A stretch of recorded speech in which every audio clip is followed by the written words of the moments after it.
Hello, I'm Eagle, Eagle Gardens 1 on Instagram. And this is fucking Talking Shit with Eagle, episode 513.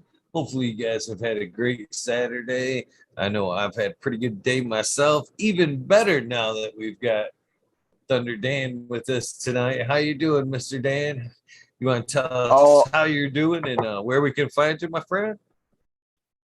I'm still breathing and kicking. You can find me on Cannabis at Thunder Dan. Other than that, I am on Instagram, but I do not put any cannabis on it. So if you want to see my wife and youngin, you can go there. But it ain't Thunder Dan. It's a eight H3 Class One Dan. But either way, let me think here. I guess I should say that I am an organic grower, though I am not a organic snob. If you'd like for me to smoke some of your weed that pops, I don't have a problem. I can smoke weed that pops too, or whatever. But uh, mostly I use Earthbox or I butt chug. So if you look at the Cannabis account, that's what you're going to see is all my sip containers and the different ways that I throw them together. I guess originally I was a outdoor grower. Kind of got tired of caterpillars, botrytis, powdery mildew. They cut the forest down on me. Somebody found my shit and took it for me. I don't know. Some kind of thought pattern brought me to building some rooms in a building and kind of been inside since then. I still like outside. I just hate what fucking happens because I really don't like spraying anything on my plants. Just the way it is. If I see something, I'll order bugs to eat bugs, or I've been known to get a shot back after some shit. Oh, but I just try to not spray anything on it because I am going to combust it. I do use it as a medicine. I kind of use it like a Swiss Army knife. So if I'm having a bad day, I will use cannabis. If I feel like I need to eat something, cause I don't know if you tell on the screen, I don't weigh a whole ton, but if I need an appetite, I can go to that. If I need to sleep, which is half the reason how I found you, is half the time I'm up, down, and sideways. So wake up in 2 o'clock in the morning and look on YouTube, and the wormhole or rabbit hole or fucking Weed Nerd Nation or whichever one we're gonna call it this week is popping off. So um, you know, I guess you always ask how it starts. So I just go all the way back to the beginning and then we'll just walk this pup on up and then we'll go from there. First off, I'd like to say I can't see chat, so I'd like to say hello to everybody out there in chat land that I see on a nightly basis all over the great YouTube and all these different shows that we watch and whatnot. So anyway, that being said, I started smoking pot, which is bad because you just heard me say pot, so I've been around for a while, but or at least my parents were hippies, right? In 1996. I was 13. I was on a Boy Scout camping trip. Me and three of my buddies snuck off behind an old down school bus that had been in this field for, I don't know, 10 or 15 years and had just died there. And we were all out behind it. And one of the cats that I was with said, damn, this is some good shit. And then took the joint and ashed it in his mouth and tasted the ashes. And to this day, I thought that was some duck. They also sucked the roach down their throat at the end, the same cat. So he was just into eating it. He thought it tasted that good. We both know it was straight Mexican brickweed. So it was not like it was the quality of now or anything then. So, but I do remember you hear people say that they didn't get high on the first time. Well, that was not my case. I remember staggering back to the tent where my brother was asleep, raffling through his backpack because he had some of the food in there, devouring the entire box of Pop Tarts that was supposed to be our breakfast for the next 2 days. Ah, needless to say, there was a fist fight that happened the next morning. People were angry that Pop Tarts got eaten. It was what it was, but I knew right then that it was a wrap, bro. That I was gonna figure out how I could get me some more of that and how I could move through. I guess I've heard it a few different times about how your body chemistry changes and how cannabis changes for you from when you're young to when you're older. Because when I was young, it was just really about getting fucked up. And then the older I got, the more it became, I guess, like the salve that I rub on the world so I can just deal with that shit, if it makes any sense to you. Um,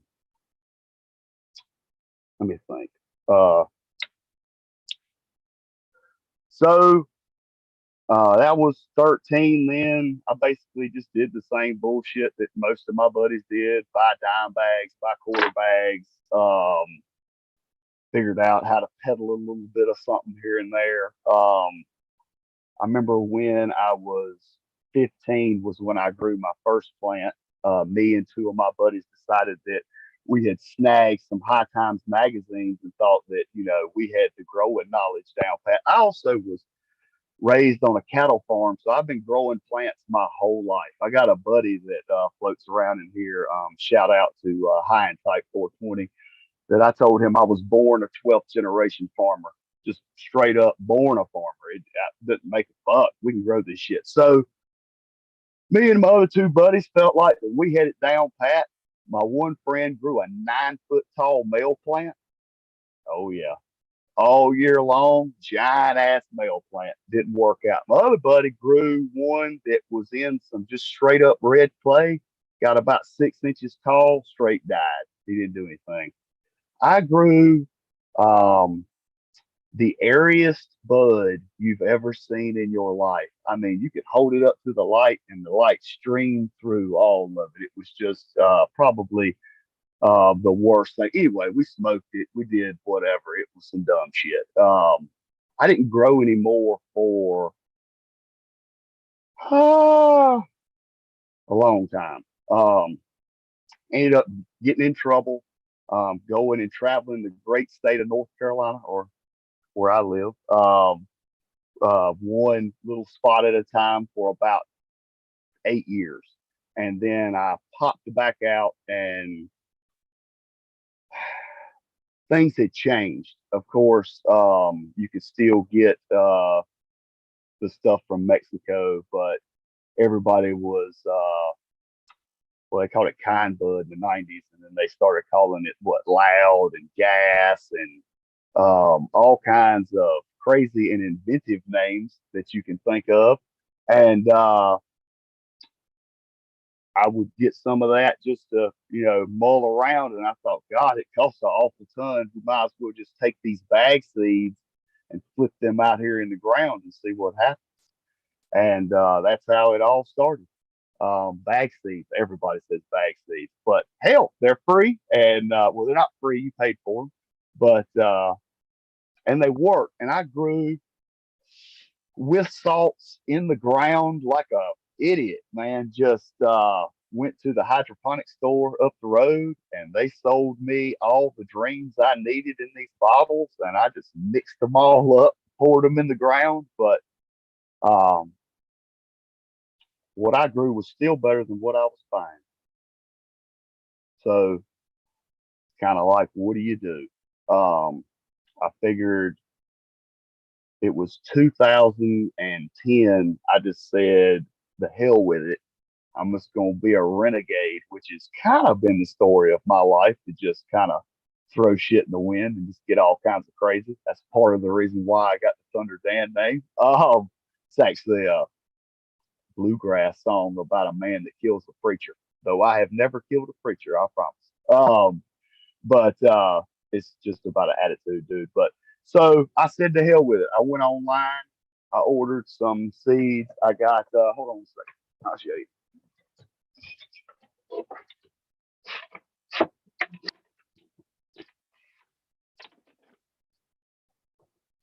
I got my exotic bird seed from the UK and a Frank Sinatra CD. That ain't gonna show up on this background, but anyway. Um, and so then I took those seeds and became a semi pollen chucker because I didn't want to try that route again and deal with the postal service and all their bullshit. And then the world kind of opened up later on. Other places came online, just I met new people, the community expanded um,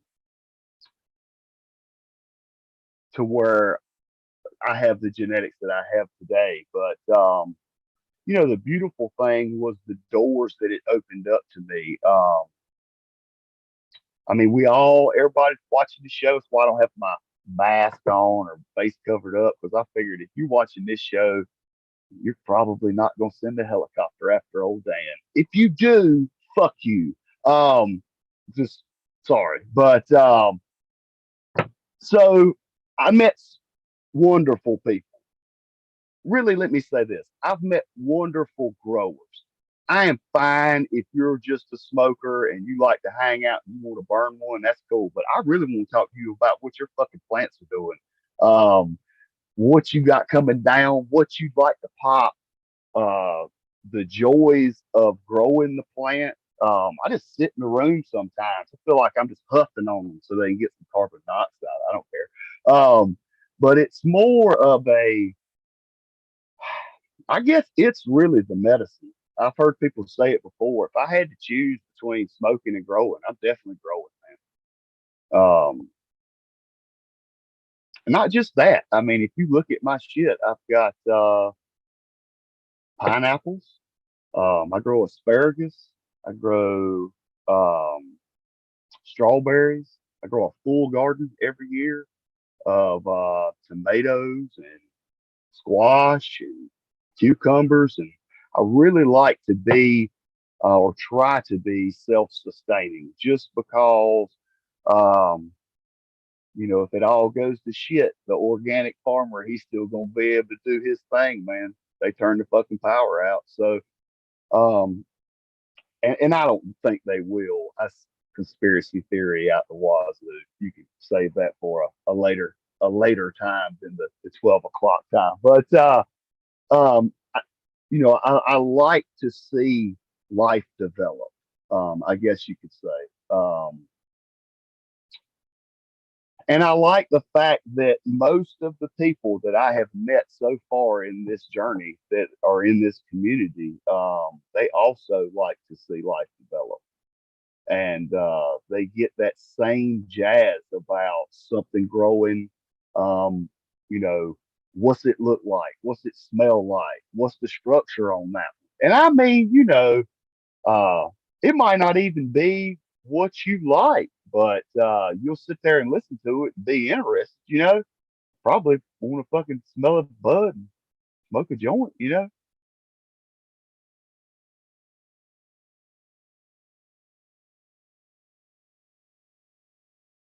I gotta keep puffing this thing or it's gonna go out.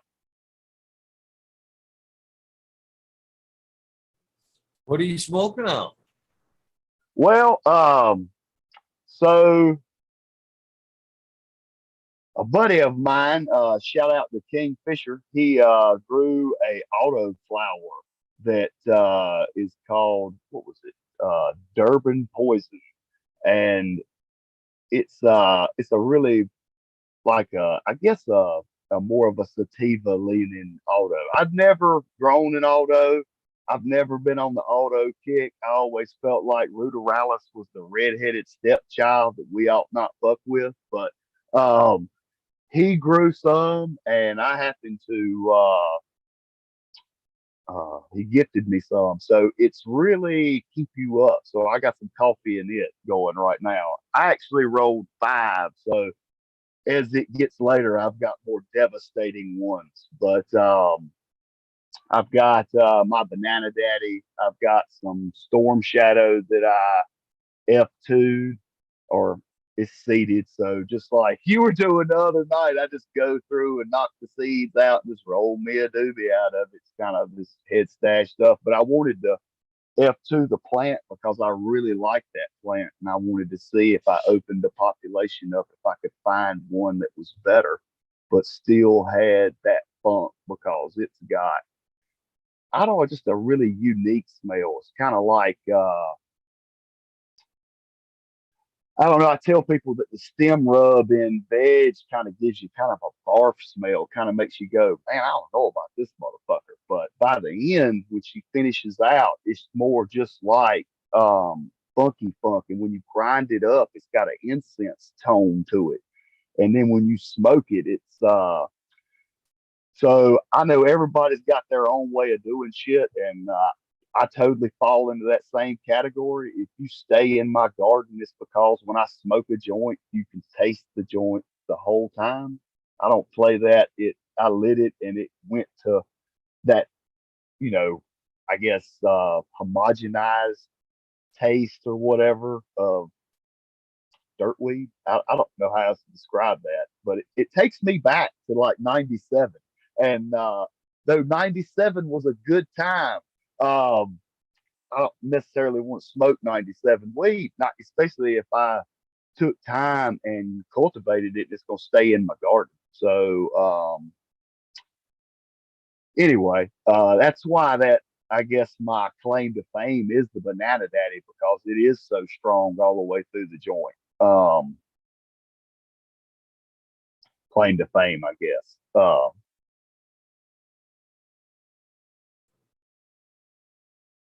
DP 710 there. Chat was bragging that he's got a couple. He was lucky enough to get a couple of cuts of it. Yeah, yeah. When I came to Croptoberfest, I had some hitchhikers in my truck. Damn hitchhikers, you just can't get away from them. What do? Yeah, that's one thing I believe in. I believe in sharing it, man. I feel like if I find the shit that makes your hair fucking set on fire, then you need to have that too. Because if all of that goes around, somebody's going to say, hey, I'm going to take this other thing and I'm going to breathe with this. And then it just moves forward. We don't have, we call it snickle fritz down here. That's where that shit looks good and it smells good, but you can smoke a damn ounce of that shit. And I always wonder, is that CBD or did you not know what you were doing when you were growing it? You thought week 7 it looked great. You just cut it down. I don't know. There's all kinds of variables on all that shit. But I do like to share. And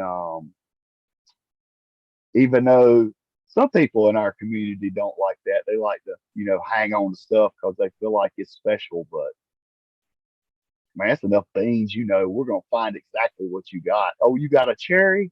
Great. I'll go find another cherry. Yeah, I think that had a place at one point. You know what I mean? Back in the day when you were actually trying to make a buck off it or could make a buck off it, you, Right. you wanted to sit on it. These days, it's more of a community, more of a, like you said, you want to see everybody better up on the whole deal. Yeah, it's better Right. to pass. These days, it's much better. Well, and it's like if I meet you, I'll give you a bag of weed that I grew just so you have it. But if it was July, I'd also give you tomatoes. So it's to me, it's like it's a commodity that I took time to grow that I would like to share with you so that I can get your feedback. Because, well, like if I roll down the street and I give a joint to my brother in law, he's going to be like, best shit ever. But what are we absolutely gauging that on? If I give it to you and you say, in my mind, this is my top, I'm trying to tip the top. and not for my ego, just because that's what I'm shooting at. If I'm not trying to just grow the best I can, then why am I trying? You know, I try to put a lot of thought into it. That's why I bounce around and listen to all the shows because I really want to um, look at how you do it, look at the next man how he does it, compare that back to what I'm doing, and then maybe in these three brains I can kind of figure out what's going on and what I need to do to proceed forward in my own thing. Because like most people, um, I can't say that now. I would say some people are self-taught, and so I'm one of those self-taught people that had a high times. Um, I started watching Subcool's videos because you remember in the beginning he would say what like the best cannabis show on YouTube or whatever, had that little disclaimer that would pop out in the beginning of his thing. So I remember sitting about, I guess, 2010 or so and seeing that and thinking, well, that's kind of cocky. Let me watch this dude. And then, his show was, rock and roll music and popping in the grow room and all kinds of stuff. But I just started, that's how I got hooked into YouTube. But I lived so far out in the middle of nowhere. I mean, you had to go somewhere to get to this nowhere. It had like DSL internet with just spooling. So I couldn't get on a live chat because there was no way I could live stream the video. Um, so I would just watch them after the fact. And then I started watching Mendo Dope because they grew plants outside. And though my zone isn't California, still got a hellified growing season. So I kind of wanted to know how they did it because I wanted to go closer to just water. Um, Instead of trying to add nutrients, I told you I had started out, I was growing with these salt nutrients and it grew nice plants. I grew I popped 10 bag seeds that first year. I got 7 males and 3 females. Out of the 3 females, I watched one get botrytis and looked like she was just messing around. I'm talking about on meth, shriveled up, died on the vine. It was a terrible experience, man. And there's just nothing you can do. Just let her go. But the other two did fine. I started watching Sub. He did the big super soil thing. So that made good sense. I wanted to go towards just watering because I do air conditioning work. I'm a licensed mechanical contractor. I think that's why I really like you because I'm not a carpenter. I don't nail things together, but I put the HVAC in. So I kind of relate to, being a contractor, running a business, also caregiving, I guess. I give myself some damn care. And I don't know, but anyway, I wanted to get towards just water because I'm not always here, but I set water up on a timer and I can have it water it and I can be, working my job and, living my American dream. And so I did the super soil one time. It came out just like he had it, mycelium growth on top of my trash can, blah, blah, blah. Um, Threw my plants in it and burnt the pea doodle out of them. I mean, it was just so hot. They rebounded. They did. They looked like they were having the roughest time to get. It was just too hot. It was too much blood meal. Just too much too soon. So I kind of got away from that. What I did, I'm gonna tell you, because I will say this. As I watch all these shows, they talk about it like it's the most delicate plant. Oh my God. And Last year, 2 years ago, I took a clone. I put it in a half-gallon pot. I left it outside. I watered it 3 times. The root grew down through the pot into the ground. It made about a 12-inch bud with little bitty Christmas tree out pieces on the side, but it lived. The point of the story of that was it lived. If you can basically, you can make it better, but you can do it. It's doable. It's not a undoable thing. If you're killing them, you're probably in the way messing with them too hard. And I just do little science experiments like that because I want to know, how resilient they are, or what actually am I working with? Because I was pollen chucking because I wasn't trying to get these other seeds. Now I have enough to run fucking 9 years without ever buying another one. It's fucking stupid, but beans on beans on beans, not a problem. Let me think. So what I did, or what I run now, is I took a bag of Coast of Maine Stonington blend. I hear lots of people up there talk about it. It's nice stuff. I like it. Good stuff. I took that bag. I took a bag of biochar.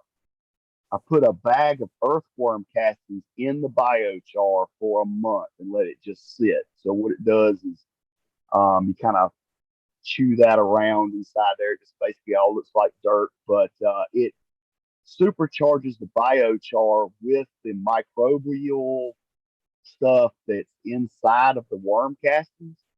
And so then I took that basically 2 bag combo, mixed it with the bag of uh, Coast of Maine soil, and then I cut that about 40% with perlite. Um, I use perlite because that's what I can get. I would love to have some pumice, but fuck shipping it from California. So I just cut it for the aeration. I have used some hydrogen pellets in some of it because I just keep reusing it. I basically um, take the dirt, soil, cut it back out with the root ball, and then I take the root ball, process it down, just cut it all up, chunk out the big piece. We're gonna go right back in. I re-amend with Build a Soils craft blend. Um, anyway, I put them in a sip container and just rock it right on out. And I'm not real worried about weight because I don't technically do it for sale. So it's not like I'm trying to, you know, bang rooms for that. It's more, I want to grow the best. I want to give you a bag and you be like, yep, that much. In fact, so much, I'd like to get a cut of that. And I'd be like, that's what's up, because I feel like that's the greatest compliment you can give a gardener is when you tell him, your produce is what you thought it was. But so let me think here.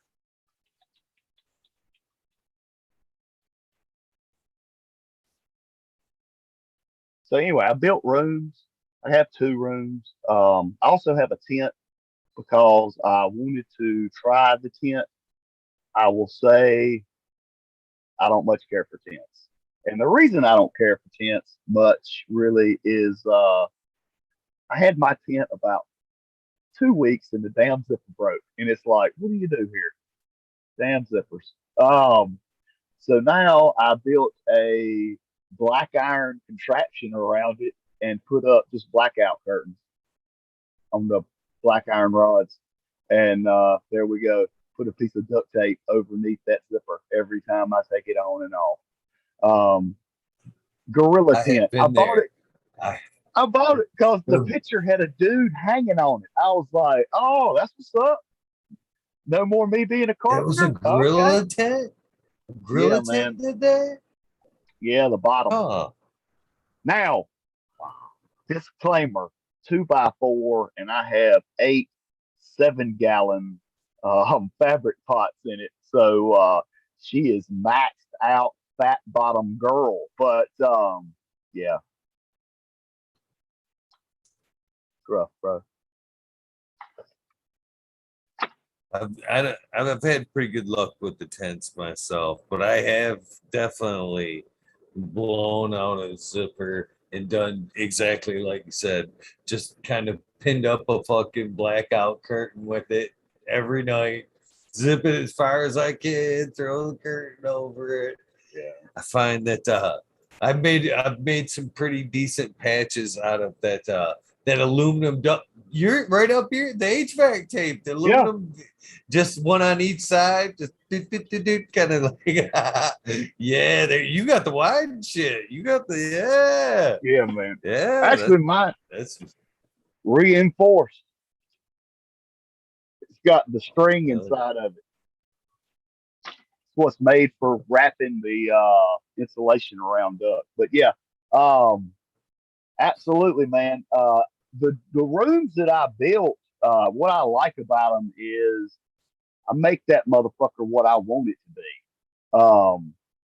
Complete control, and that's like some. I guess it feeds that little HVAC dude in my head because I control the humidity, I control the temp, I control everything. All you got to do is hang out, drink water, and there's stuff in the soil for you. Just do what you need to do. But which coming from growing outside where you can't control none of that, man. It's all rained all over your shit. Or back here in my patch, they cut the woods down beside my house. I thought, great, I got more light. That'll better plants, more light, right? Not wrong. This shit grew up called horsetail weed, and when horsetail weed blooms and gives off the seeds, it looks like dandelions, like those white stringy seeds that float through the air. Well, guess what that sticks to? Oh, buds. I'm thinking. uh, oh yeah, all of them. So anyway, I did what it seems like every show has talked about for the last month. I did a bud wash, just trying to salvage what I got, man. And then that was about the straw that broke the camel's back. Just like why are you even trying to be out here in this dumb shit? You know, which not that I don't like sun grown cannabis. I mean, I feel like it's some of the most flavorful stuff you can have, but what you have to go through. It's just like, caterpillar ate a fucking half ounce. Why? Why did you do that, little caterpillar? Um, you know, have deer step on them. People say they eat them. I've had them just slam over them. I guess you got scared of my dog, but now you ran over my plant. I appreciate it. What else? Anyway, neither here nor there about why I have moved inside. I would love to have a greenhouse. I think that is the best of both worlds. And I think that one day when the world is free as we should be, that will probably be the number one way to do it because you got light, you've got an environment you can house up where you can control pests and humidity and all of the different variables that you have to kind of hit to actually get this rascal to get where you want it to be. I think that's really the key is greenhouse, but you know, one day. It'd be nice, wouldn't it? I just wanted to throw this in there. I think everybody has, or at least I've got one, a friend that eats them roaches. I to this Ain't gonna day I name know a drop him, cat but that still does it. Still does why? it, and why? Well, this is what he tells me is that when it gets down there, by the time it gets down there, for one, it's the most oily part of the joint. Two, he said it's already decarboxylated, so it's active. So why waste it? You might as well eat that son of a bitch. So I Well, personally don't believe in it, but that cat to this day still will eat that tail at the end of the joint. It's like, if I could sneak back in that field on some time machine shit, I would just be like, "Hey, bro, I give you another joint. You ain't got to eat that day." I mean, it's like I get you another one. We ain't got to, Uh, it's funny, but I don't. I guess you would get higher, but I don't know. He liked it because of the taste. Stupid ashes in my mouth. Ah, but it left a lasting impression that I'll take to the grave. So, um, absolutely made me go, okay, but I'm not doing that. But okay, here we go. Oh, I've oh, only oh, ate one time, and it was only because it was back in the day, and we had an officer kind of pull up oh on yeah. us right quick, and I swallowed that thing down, and it got like stuck in my throat, like right there. Soon, soon as the cop passed, my buddy says, I can't believe you swallowed that thing. I'm like, me either. And I kind of like coughed it up all in like the same half a joint that it went down. He's like, I ain't smoking that motherfucker. I'm like, I ain't smoking it either. But damn, I'm surprised I didn't burn my throat. It, Right, it was almost right. like that Super Troopers kind of like feeling where they just like pulled up next to us and was like, they just kind of like took off. Oh, oh, man. We both thought we were here. We both thought we were They here. in my town they had a pool hall called the Corner Pocket, and it's where I learned to shoot pool. And then, of course, the guy got closed down for selling cocaine because you can't sell cocaine at the pool hall for some reason. It's still illegal. But so when I was a kid, my mom hit me with there's like three parts of town you can't go to, and one of them was across the railroad tracks because ain't nothing good ever happened across the railroad tracks in town. And I was like, okay, okay.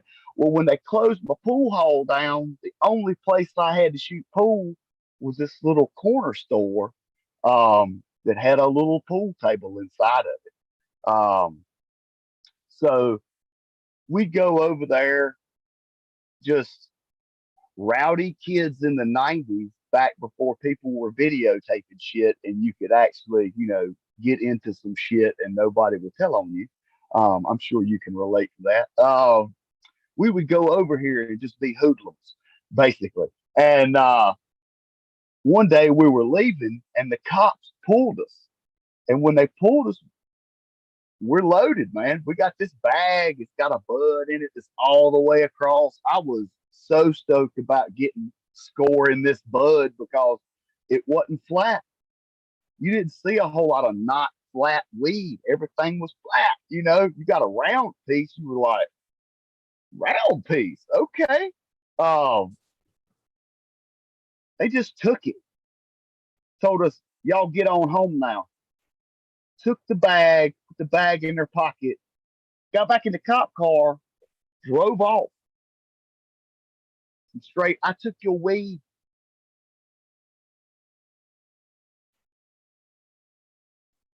You know it's good when they just take it. It's like, what do you say? Damn. Anybody got any more money? Nope. Fuck. The 90s. But anyway, um, now they don't give a fuck now. It's I got a buddy of mine that is a damn big dude. He's like, you know what we care about? Fentanyl. And it makes sense, man. They worried about people dying. Um, as they should. Um, times is changing, I guess. That shit's dangerous. I've lost a few friends to that over the last few years, and that shit's very I got dangerous. serious issues with the pharmaceutical people, man. Serious issues. When I was a kid, like I was saying earlier, when I first started smoking pot, it was just because pot would get you just ripped, man. You know, back when you're young, it's like everything's a head ringer. I felt like I had a Jesus experience a few times just off smoking the joint, you know, like wow. And then it escalated into a whole lot of other stuff. And pharmaceuticals is one of it. And you talking about make a man be a demon, man. Change your whole thought pattern. Move you from trying to help folks to just being the biggest POS you ever seen walk the face of the planet. Then just go and get some of these things that these people in these labs make, and I guarantee you, you will switch your damn game up real quick. So I don't take anything now. I had a 300,000 BTU furnace land on my hand and knock it into pieces, and I got 27 stitches in my palm. Yeah, and yeah. Oh, dude. Mm. Lady at I went to the urgent care, and the urgent care lady said, "We can't do anything with this. You need the emergency room." And I was like, "All right, lady, that's what's up." And the dude who dropped the furnace on me is driving because I'm currently holding my paw because it's just tore all to pieces, right? So anyway, we get down over to the emergency room, and the lady goes, "We need to x-ray that to see if it's crushed." So I got me over here underneath the x-ray machine throwing gang signs, it looks like, with my hand that's blowed all to just anyway, blowing all to pieces. I did take some pictures of it because who else believes these stories if you don't have pictures of them with your meat blowed all open, right? So um anyway, got me in there, sewed me all up. First thing they do is they gonna give me a bunch of pain pills. And so I came home. I gave the pills to my wife. She said, "How's your hand feel?" I said, "It feels like somebody's peeling the side off of it." She said, "You want one of these pills?" I said, "No, I'm gonna take the flu medicine that I always take when I get sick." And the remedy to the flu is 2 shots of NyQuil, 3 shots of moonshine, one joint, and we'll see your ass in the morning. And so I took my little concoction of NyQuil, moonshine, smoked me a doobie, and I went and laid down. I woke up in the morning. It didn't hurt as bad. And the main reason is because I've watched my life blow all to pieces and have to pick that shit back up. And so I feel like that even though I was the guy driving the video game, when you add pills, ain't nobody driving that shit, man. So I don't take them. I'm not going to take them. I refuse to take them. I feel like that I'm only going to mess with organics. I'll smoke weed, eat mushrooms, and I'll drink beer. But I really don't drink liquor anymore either because things be happening when you drinking the liquors, you know. But I just try to keep it, I guess, in the road, man. I'm not trying to live that life. A whole lot of people are, but I'm not. I'm not in that road anymore.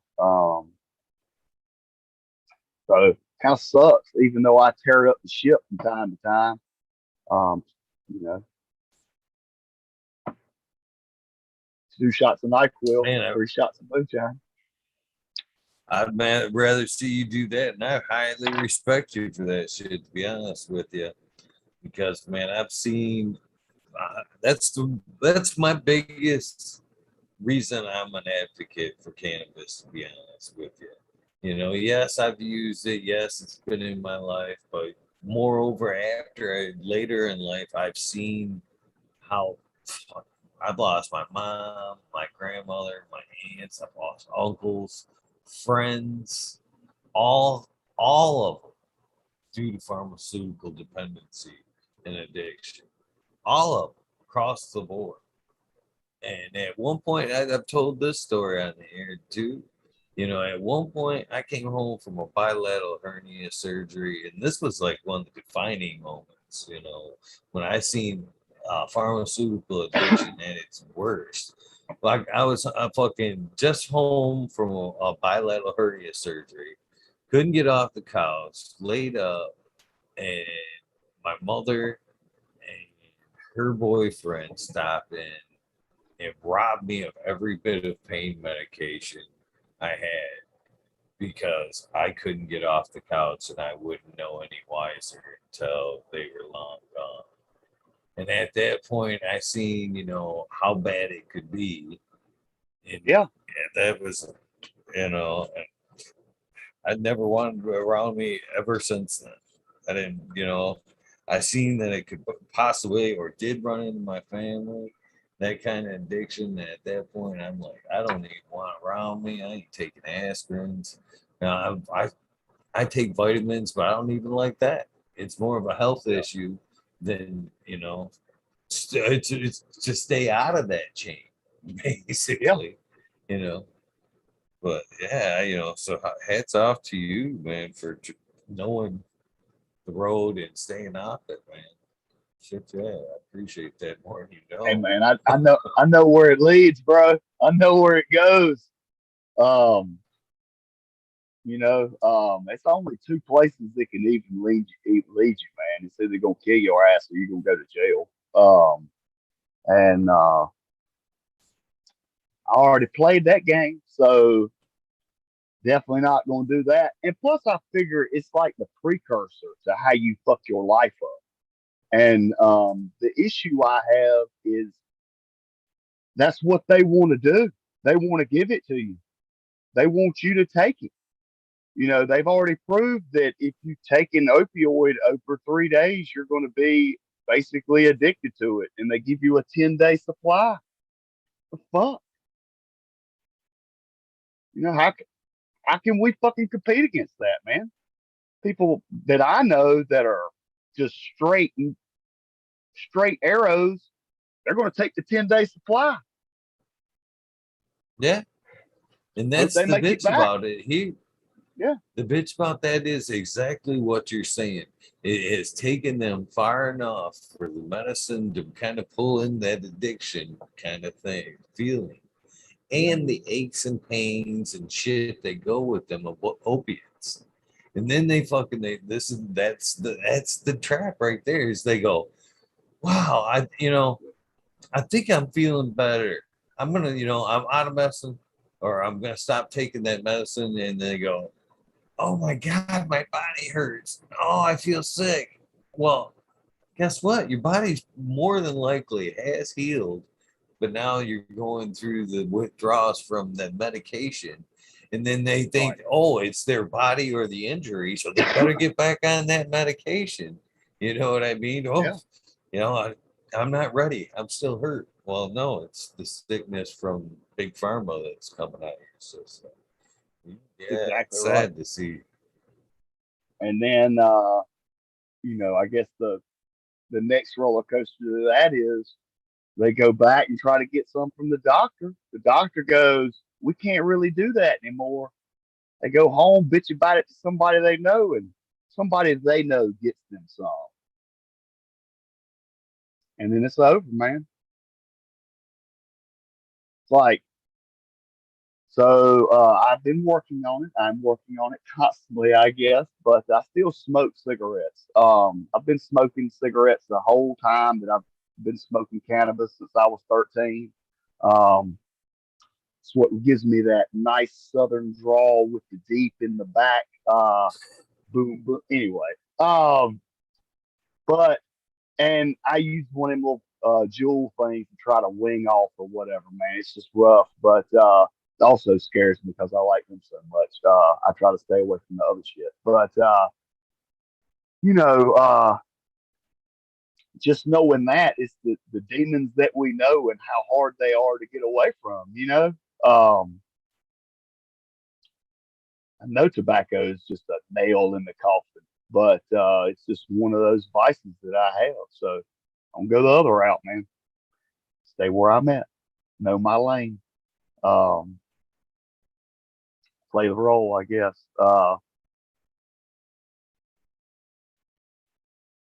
So, what has Yeah. been some of your favorite strains you've grown up, my friend? Um, so everybody's got that one they say, damn, I wish I'd have kept the cut of that one.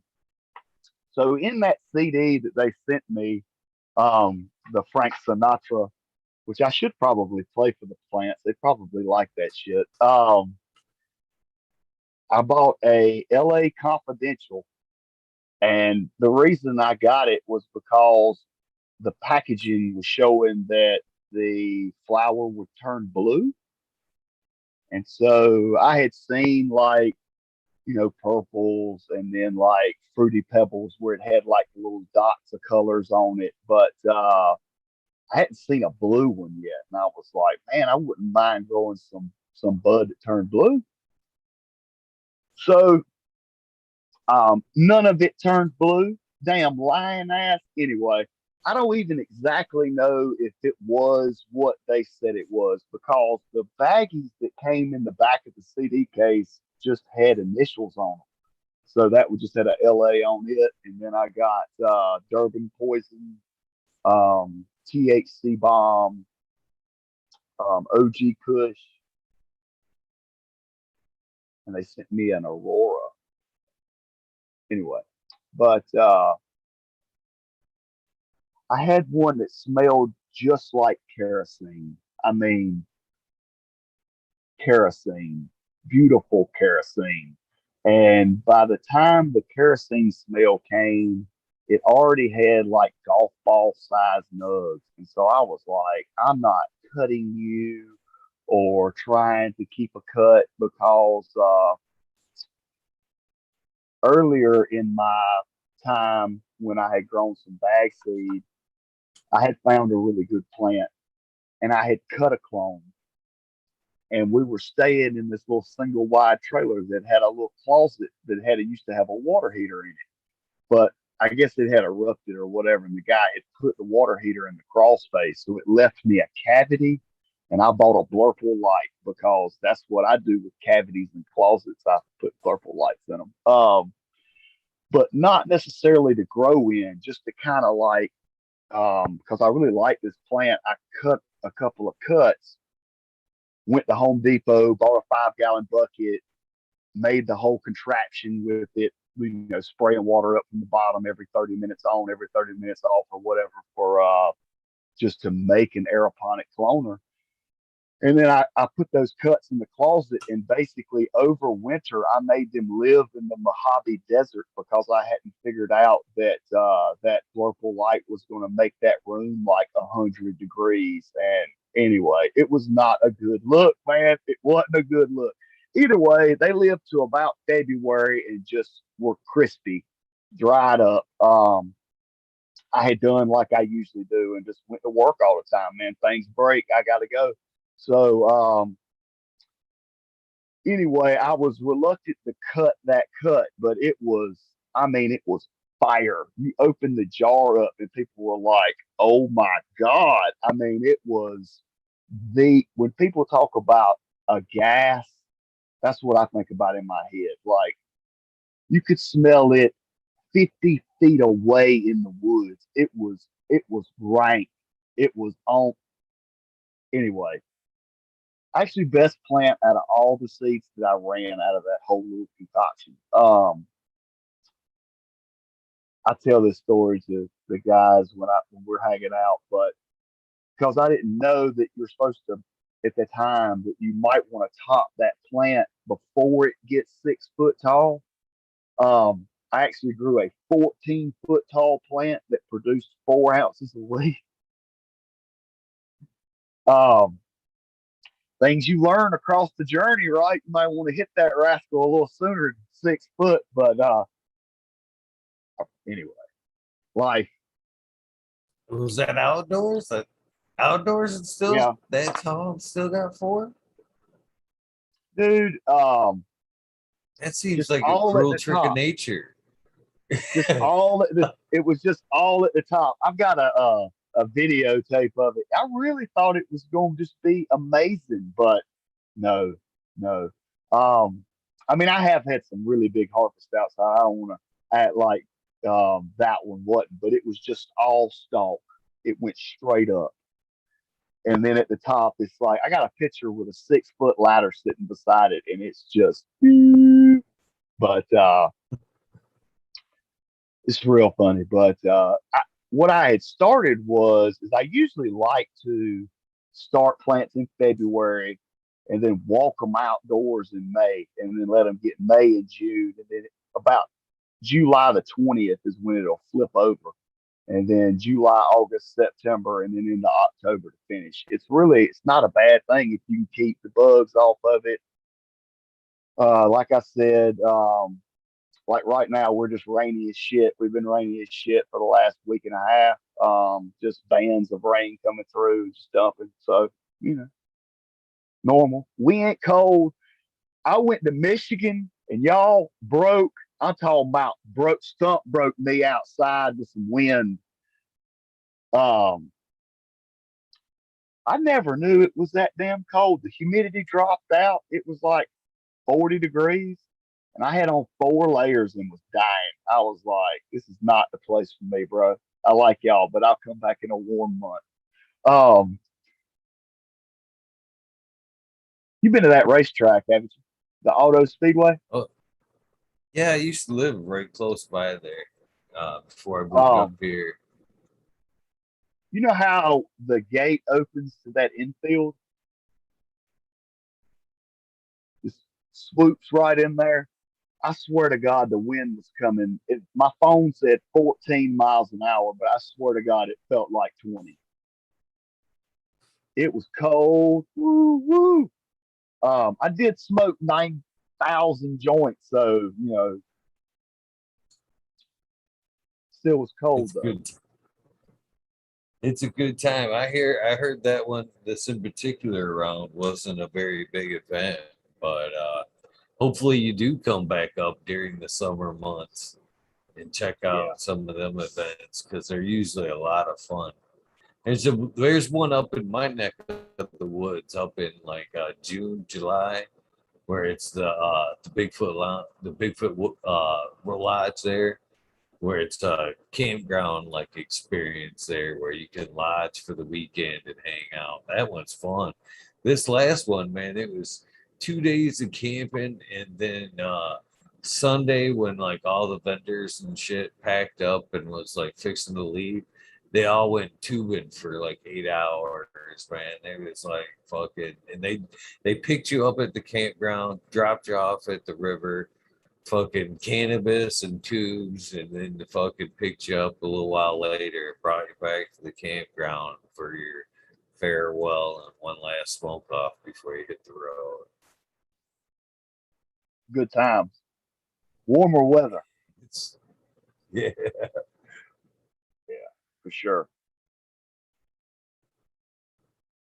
No, I love the yeah. people. See, Uh, I have met uh, so uh, some friends of mine. They're moving to Michigan. They're in the process right now. Shout out to Everyday Mary J. But and all of the people I have met, I mean, meeting Smiley. I mean, and then of course when you meet him, his ass is smiling. It's like there he is. There's Smiley. But just super nice people. 12-hour drive, not cool, but still at the same time, rocked it out, no problem. Cruise control works on the truck just as fine as anything else, I guess. But no, I really enjoyed it. It just cold as shit. I got back home, it was 78 degrees. I was like, fuck Michigan. Love y'all. I mean, what else do you I say? can Like, see. um, but no, it was I super enjoyed the rest of it. It's great to see people and get to catch up and just hang out and chill and sit around and burn, which is another great thing about this community. It's like we're all Indians and everybody brought a peace pipe, you know. Let's just sit around and just have good conversation. Which is, different than any other thing because if we were into like drinking bourbon, we'd probably all be fighting by now. But we're not. So it's more like, it's sit around and just kind of just chalk it up. I mean, I got to meet Skilbo and them. I follow the Michigan Bros Grow Show. Shout out to them and all those fellows.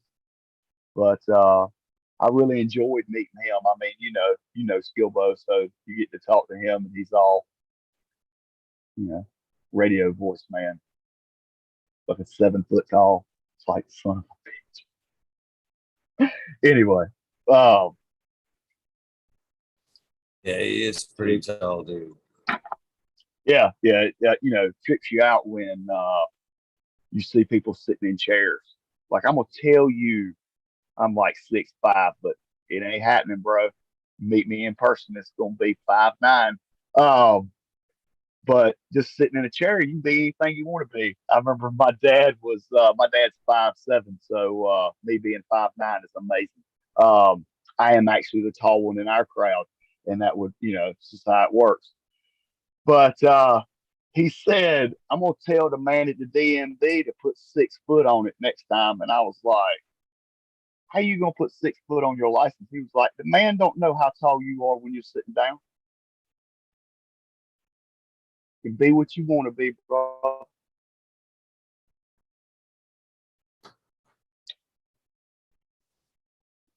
So I'm glad you had some fun up here. I mean, October is a cold month up here.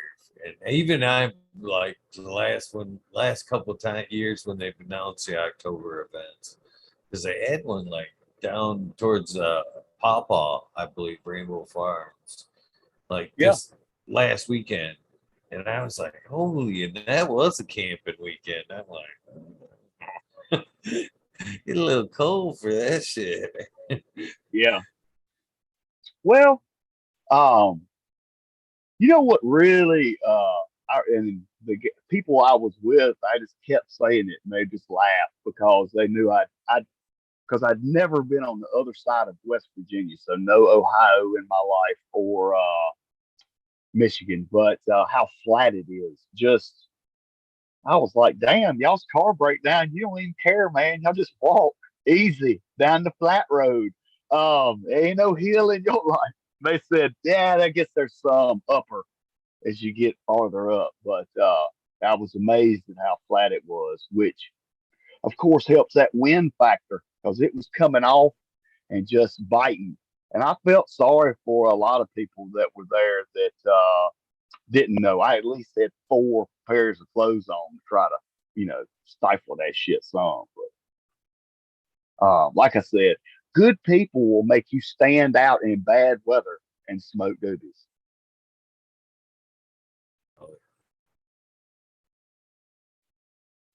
These events are awesome, man. I'm up where the hills start. Actually, I'm in the hills in northern Michigan. When I moved up here, they had a term for where I came from. I didn't even realize it, and it took forever to get rid of it. It was Flatlanders Uh, down there. Shit, I'm like, what do you mean? What the what fuck do you what mean? And then they find what do they call them? what up here? Oh, just up north. Yeah. What? I don't know. I don't know what they call us up here, to be honest with you. Okay. But Funny. uh, Where I'm from, locals. there's a river that separates two towns in the county, and so I'm on one side, and the other people are on the other. And when we were kids, we would load up in cars, ride over there, and talk shit to their girls, get in fist fights, and raise hell, and just I don't know, be young and dumb on Saturday night, right? And we call them river rats, and they call us tobacco worms. And I used to always laugh because they call you a tobacco worm, and I'd be like, that ain't really offensive, but you a river rat. So funny how they call you flatlanders, and they probably got one. You hunt around, they'll call them hill rats or some hill troll or something. It'll be something. Right, right. Got to Yeah. rep that shit and put And it on well, a t-shirt. I no, I actually kind of, I hate to say it, but I joined the club and I killed the Flatlanders and changed the term. Now it's the Weekenders. Now it's the The weekend. Weekenders. Yeah. Because I'm kind of on the, I live where they come for the weekends. I'm in the Oh, I got playground, you. I guess. You know what I mean? So they come up and play all weekend and then go Supposed to back home. do it on your paw. Where you? Yeah. How do they Let's do see that? here. Yeah. I would be like right about here ish, about three Okay. quarters of the way up. So So you're near one of the lakes. yeah, Is that I'm how it works? surrounded by the lakes. Yeah, Awesome. I got Holton, Higgins, and a bunch of small lakes around me. Got a river that right through here. And it's playground all the way around for most of the state. So Yeah, I get it. that's why, Weekenders. yeah, that's why the Flatlanders thing came into Yeah. play. It was just a different term, I So, guess. And so do you I look? it took forever to figure it out too, man. I couldn't figure it, because it wasn't just like the guy I bought the house from was the guy that was like, yeah, so yeah, Flatlanders, blah, blah, blah, blah. But man, like you go into the small grocery store, like, and like they'd have like an attitude. What the fuck, man? I'm just saying hi and shit and whatever, trying to fit in.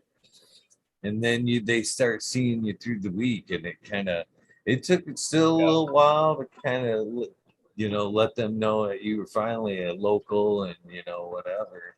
And then you seen it, man. Even I as a local, I'm on at odds with the grocery store a little bit, because now they kind of catered to them. The same place that made me kind of hip to the weekender situation is now kind of like bias to the weekenders, I guess. Not the employees so much, but the store itself, I guess.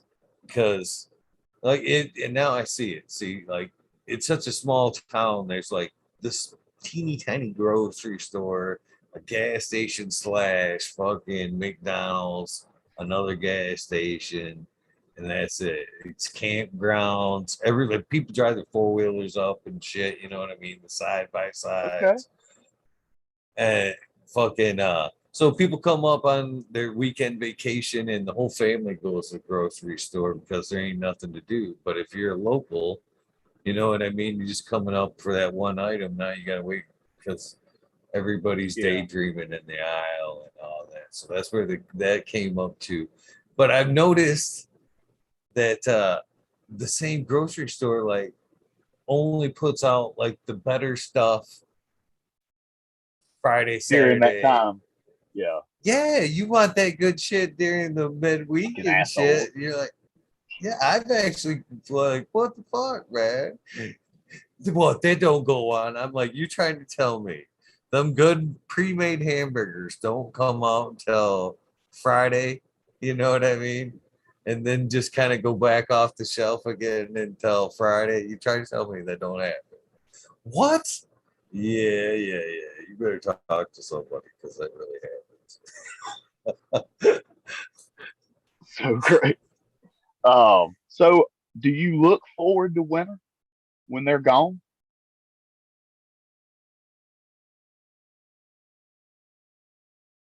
Yay, nay. It slows down a little bit, but they still come up for snowmobiling, which ain't so bad. But winter, winter's long up here, brother. Winter Yeah. is long up here. And that is no joke. Like it is fixing to snow around here very soon. Usually right before usually it snowed already. I forget tomorrow's Halloween. Usually it's already snowed. and that shit will stay on the ground until like fucking May. I've had it almost no 1 year, almost till June up here, where you just didn't even see the fucking patio, no nothing. Fuck, last year I had snow 3 feet deep frozen. You could walk on top of it in spring. Everybody downstate was all thought fucking. I still had a yard I could walk on top of. So, Damn. you know, yeah, yeah. And then it's like so far out, like I said, any kind of like major like Walmart is at least a half hour, 40 minutes away on a summer day. Now you take that during the winter, you throw a snowy day on it, and there's no gas station in between. So in that 20-25 miles back roads, breaking down in between or running out of gas is Not quite an option. possible. Yeah, so winter months, you daylight hour travels basically. You know what I mean? If it's snowing, you just fucking why bother? Dude, So 3 feet. 3 feet. I think well, the deepest in my life has been 17 inches, which shut it down. Shut it down. Um, People wrecking all over the place, so bad. And but I mean, it gets cold. It's been 7. I worked 37 hours straight when it was 7 degrees, just one house to the next, fixing furnaces. No precipitation on the ground, just cold. Um, but we only cold for January and February. Sometimes we have Indian summers that'll be 80 in fucking December. It's like, why do you live here? Why don't you live here? You know? Oh, so I like to think that there's a Bible in my family that is passed down through people's initials, all kinds of stuff. Anyway, um, that's got every birth and death from the main monarchs that landed over on the actually came to Canada and then migrated down. So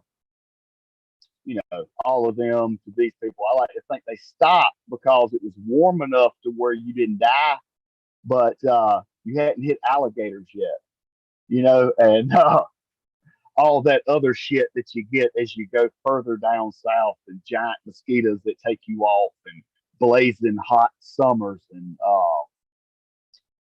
my one of my brothers was in the Marine Corps, and he went to Pensacola, Florida, and graduated from like a avionics school where he worked on airplanes. And he graduated in August, and we drove down August in Florida on the Gulf Coast. It was 100 degrees with 100% humidity. It was melt to the sidewalk hot. And then my little dude comes walking out in his little uniform, just dying. I felt so sorry for him, man. I mean, just, Marines, they can't show any kind of fear or anything. Got to be hardcore all the time. So he just was hardcore with a bunch of sweat on him. And I felt bad for him from the stands. But I knew right then I never wanted to go to Florida ever again. It was kind of like one of those things with like Michigan where I'll come back maybe in a different month. February, you know. February's still pretty cold. Not in Florida. Down there it'd still Not be true that. 70, Oh yeah, true but that. Florida. Up here, you'd be yeah, yeah. freezing your ass Oh off. no, no, no, no. So my friend High and Tight, he actually went to the Luzerne trip and wanted me to go, but I had so much work, it was just stupid. And finding skilled labor, man, it's rough. So just had a lot going on. Summertime, it's popping. So it's when I make my money. So we're gonna do this thing. So I told him I couldn't make that one, and that's why he talked me into going to the Oktoberfest because I had missed that one, and it was such a good time. And then, of course, I showed up and it was cold, but yeah, such is life, right? But so definitely that would be one that I would try to hit if I could wiggle it. Same folks too. Same folks. Again, it is Michigan. It could have been fucking 70 degrees here. We've had quite a few days this October that's been 70 degrees. It was very possible. Absolutely. The Monday after the event, it was a super nice day. Woke up and was like, damn, but y'all wish y'all had this yesterday. But ain't nobody got a hold on that. We can't control Mother Nature. So, but like I said, I got to meet some really good people. So, got to smoke a bunch of cannabis. Got to try a bunch of different kinds of flavors, a bunch of different growers that I've talked to in chat that I got to meet. Just hang out and chop it up, which is what I really like because you don't get to chop it up with everybody all the time, but some of the time it's a good time. So currently, I know you are pine deaf in your nose or whatever, or you just can't grow it, but I got some twin pines I popped that I don't. They're just little babies. Um, I'm looking at them right now, but I'm gonna pheno hunt them and see if I can get a pine. I really want a pine. Pine was something from I guess my beginnings that was always came around at Christmas. Smelled like uh, the the air freshener that hangs in your car, the green Christmas tree, just loud pine, pine cone pine. If I find one, I'll see if it can't hitchhike. But of course, you probably grow it, and it'd be what, papaya, grapefruit, Dragon fruit is what it seems to right? turn into. And it ain't just me. I've taken these very same strains, to other people and had them taste it. That's the profile that comes off it.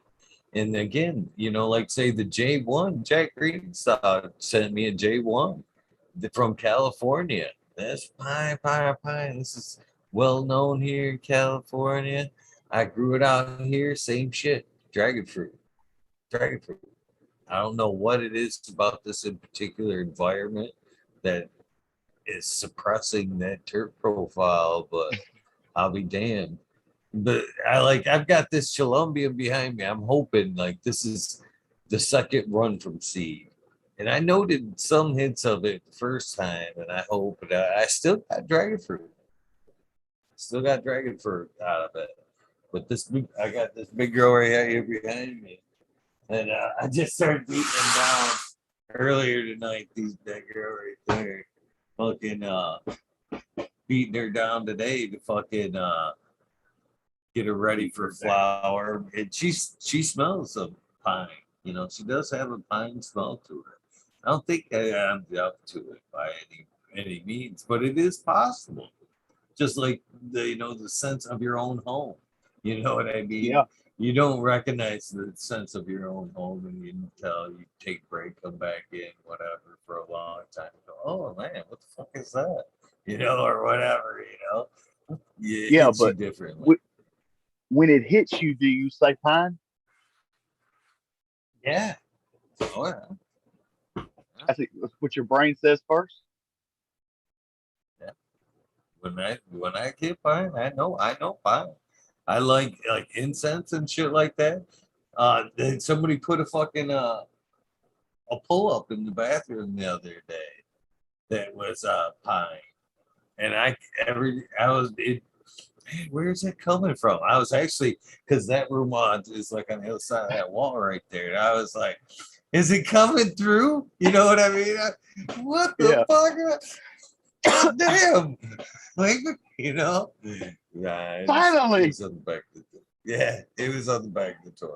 I was like, shit.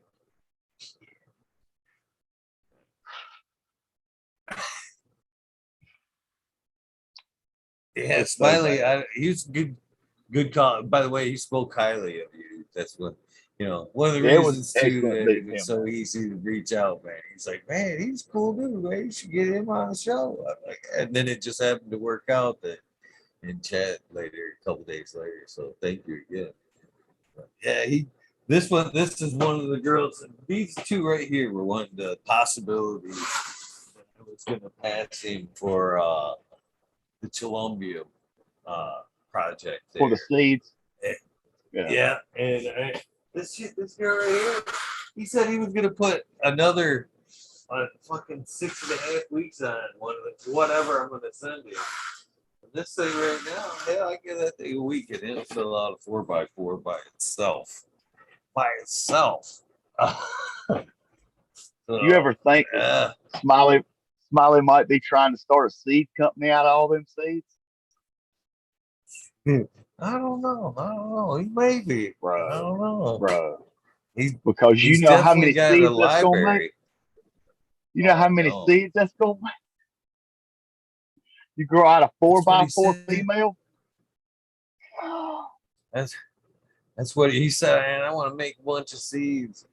I want to make sure enough for everybody. To the And tip of the hat? I wasn't even intending to make any seeds this year. And I had one to plant like you were talking about earlier, how resilient, people talking, oh no, you gotta be careful. I think it's funny because I've done this type of shit on air. That thing was, that tall earlier today, and just kind of know how to finagle them branches. You know what I mean? Broke her Don't ass bother me down. at all. I know that fucking. Look at it. Look at it. They're already fucking coming up, man. You see them already turning up. They don't give a shit about that. They'll snap right back. So it's funny to hear them people in there. Oh no, they'll recover. I threw a carcass out earlier this year. It wasn't even, it was a carcass. It might have had, little hunks of green here and there. It sprouted up and, kind of re-vegged.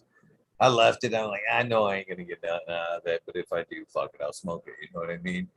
And it Yeah. ended up being like a 2x2, and then there was a couple other plants like that. Same thing.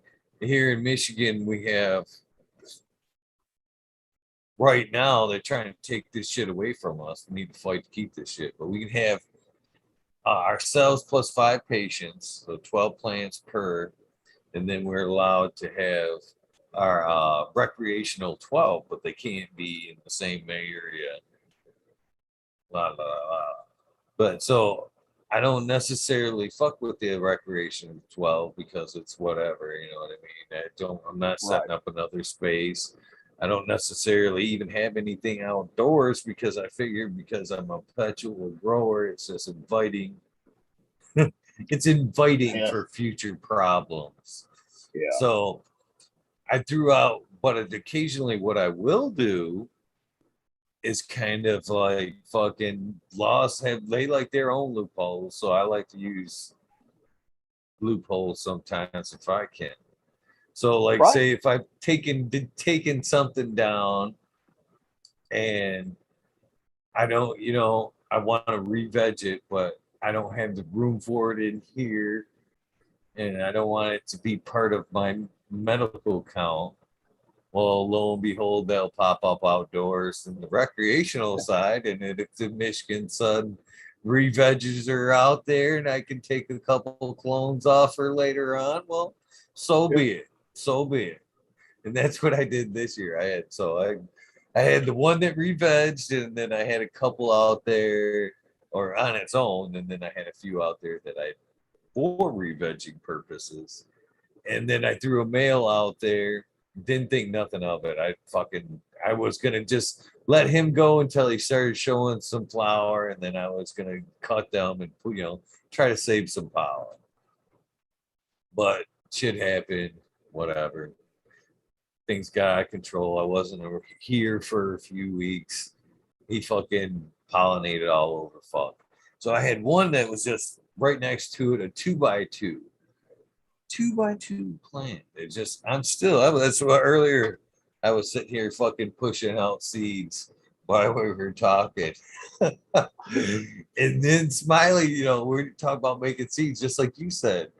Yeah, fuck it. He's like, yeah, I'll take that one right there.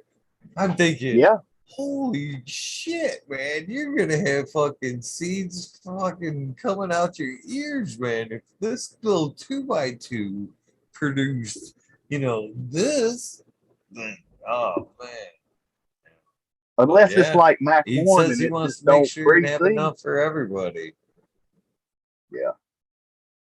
Oh, he will. He will. Well, that's the thing. Well, that's the male. See, this is the Chilumbium. I took the Chilumbium male because he's going to give me his Jack Skellington, and I'm going to probably frost her with my Chilumbium male. But it was one of the Chilumbium males I had took outside. I topped him, and then put the clones in the cloner, and I threw him outdoors, and I was going to grab some clone, whatever. It didn't work, but it worked.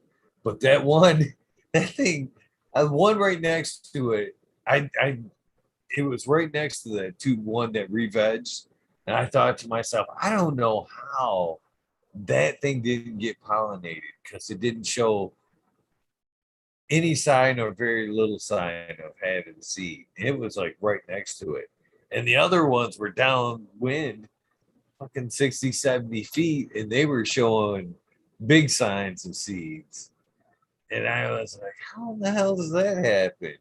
And then I took that 2-footer out first, and she's loaded.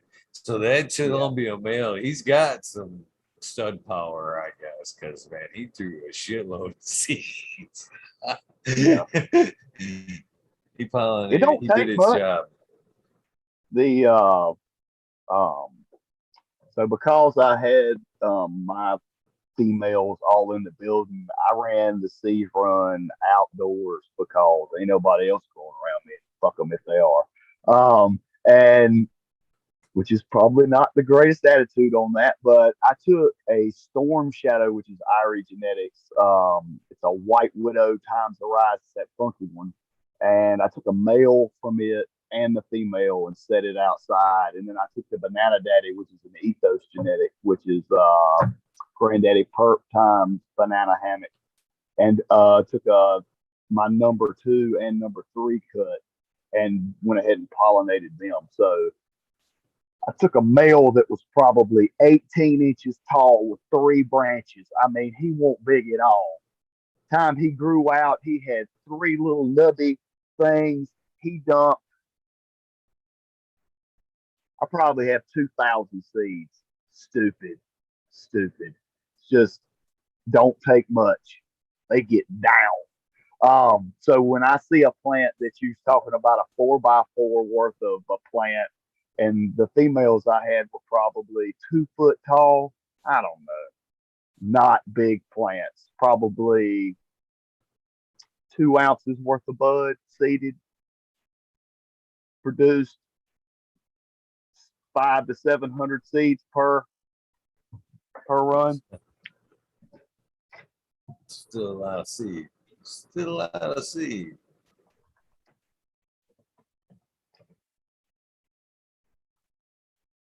I don't know how.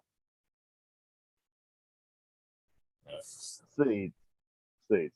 So, and then other seeds like the pines that I'm looking at. It's like, what happens if you find a real good pine? Find a pine male? Pine? I got 3. You want one? Right. I got an Xmas. I got my Xmas mail that I got right now.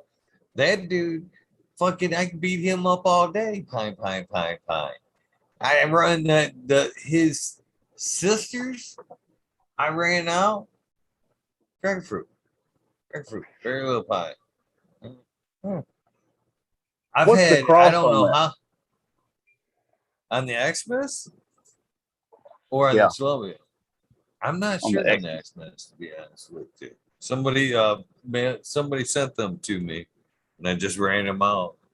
So I'm not even sure. I'm not even sure. Hmm. I didn't even look into it. I'm surprised in chat. I give it a few seconds here, so I'm gonna bring that shit up.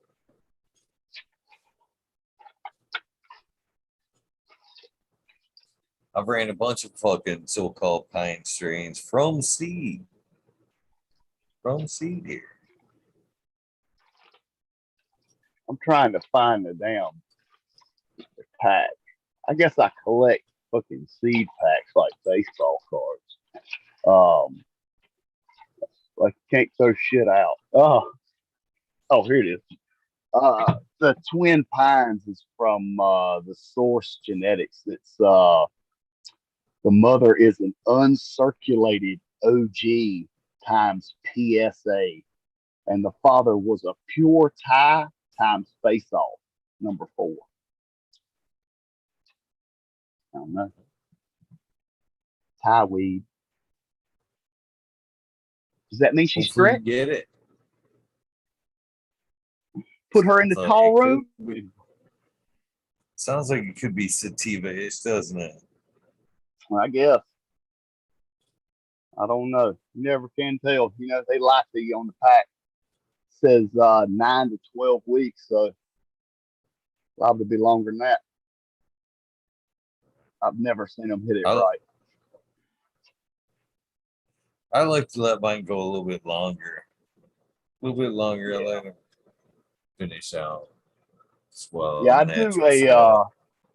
a lot of people you hear them talk about looking for amber trichomes and all that stuff, and I don't really do that. All I do is I have a microscope that is handheld with a screen on it, and I just look for, is everything cloudy? I'm just looking for clear. So you know how when you look and you see the clear, they kind of shine like diamonds because they're reflecting more light or whatever they're doing. Um, so I just look to make sure I don't have any of them, that we're all cloudy. And I don't give a shit how many ambers on there. Just have the other ones be right. As long as we're all good there, which usually puts me at about 10 weeks or more, 10 or 11. And the packs say 9. Yeah. Well, you're gonna get more of your swell the longer you let it roll like that. Most people will tell you they want to see, cloudy with a little bit of clear, very little amber. But for me, I didn't even fucking touch the scope, and I don't even know how long. To be honest with you. I don't even fucking use it. I haven't even used it. Very long time. Very long time. Fucking when them hairs stops fucking stretching and they're no Yeah. longer like that, when they start receding in like that, that's when she's reached her peak. She's no longer, stretching, trying to produce. She's not reaching out for pollen anymore.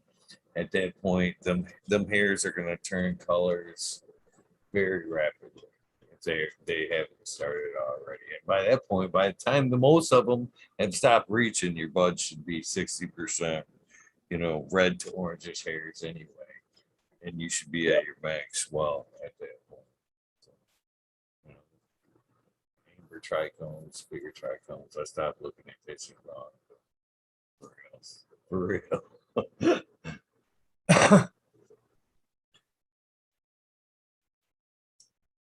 So the ethos genetics shares, man, I ran at some of them a few times, man.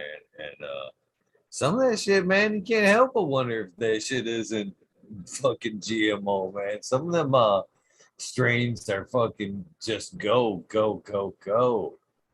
Uh, I ran an Yeah, the IOGOGOO. What is it? I fucked that up.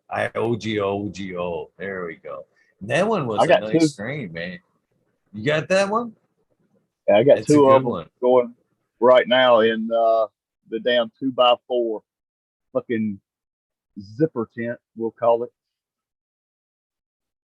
Um, but yeah, I got a free pack when I guess shout out Seeds Here Now.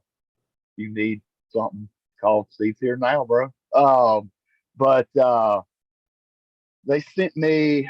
Uh, they have a thing on there. It's called a. They actually, it's not a freebie. It's called a grab bag, and you just basically pay a dude to go. Let me get this and this and this and throw it in this bag because you know how you go on the website and you look at the seeds and it's like, all right, let's see the ones that I think I know about and see who's breeding with them, and then try to find a reputable breeder. So I already knew about Rasta Jeff because the Grow From Your Heart podcast, and so that's a wealth of knowledge that is for free. And if anybody's looking to know anything about anything, that dude is Rasta Jeff is pretty sharp. So I wanted to try to how do you support somebody? He owns a seed company, buys some of his seeds, right? So I went through and looked, and back in the day, I had some White Widow. It was just fabulous. Of course, my cut of Storm Shadow does not even uh, compare to the White Widow that I had, so it's not like it's nostalgic. It's just a really good cut, so I keep it. But uh, that's why I picked that. And then I had some super purpled out Granddaddy Perp that was just super good. So I just kind of looking around for something that would help me sleep. Um, because if left alone to my own devices, I'm gonna do like 3 hours and wake up, and then a couple hours and wake up, and you know what I'm saying? It's just whatever, bro. Um, so I wanted something that I could maybe toke on and then knock my tail down. And that had done it that one time. And so I was looking for that. I just ran into Ethos. I didn't know any of the controversy or whatever behind that guy. But I will say this. It's funny that there's like 200 strains underneath his belt. And if you look at the menu, it's long. And it makes you wonder how other breeders have like seven, like, and this guy's got 200. It is what it is. You do what you do. At Banana Daddy, when it is flowering, it smells like straight over ripened bananas in the room. I mean, it brings the thunder monkey down on it. And it throws a super solid bud that's frosted. I tell people that the number two cut, I call her the frost giant because as soon as you flip her week two, she's got frost. As soon as the pistols pop, it's done. Frost comes, bam, all the way from then to the end. She is just amazing. And then she holds the flavor through the joint, which is how I judge a keeper. I don't care how hard they are to grow. They're plants. There's the life. You got to figure them out. Everybody's not the same. Um, that's part of being a grower. If it was all just a bunch of cookie cutter stuff, I would get real tired of it. But does this one stretch those OGOGOs are the That's tallest ones gonna in that tent? Yeah, Stretching. that's one thing about them fucking. I don't know about the ethos. I'd like to. And I'm telling you what, that IOGOGO will meet your criteria of burning all the way through and being fucking flavorful as fuck. It was a really good buzz, sweet. It's like a sweet Kush taste, or a pure Kush, or a Sweet Island Okay. skunk. kind of flavor Okay. to it. It's really sweet, really nice tones to it.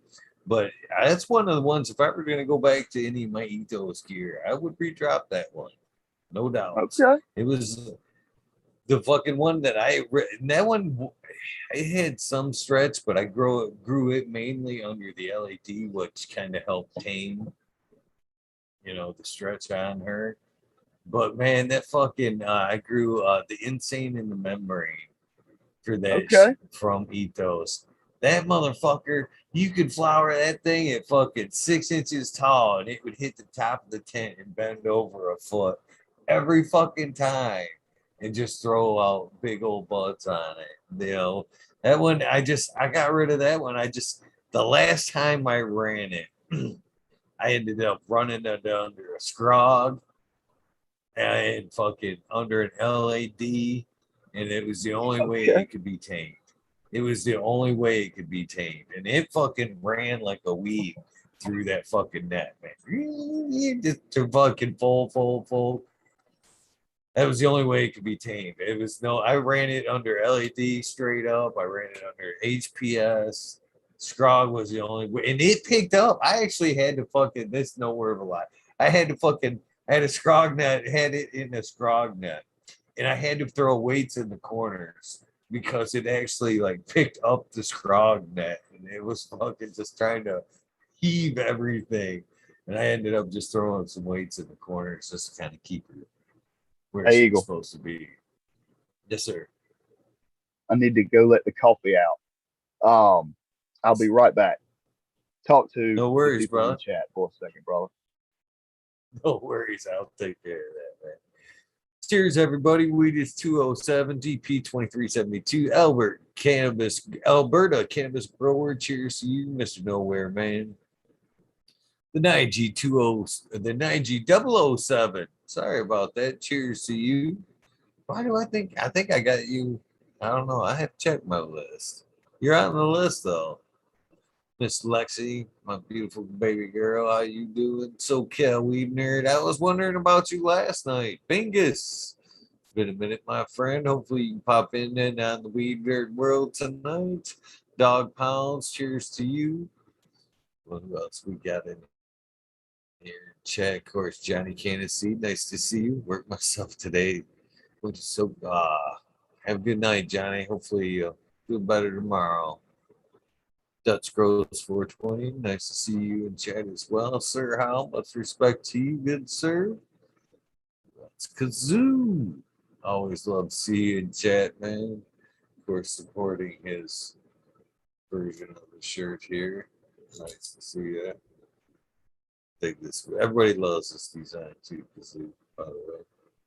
All right, I'm back. I was dying, but I was a pot deep. So, put a pot in, you got to put the pot out, whatever. Um, Cheers, Johnny. Sorry you had to leave, man. Uh, Yeah, but that's I forget there was one other the other strains I grew out. I can't it's escaping me right at the top of my I all those ethos genetics that I've ran have been very vigorous, questionably vigorous. Well, uh, so it kind of makes you wonder because I really have issues with buying feminized seeds too, because it didn't we hermaphrodite them to make female seeds. So, most time I buy regulars, try to pick the females out of that, but those happen to be feminized, and the banana daddies also were. So even though I didn't see anything crazy, and they grow good, but they grow.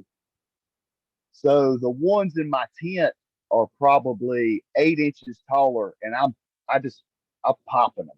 I pop them all the time. Like, repair your cell walls. Nope, I repair cell walls and grow 2 inches.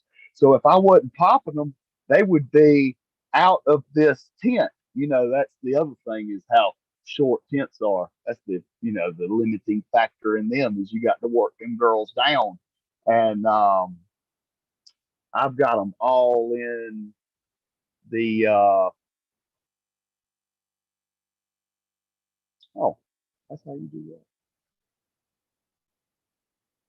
Hold on, Eagle. I'm just messing around, man. I was gonna see if I could flip it around. I'd show it to you, but it seems I have a background, so it would be. I guess I'd have to kill that shit Yeah, to do that, but that's easy. I don't exactly know how to do that because oh, you go here, you say none, you step into the Thunderdome. That's how that works. Um, Up in the upper corner, if you tap, there should be a thing you can flip the camera around. damn, it's all up in my grill, right? Here's one. You talking And about smashing?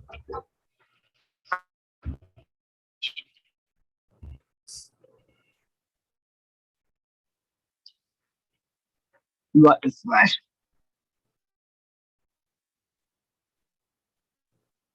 I absolutely love that. And some cannons. So I like the this is a cannons. cookie. I even know. Yeah. I don't like the height. So I just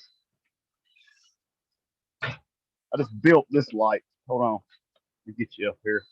I just built this one.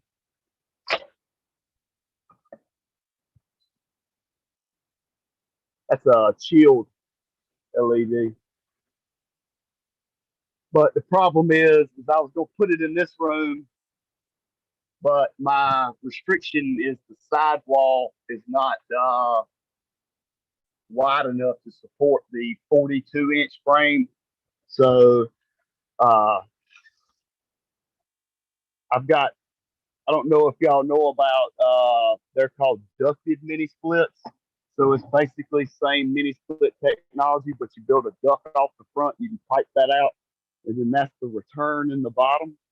So right now I use a mini split that's on the wall that controls the temperature in the lung room, and that's going to leave. That will be hooked up, but I got another unit floating off the coast of California, hanging out in the. We can't unload bullshit, but whatever. Whenever it gets here, that'll change. But I was going to say this before I shut this down, but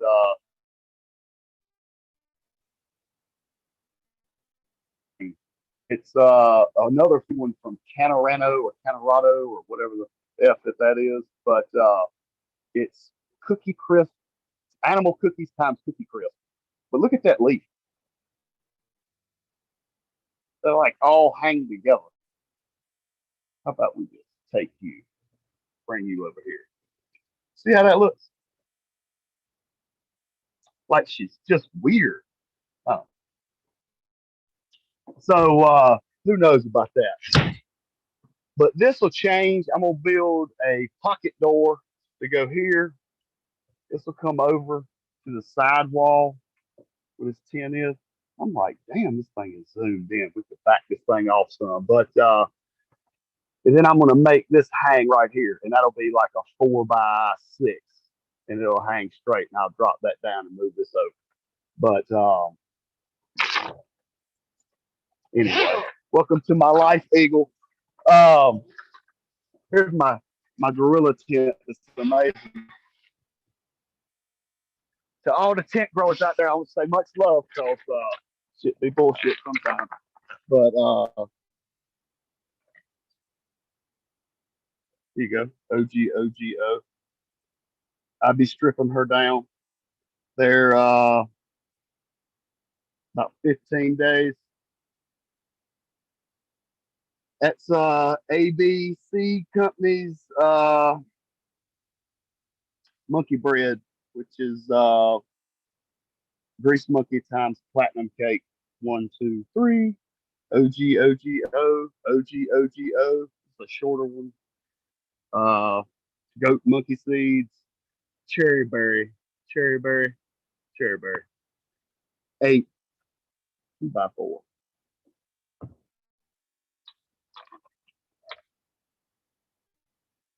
What kind of light you have in there? HLG 300 R spec. I like it because it's got the dim knob. The Canons have a dimmer on them, but you got to get a little bitty screwdriver all the way up inside of it. And so that's kind of retarded. But the driver on the Shield has a knob too. I just like the dimmer knob, man, because if you don't dim them, then probably blow them up, man. The plants kind of are shocked with the brightness of the LEDs from what I've seen. It kind of helps to kind of dim them down, just like the Canons in this room. I'm just flipping around. Look at us. We're just doing shit. So you see I got them on these ratchets hanging from the ceiling. So this is another thing I always talking about, the heat in your room because your rooms can't get hot enough. I just put a fan where it blows on the damn driver and it blows the heat off of the driver into the room. And then I took a metal pipe and piped it in on the sides all the way down. And that's hooked to a AC Infinity outside, so it pulls from here straight in, dumps it up in the room, and blows it around. So basically, I can control what's going on here with the sensors that are on the wall down here. Anyway, I start them when I flip on the flower. This is all the way at the top. So right now, this is 30 inches off the canopy, right? So this is what you taught the key, he would suggest you do in flower. This is a 4x6, by the way. But so what I do though is the first week I leave them all the way at the top, so my light intensity is not so bad down here. Because when I first put them in the room, they just have one hanging in the middle, and the other one's off. Because you only need one cannon on full blast to veg a 4x6 to where it's. I mean, I leaf stripped the other day, bro. Can you see this crap? I don't need to do it again. They just continually throw the leaves big like this shit. But anyway, that's another day. I won't do it on the show. But this is my little veg tent where I'm building this room out. That's another R spec. I don't know. I have issues, man. You know how it is. Damn, jab that one. Back to you. I have issues. Appreciate, man. I appreciate the hard duct in the rooms there. All my rooms, I've tried to hard duct as much shit as I can. People don't realize how much they lose to the ripples of them fucking flex to. Yeah. They lose a lot of that, all of the CMFs that they're trying so hard to keep up and losing a lot of their cooling power. Absolutely. Absolutely. So you got a fan, then you get a rating on CFM, right? Which is just cubic feet per minute, which is the max that it can do with everything being perfectly straight, because that's how they're designed. I mean, that's what the engineer's working off of is point A to point B in this duct. This fan does this under this. It's called a static pressure. So it's the difference with what you breathe in. So when you breathe in and take air, breathe in, then that's the in. and then you blow out. Then the difference between that is a pressure. When you put a bend in it, you increase the pressure, right? Because it's harder to breathe through a bend than it is a straight piece. And a good way to describe that is, remember back in the day when we used to shoot spitballs at people? Probably date myself then too. So you'd want that straw to be as straight as possible so you could hit Jerry in the back of the head while Miss Simpson was teaching the math class. Pow, got Jerry, right? But what happens if it was bent? You might not get the air pressure you wanted. Might piddle on off or shoot over there or whatever. So it absolutely, which like the tent, I've got the flex duct hanging all off of it just because I've been not the happiest with it. It's going to change anyway and go into that room. I'm basically going to flower them out and then probably going to give the tent away, to be honest with you. I don't know. I might keep it. I have a little 2x that I use as a drying space. So 2x4, I guess I can step it up, whatever. But I've been stuck in them way too long, brother. Way too long. I'm in Tent City over here. I know. You got them all around you. Which, to be honest, I really did that because, well, one, the price of lumber went stupid, right? And it's like building anything now is 4 times the cost. So you weigh that towards you just put it together. It's a no brainer. You get a tent.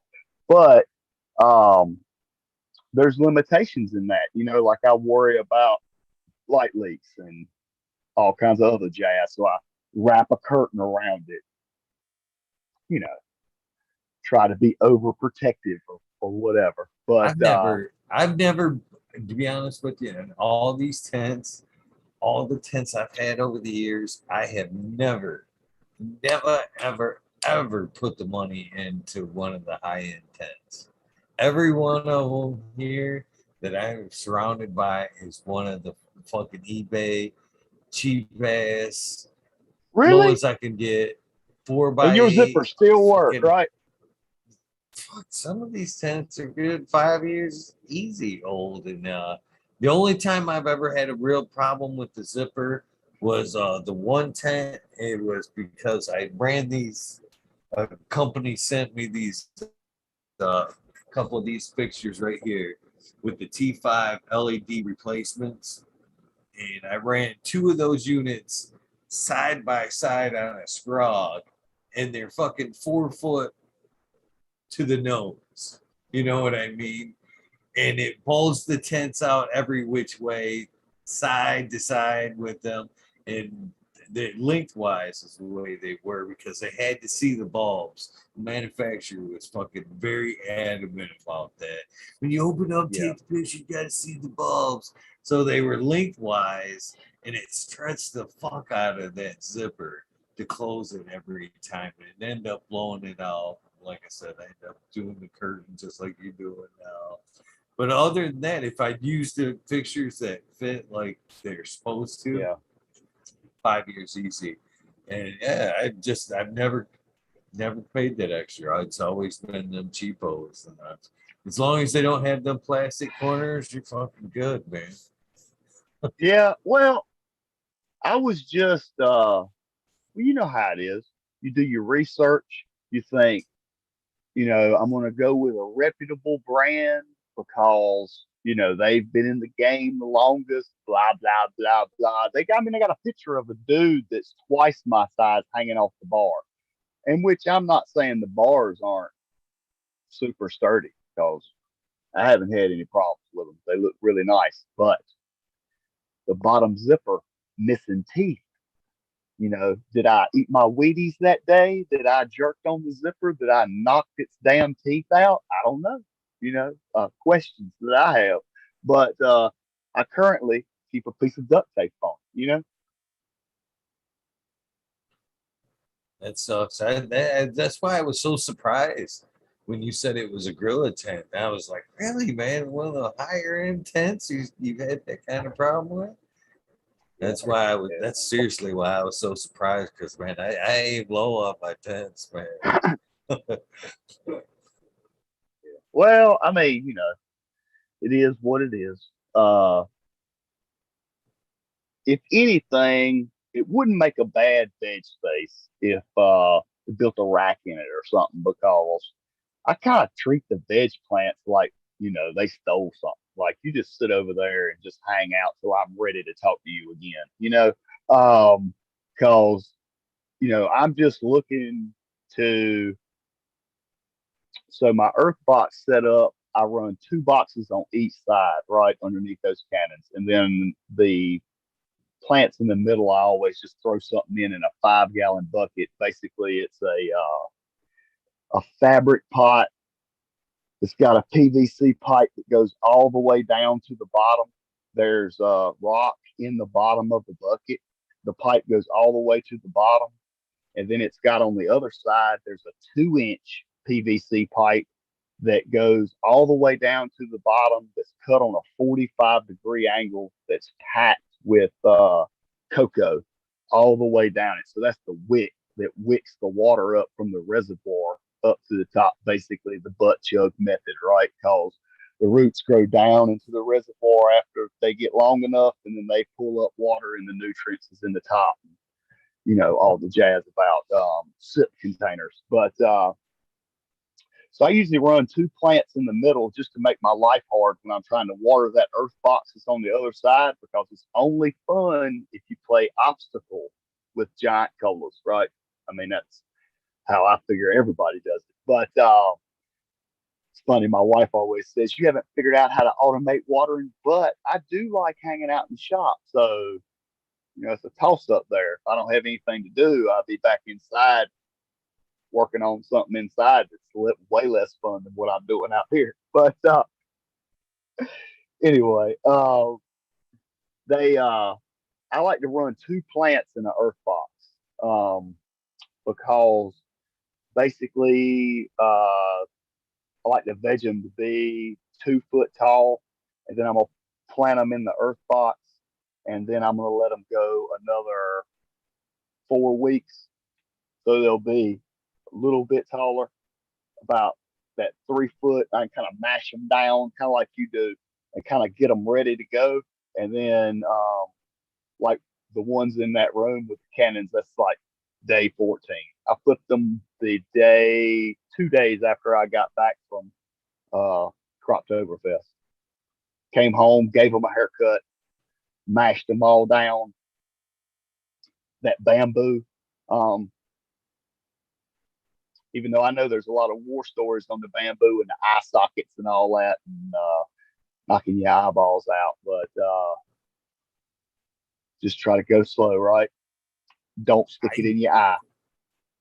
I love the band. I was kind of cheesing when you showed me that shit because that's a lot. I hate the fucking skyrockets. I hate them. I hate them. I hate them. I hate them.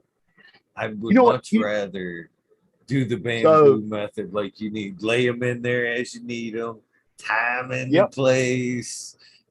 That's such a better way. Such a better way. So I like to hang the whole plant to dry, and I don't do wet trim. I do dry trim. So I just knock off the big leaves 3 or 4 days before I'm gonna cut you, so you have time to go ahead and heal up, and there's gonna be no juju leaking out of your tail, because I'm gonna hit you with these loppers I got, and I'm gonna hang you up now. I don't know if you noticed in that room, I've got some actually oak strips that on the sidewall that got eye hooks out of them, because when I originally built the room, I would just stretch the netting across, right? And then have them where they're supported in there. Because I mean, most of that's just support anyway. But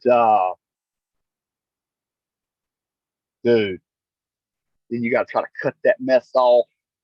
It's all hanging all over the place. It's either that or you cut the branch and branch hang. You got to build a rack. You got to do this. You got to do that. You know what I'm saying? Where I just want to hang it up, bro. I got it here. I can put it in this little spot I've made for it. I can get it to the temperature I need and the humidity and let it go. Put it in a jar. And I don't want to toot my own horn, but I mean, toot toot, motherfucker. I can get it dry and good where it ain't hay and it tastes good and life is great. Um, but I was watching the Builder Soil dude, Jeremy, just because I follow him because I think he's got good sense. He sells good products.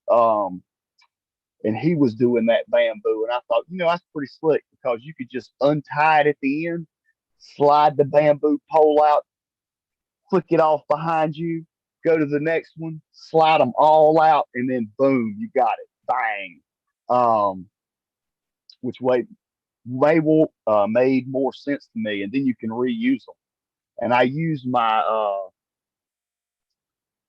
garden snips to cut the bamboo to shape. So I just measure it and then go whack, and then take and tie it up. Now some of it's got wire and some of it's got that green garden uh, wire that you like tie plants with. It's super flimsy. I got some of it around here somewhere. But uh, yeah, I like to smash them down. What you got some?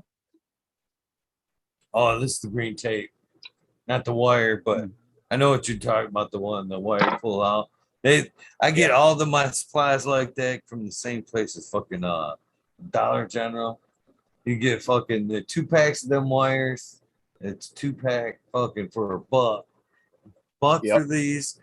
And I tell you what, the biggest gem I got out of that store this year, and I was pissed by the time I discovered them, it was already later in the year. And I got a couple of them right here.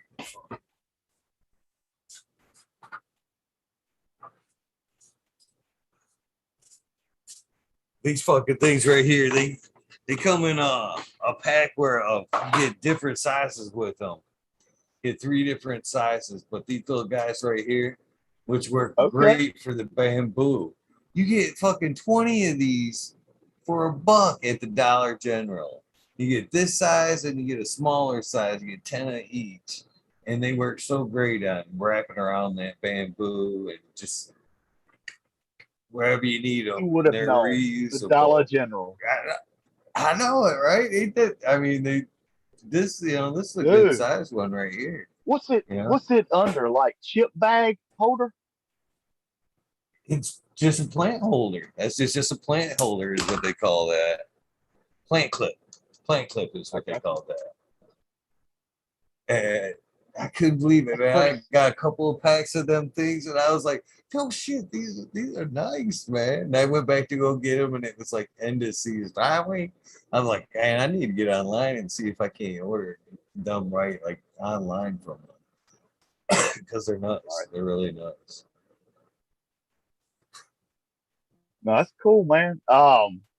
No, I just, always trying to evolve it, man, just to see, how can I get to the next stage? Because, like I said, I grew that one that was 14 foot tall. That was a whole lot of stalk. If I was trying to make paper, I guess I'd have been in the game, but not really into making paper. So figured out, smash them down, let them bridge out, um, work on secondary branching, moving that up. I try to keep the ladies clean on the bottom, shoot a bunch of air in the bottom, keep me away from pockets.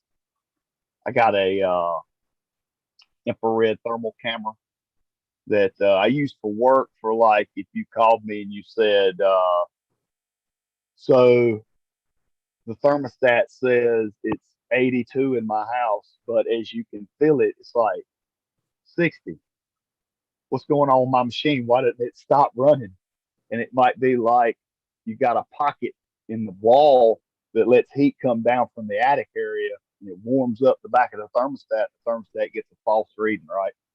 It's like, how do you find that? So I got this camera of one of those flares that you can look at and see what's going on. So your pockets of air that form up inside tents are real bad for it because once the canopy gets above, there's nothing shooting in the bottom to blow it up. Then all the humidity stays below the leaf, where um, above the leaf is a totally different temperature, and that's why you get that transpiration rate in between that, and that's the beginnings of a bad day. I mean, you know that you're going to have here comes the mildew with those leaves sitting on top of each other and being all moist like that. Train wreck in my brain. But anyway, that little camera, I shoot the little room and figure out where's my little spot that's going to be the problem. And then we just hit that with the fan or just add more air in or do something to remove that. But funny how that stuff just all kind of lays out in those little rooms. Like I notice how you open yours up so they just all homogenize into the same room and you don't even have to worry about any of that going on because it's all open. Um, where the more you keep them locked down is the more you're going to keep that humidity in there and it can drift depending on airflow and whatnot. I actually recommend for tent growers uh, that when the lights shut off, that instead of keeping it closed up, like say these, man, when my lights shut off, I'll let them stay open for a half hour before I close them up because I know if I shut them up before that light goes off, I'm trapping that humidity in there, and I'm just kind of asking for more of a problem. If you don't mind, Keith and Chief in chat is asking if I veg outside of the tents, and the answer is yes. Every tent here is in flowering. Every tent flowers. All 8 tents, all 4x8 tents, except the 30x30 here, are all in flowering stage. My veg area is what you see behind me right here. Switch cameras if it switches. There we go. This is my veg area. It's all right here behind me, and Yeah. this is all on all the time, 24 hours. And it usually doesn't affect no light leaks in my tents. So there's two phases of what goes on here. The veg is on 24 hours. The HPS run at night, and then these tents HPS run at night, and then the other LED tents run during the day. So they offset. So it isn't a constant workload all at one time of the night. You know what I mean? It's kind of split up a little bit. So just answering that question, Jan. No, I no light leaks. Even with these cheap tents, I've never had a real bad problem unless it was me not properly opening and shutting tents on time. Yeah. Well, I don't know. It's just, I guess, once the zipper failed, it was all downhill from there. Uh, before that,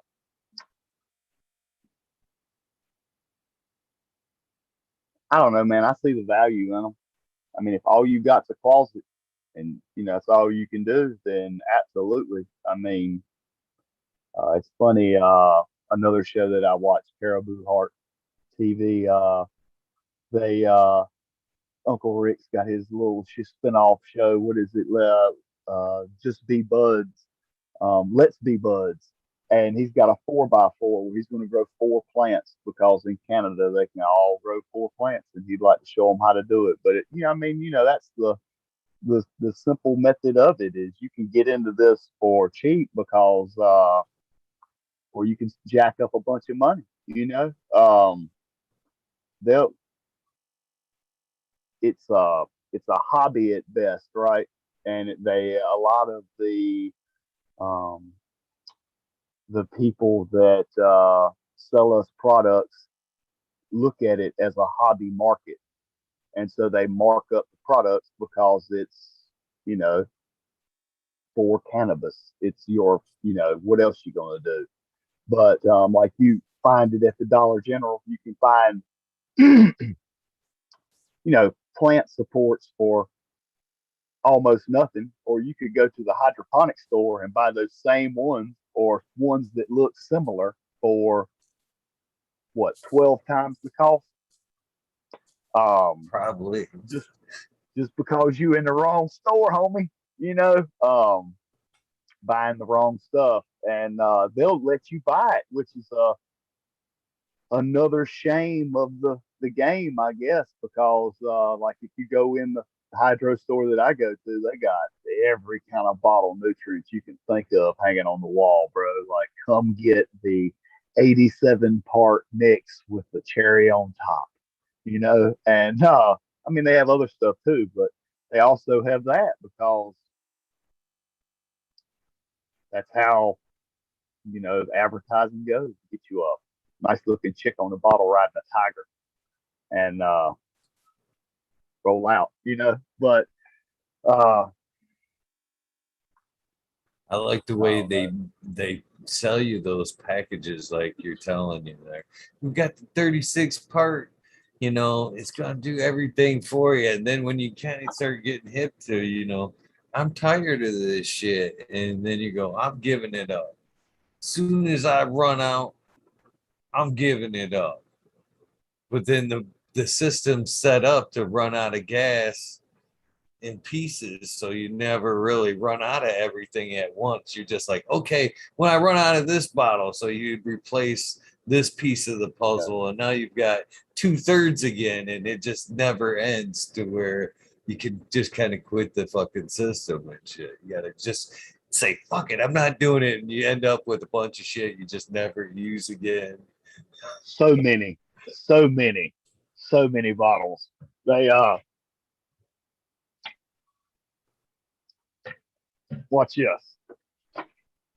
I like to keep it. Oh, oh, fuck! It's in the back.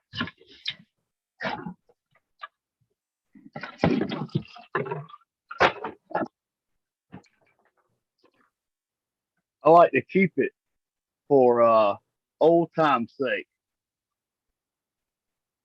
My Cal Mag bottle. I think I've had it 10 years. I mean, it went through the spraying of the foam in the shop to insulate it out. It's just still got a little bit more Cal Mag, right? That's all they need. Uh, but I hate it too because people are hard headed and they want to go the rough way when you don't even have to do all that. I mean, you can drive plants, uh, water them every day, do all kinds of crazy stuff. Cocoa. I mean, I remember when you were the chunky cocoa man, and then you ran into an earth box experience. I mean, it's like you can get some hella growth out of them, man. You got to be patient though. You got to wait on them. They got to get that little root down in that reservoir. But once they do, and they can drink that water, bro. Like, I got to go in there, pluck these leaves, get them out of the way, let these other little sites get their little sunshine on them. Some people like to do the leaf strip at 21 days, and I don't really do that. I do a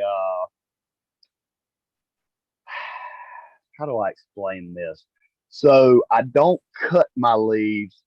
I take my big finger, grab the leaf, push up with the bottom, and push down with my nail, kind of like you're getting a green bean off a vine. You've ever got green beans off a bush?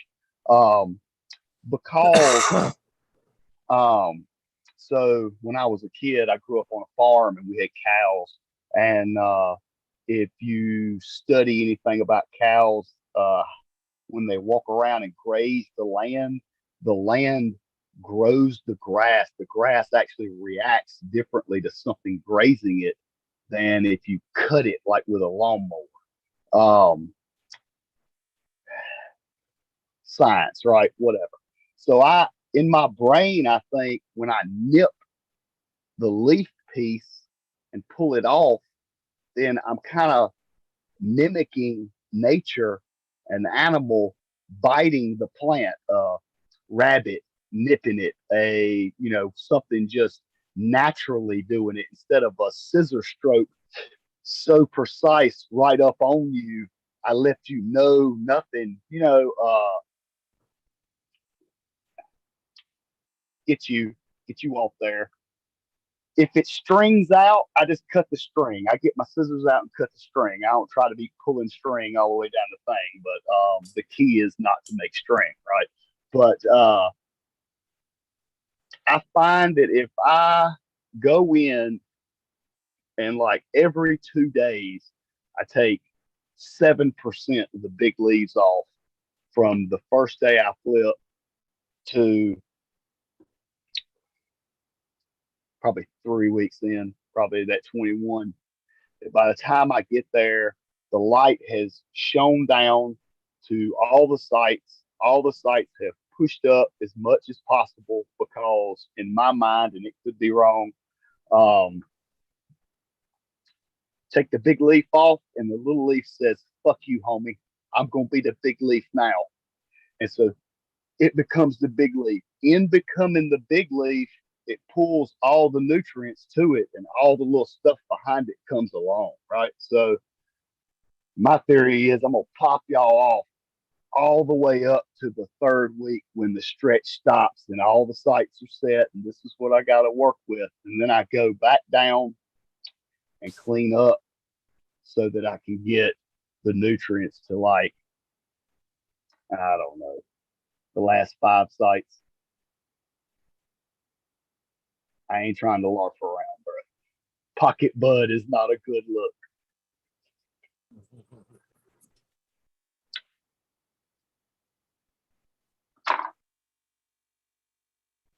But Yeah, yeah, it's sounds like a good system. Sounds like you've got it down.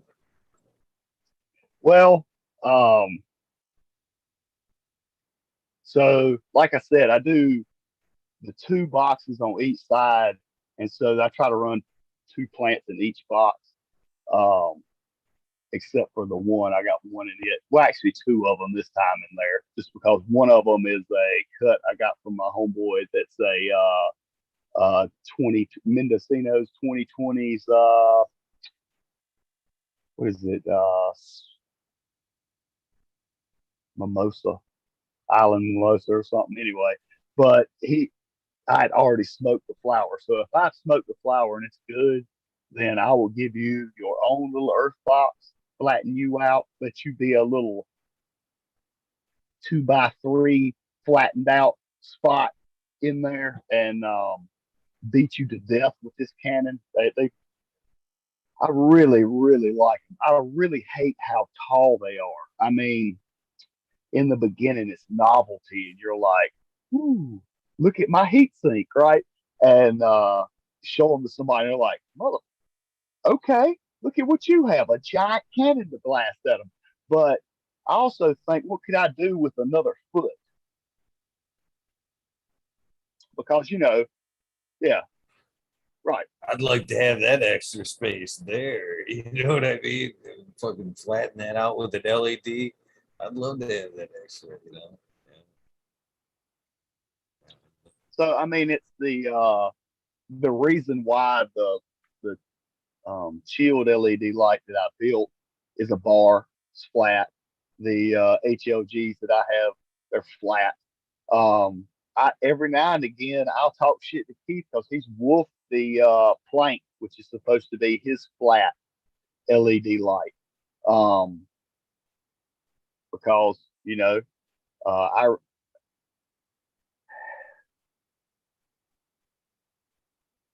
you watch shows, right? You feel like you. This is your first time meeting me, but I feel like I know you way more than you know me because I've sat and watched your shows, listened to you talk, tell you stories, go through the, you know, uh, getting the organic peel and all that stuff. Watched you take it, all that jazz. Um, and so you kind of get like, I feel like I know you, even though you don't know me, right? It's kind of that feeling. I'm sure everybody in chat feels the same way. Like, yo, that's Eagle. Like, if I saw you at the gas station, your ass is hit. I'm gonna be like, hey, I are you hope Eagle so. Garden? You know? Oh yeah, oh yeah. And then if you're not, I'd be like, damn, sorry, bro. Have a nice day. But if it just because you get comfortable because you are, 513. I mean, damn, and then most of your shows, like I usually watch after the fact because unless I wake up, then about midnight, my dude cuts the light off, and then I'll sleep till 2 or 3. Sometimes you'll see me pop in. Y'all have already been deep into whatever you're talking about. I'll jump in, and then I'll just hang out till the joint hits me, and then you just watch me fade. I just fade back out to the morning, and then because I got to go and do work, man. But I'll watch your show later on and figure out what in the hell y'all talked about that was probably crazy. Or what was your guy's name you had the other night? The Leaf guy. Uh, Oh, the rooted leaf. dude, dude, that guy is so smart. I felt like so I learned how to do heating and air while I was in prison, and I remember thinking, um, I told my case manager, I said, "Look, I don't know how to do anything to sell drugs and be a damn criminal. So you need to damn put me in a vocational skill so we keep me out of trouble, right? Because I got to learn how to do something." And they did. They helped me out. They shot me over here. They taught me some heat and air. And I remember thinking, damn, man, it's a whole lot of numbers, and we got to learn math and chemistry, refrigerant charge, and all this jazz that goes with it. And I remember thinking, damn, I got to learn all this shit. And I just crammed it down the hole because I kind of felt like my life depended on it. Like where I'm from, man, they just waiting for your ass to be fucking up, and they will take you away from here like anywhere else, right? And if you're going to try to play the game, then they absolutely going to play the game with you. And like everywhere else. Um, so I didn't want to play the game. I wanted to go, hey, let's do heat and air because the rest of the shit was like block laying. I don't want to be a block layer. That no. They had the dudes that did carpentry. They put the roofs on the block buildings that they built. I would, don't want to do the carpentry trick either because that looked like that was some 4x4s and some 6x6s that get heavy after a while. So um, I wanted to try to go the other way, even though I crawl under houses, what my knees and elbows, crawl over here, drag this tool bag, fix your duct work, all this jazz. So anyway, um, it worked out. I ended up passing the state board test, like I said, getting a mechanical contractor's license to run a business and be, legit. And it has absolutely paid my bills. But I took the test twice, right? I can tell this community this. I couldn't tell my mom and dad, all the people that pray for me daily. Um, but so the first time, you know this about codes, they make you have all these books that they make you buy that are very expensive, boring ass shit about a bunch of minimums that I can only do this at your house. I can do greater than this, but I cannot do less than. So, that's the game that we play with our inspectors. So, um, my books were going to run out and I was going to have to buy a whole new motherfucking set. And I was like, I'm going to ride 4 hours to another town that's administering the test one week before my books are no longer good and I have to buy, I think it's like $1,200 worth of books to do it. And take, just to send the application in and take the test again in the following year. And so I rode all the way up the street, stayed at a hotel, got up, had coffee, ate breakfast, went um, sober, just because, got to be sharp. I should have burnt one. I did not burn one, which is not normally me. Um, and I went in there, sober Dan, boom, just crashed her straight down. I missed like safety questions. Sorry, I didn't mean to miss your safety questions. But so I had to wait 90 days and I could retake it. So I had to buy the books, 1,200 more dollars for the same books with like two revisions on page 12. Bunch of garbage state bullshit. Got to love those state people. Um, I did a normal routine, stoner moment. I got high. I went to Taco Bell. I went and fucking crushed that test. Um, no anxiety, no uh, whatever. Broke my little calculator out, did all their algebraic formulas, no problem, right? Um, just normal routine, and it's because it's a de-stressor, back in the day when I was a kid, I called it the fuck it. Smoke a joint, say fuck it. Hold my beer, watch me do this. But really, what it is it just wipes the anxiety out and it allows you to focus on the matter at hand. And depending on what that matter is, just so happens to be the situation you're in. And so it actually helped me out because you like walk in there, make you take your hat off, put it in a bag, zip all your shit up behind you, locked up. You can't put your hands off the table. You know, got a camera on you while you take a test on a computer. Crazy. My worst injury I've ever had on a job has came from my only silver safety meeting.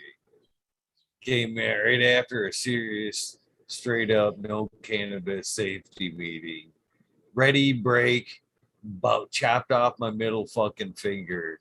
And I was working with like the crew leader. We'd split up into teams, and he sends me up. Yeah, you come with me. And he's on the inside. I'm doing window glazer. I took the job because it was a prevailing wage, and I wasn't losing this fucking job for nothing, man. Hired in at 45 fucking dollars an hour. Fucking an hour. I was fucking you were gonna I even told the cat when I hired in, I'm like, you ain't gonna get me to leave. I'm working every available hour you throw me, Right. fucking Right. you crazy. Even after fucking this happens. So he goes in, I'm telling you, first and only safety meeting. I've worked for myself or people like myself this whole time. This is the first time like stepping up into like a bigger category, union type, you know. And so fucking he goes in and he starts dismantling the window from the inside and he says something to me and I pop my head in, I talk to him and I fucking pop my head back out and I leave my hand setting in the sill. And it's a school. Metal frame windows, all of them 3x3, three fucking sashes, upper and lowers. And he's dismantling like the spring parts of them so we fucking pull them up.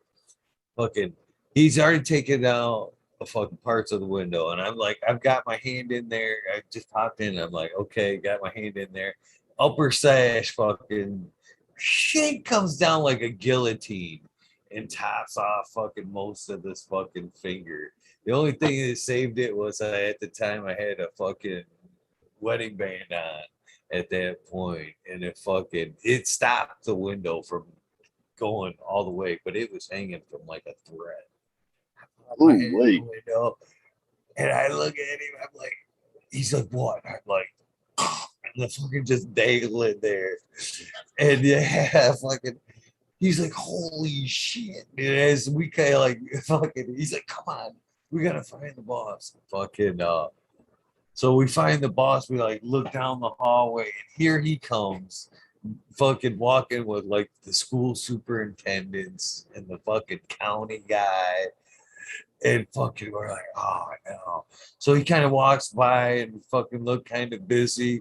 And fucking team leader fucking as he walks by, you're like, hey man, I need to talk to you.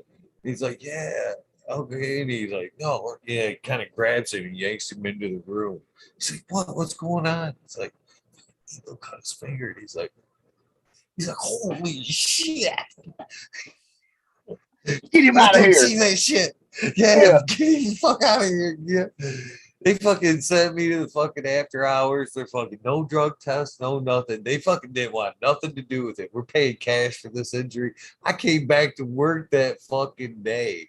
That fucking day. And finished out the fucking I worked the next day, the day after that, fucking to this day, you can kind of see how it fucking droops. I can't even like straighten it out like that finger that nice and straight there. It's always got that like where it chopped the tendon there. I'd wear a little cap on that bad boy forever. Forever Dude, boy, I'd wear a splint on that I, thing. I But totally get it. I got a full hitchhiker on one hand, and I can only do a little bit on the other. You push it back. see, That's where that furnace dropped on it. But oof. I was so apparently everybody's not good at trades, which is fine. You know, some people have to be laborers. It's fine, right?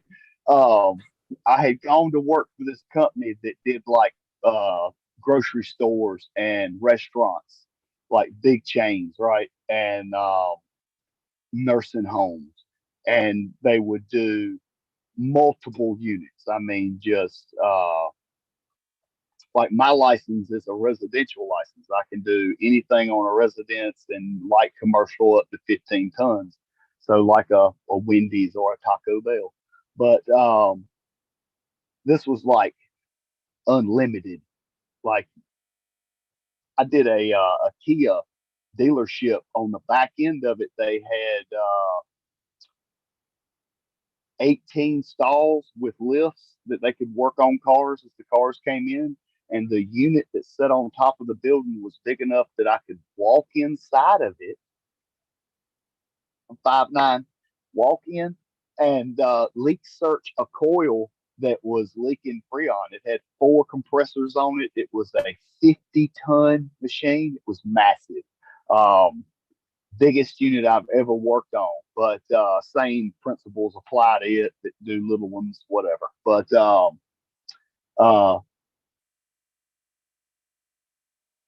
fucking stoner moment. I just missed it.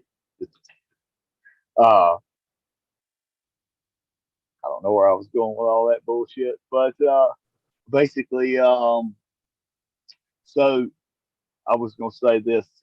I got a couple of guys that I don't know if they'll watch this later on, but we're going to meet up next weekend in VA, and they're going to have a kind cup, their first one ever. And so we're all going to meet up, and they all do HVAC. And I was telling them the other night that that's all I talk about is HVAC and cannabis and regular gardening. Like I grew a pineapple this year; it was about this big, one pine. That'd be pretty cool. It was, man. I ate that rascal too, and it was the best pineapple I've ever tasted. I didn't know, you just do research. You got to put them in a bigger pot. They got to be in like a 16 by 16 bucket that's kind of shallow because they don't have real long roots. But mine's not in that. So, of course, it wasn't going to make a big fruit because we know got to have the roots to have the fruits. They're neat plant. They're actually a really neat plant. Did you save it? Did you kind of keep it I going? did. Couldn't you like? Well, Did you? yeah, I did. So you take it off and it'll shoot another sprig out that'll form another flower that, of course, becomes the pineapple. And then the top of the pineapple, you cut it off, the green foliage that goes up if you cut it off at the base and leave a little flesh, stick it in a jar, it'll root down from it. You can have another plant. So um, they technically, if you watch any of it on YouTube, the guys they'll tell you can go to the store and buy a pineapple and cut the green part off and stick it in the water and root your own pineapple plant. The only issue is the ones from the store have pesticides on them. I actually bought a pineapple plant to try to grow it because that's part of this whole uh, I guess it's good for your soul to grow stuff. I grow all kinds of shit. I get the seed out of the avocado and stick uh, toothpicks in it, put it in water, and watch it grow up. Even though I can't grow avocados here, takes 5 years to get an avocado. They got to go through frost, and they can't. So whatever. It is what it is. Yeah, can you try it indoor though? Maybe so. So I got it in a coffee cup. It's about this tall, and it's got a root mass the size of the coffee cup. So I kind of feel sorry for it, but I just keep pouring the water off, pour new water on, have a nice life, bro. When it gets big enough, I'd like to transplant it, but those are trees. They get giant. It's not, I can't keep it. I can keep a pineapple plant, drag it inside. I'm going to stick it outside next year and see if the sun will beat it down. Something to be noted to if anybody in chat's thinking I'm gonna go get me a damn pineapple, that the guy that I watch on YouTube, which I'm not gonna shout him out because I did not follow his channel, so it's not like I remember his name. I'm sorry. But when you cut it off and you stick it in water and then it roots out, you stick it in the dirt, and of course you up pot it just like we do to get it to a big size, and it kind of grows like aloe with the foliage coming out being real sharp, right, coming out of the sides. Um, it takes 2 years to get it to where it'll flower. So be patient. Two. That's the one of the best things about gardening is learning to be patient. Um, I remember being so jacked up when the first plants that I was really seriously trying to grow, I was trying to follow like 9 different channels and 5 different kinds of recipes, and I was trying to mingle that all in and just do it to them, and they were coming to cut them down too early. Didn't know at the time. You gotta wait. You gotta wait. Feel like it's time. Wait a little more. You gotta wait until you get that feel, like you say, to where you kind of, okay, this is what I need to do at this stage. This is what I need to do at that stage. You just got to wait.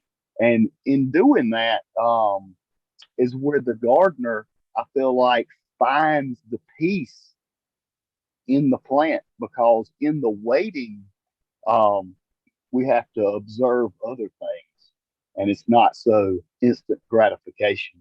Um, and that's why I like pineapples and stuff. I just say, disclaimer: you cut a pineapple off, you get a pineapple in 2 years. They also like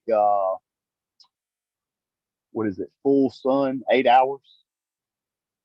So you could stick them in a grow room if you wanted to waste the space, but I put them on the back porch, let them have at it through a sliding glass window, and then I think next year I'm gonna take that one outside and see if I can't just let it just soak up sun from, because my front yard gets about, I mean, peak summer it probably gets all of 14. So I mean, the pineapple should love it, and hopefully I get a bigger pineapple because it was really good. Everybody was impressed with the little piece I gave them. Here, check this out. Like, you going pineapple? I'm like, yeah, it is what it is. I do enjoy I it. think that's cool. So you think it not only like just kind of like we do with the cuts, you've got now have a heritage pineapple. You know what I mean? Yeah. That's pretty cool. They At some point, uh you could actually like be like, you know what I mean? The passing of the card. You know what I mean? That special moment. We get together every 2 years for the tasting of the pineapple. right, right. Well, part of me wonders if the mom plant, that guy was talking about, his shot another shoot out the next year. That So I up potted her once I figured out she needs a bigger container. They like to put them in like whiskey barrels, is what they really want to put them in. But I can't move a whiskey barrel in and out. That looks like I blew my back out trying to grow a pineapple, and nobody wins on that, right? Like, you dumbass, you could have bought one for $4 and a half, but instead you blew your back out. So I put mine in basically what they would sell you at a box store that have kind of more flat and a round circle that's about 12 inches around. So I ain't giving them the 16. And I put them in Coco Loco because Coco Loco is basically cocoa, worm castings, and perlite that they like to be moist. They say water them twice a week, but I pretty much hit mine every time I look at it. The dirt's dry and it doesn't give it a problem. But it's, like anything else, aloe, anything that you got to learn, they're all different, which helps because if you grow the same plant every single time, you have missed the damn experience. Um, the experience is the variety and how much we connect back to that variety. Um, with ourselves. I mean, like this year in my garden, I tried to grow broccoli, which I've grown broccoli in the past. Broccoli is not a real hard thing to grow, but it seems like everybody likes to eat broccoli. So then I just got this banker plant out here. They're just eating though. We got no broccoli, no broccoli. We got lots of cucumbers, lots of tomatoes, lots of peppers and green beans and potatoes and all the other things. I just let them eat the broccoli. My wife would be out there like, "You're not going to cut the broccoli down?" No, no. You cut the broccoli down, they're going to eat something else. So, it's part of the experience. Some have to drop so that, others can live. But that is the symbol of Mother Nature. It's all on the Discovery Channel. Just watch a little bit of it.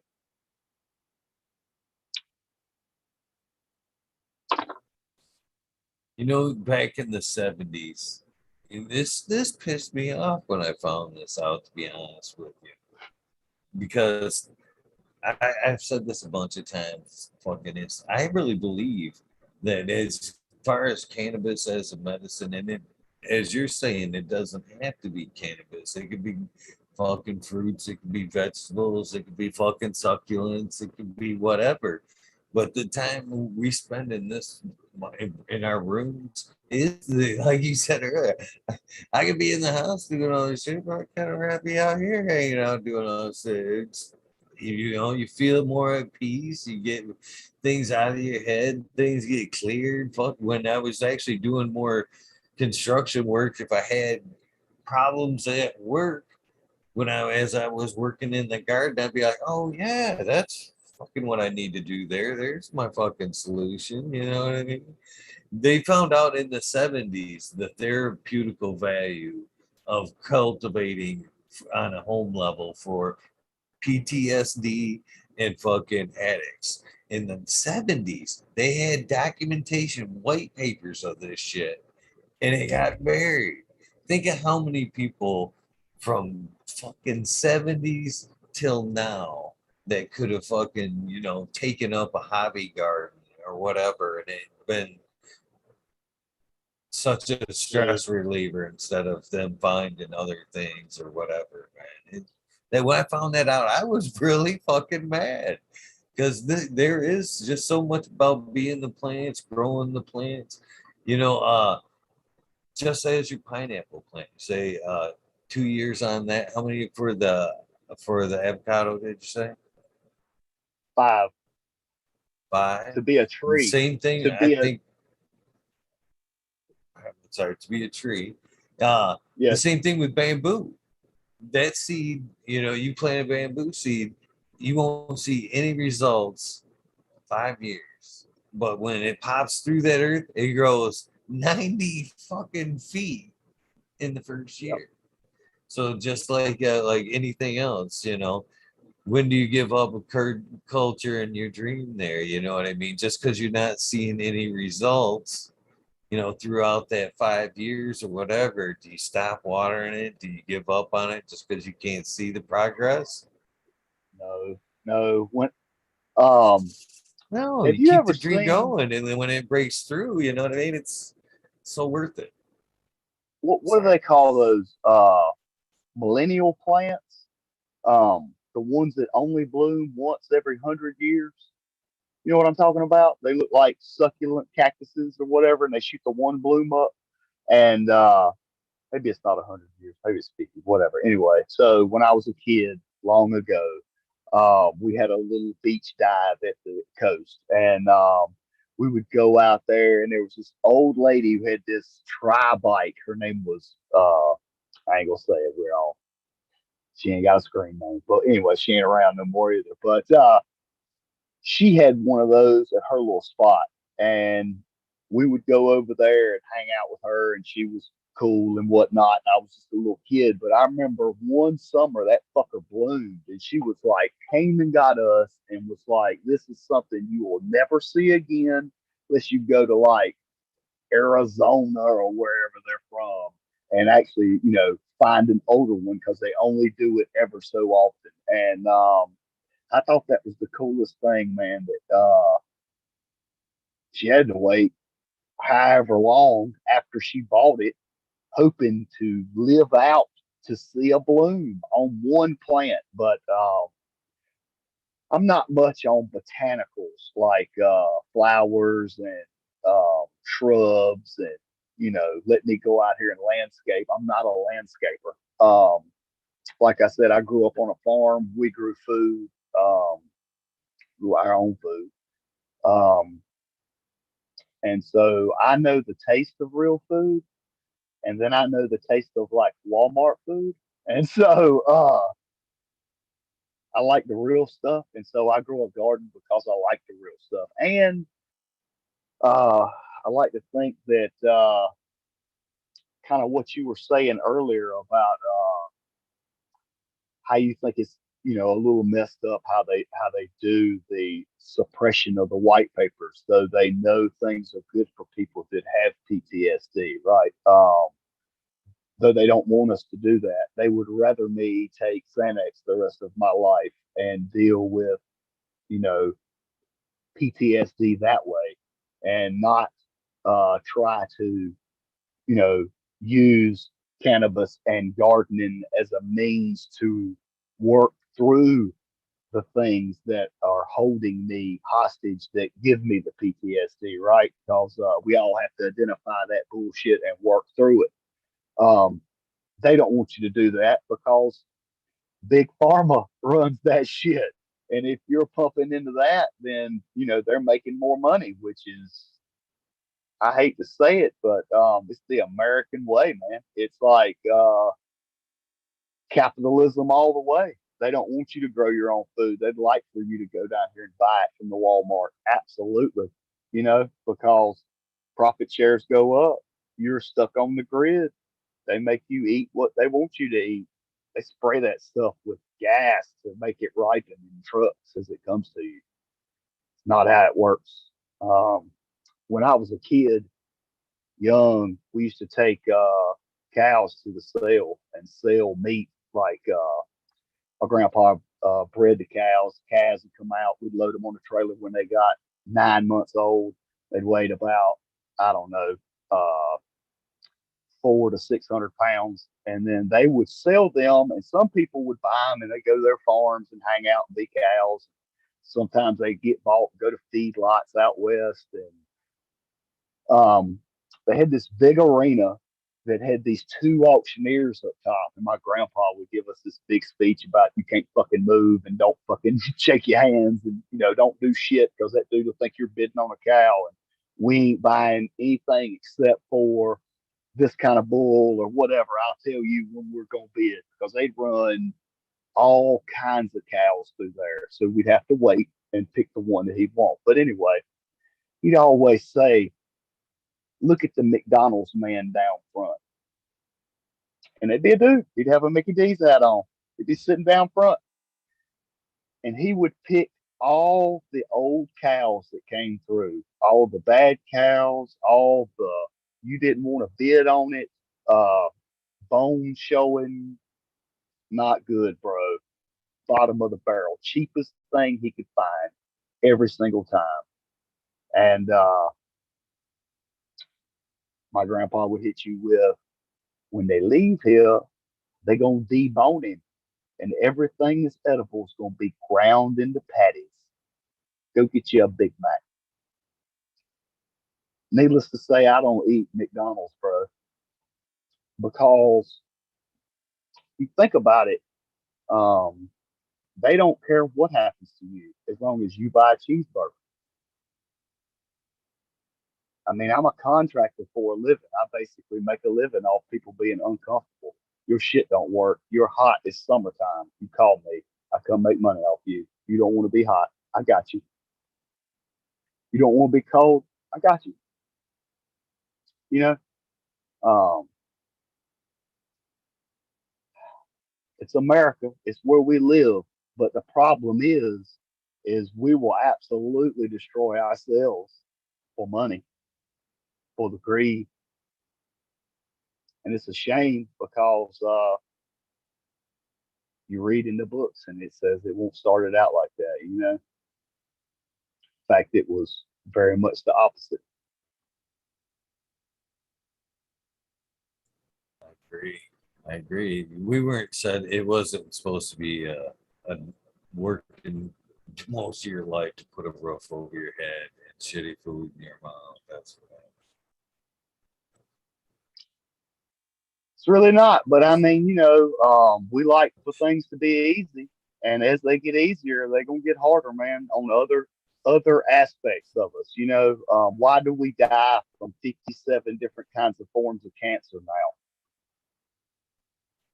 I mean, I can't shit, help bro. but think that when your grandfather told you that when you sat back there that day, they actually put real fucking cows in them burgers. We don't even know what fuck's in them nowadays.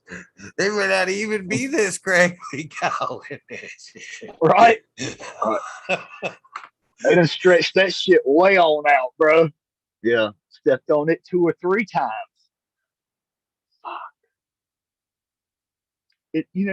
And it's sad, but it's easy. And as much as I say that, I still go eat a cheeseburger downtown. I want you to think I'm we got a saying around here called granola, where you're too hippie. You just, don't want to eat nothing, but just eat garden leaves and stuff. But I still go to the Taco Bell, and I know it's killing me. I still smoke damn cigarettes, but all of it is against us, though. The whole system. And that's what is the shame because of where we live. I mean, it's, the greatest place on earth. And yet, is it?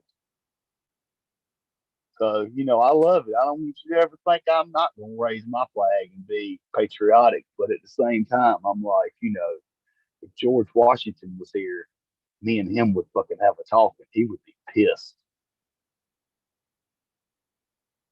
You don't know how many times that I've pulled up, and I do it too. I occasionally eat at the fucking McDonald's. I hate it every time I pull up to McDonald's because, like I said, it's the only thing. It is the only thing around me for fucking 30 fucking miles is that McDonald's. And there's times I just pull up in that thing just because I'm hungry, don't feel like cooking. And I literally say to myself, I hate this fucking food. Yep. I fucking order it. Yep. The next day, your guts remind you of why you say that too. Next day, it ain't even the next day. If you put cheese on that shit a half hour later, man, you're like, man, something ain't right. So crazy, man. So crazy. Um, and I, I really hate it too. I feel so blessed in life that I had the raising I had, living on the farm and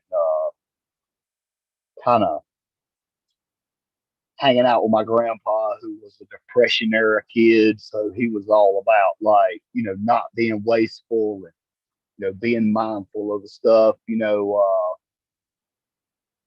He always said another thing that was really insightful that was about money and things they don't teach you in school. He said he only made a gross uh, salary as he was an agriculture agent that went around to farms that needed help with cows, and he would teach you or talk to you about what to feed them better, or milk them better, or cow shit, right? So talked about cows all day and ran a cow farm. So um, he he would say he only made $14,000 a year was his max salary.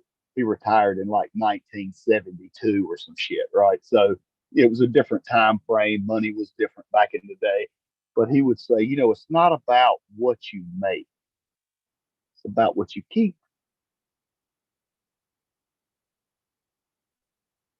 So, years later, I stumble into being a contractor because if you move away from somebody else paying you and you have to pay yourself, then you pay yourself, you pay Uncle Sam, you pay Uncle Sam again, and then you pay him some more. And then you get to keep a little bit out of that, and you get that because that's just the price of doing business. If you step out of the limelight, then they put their hand out. You put some stuff in it. But So, you know, they put you on a wheel though, round and around you go. Make more money, pay more taxes. Make more money, pay more taxes. So you work more to keep more. But you know what else you give up? Time.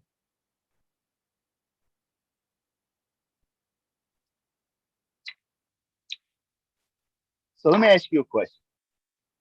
Have you ever sat in your garden, just maybe came in from work, you haven't started yet, you thought, I'm gonna smoke this joint, I'm just gonna look at these plants, kind of get me a game plan, start at tent one, go down the line, do the, you know, all the stuff you need to do.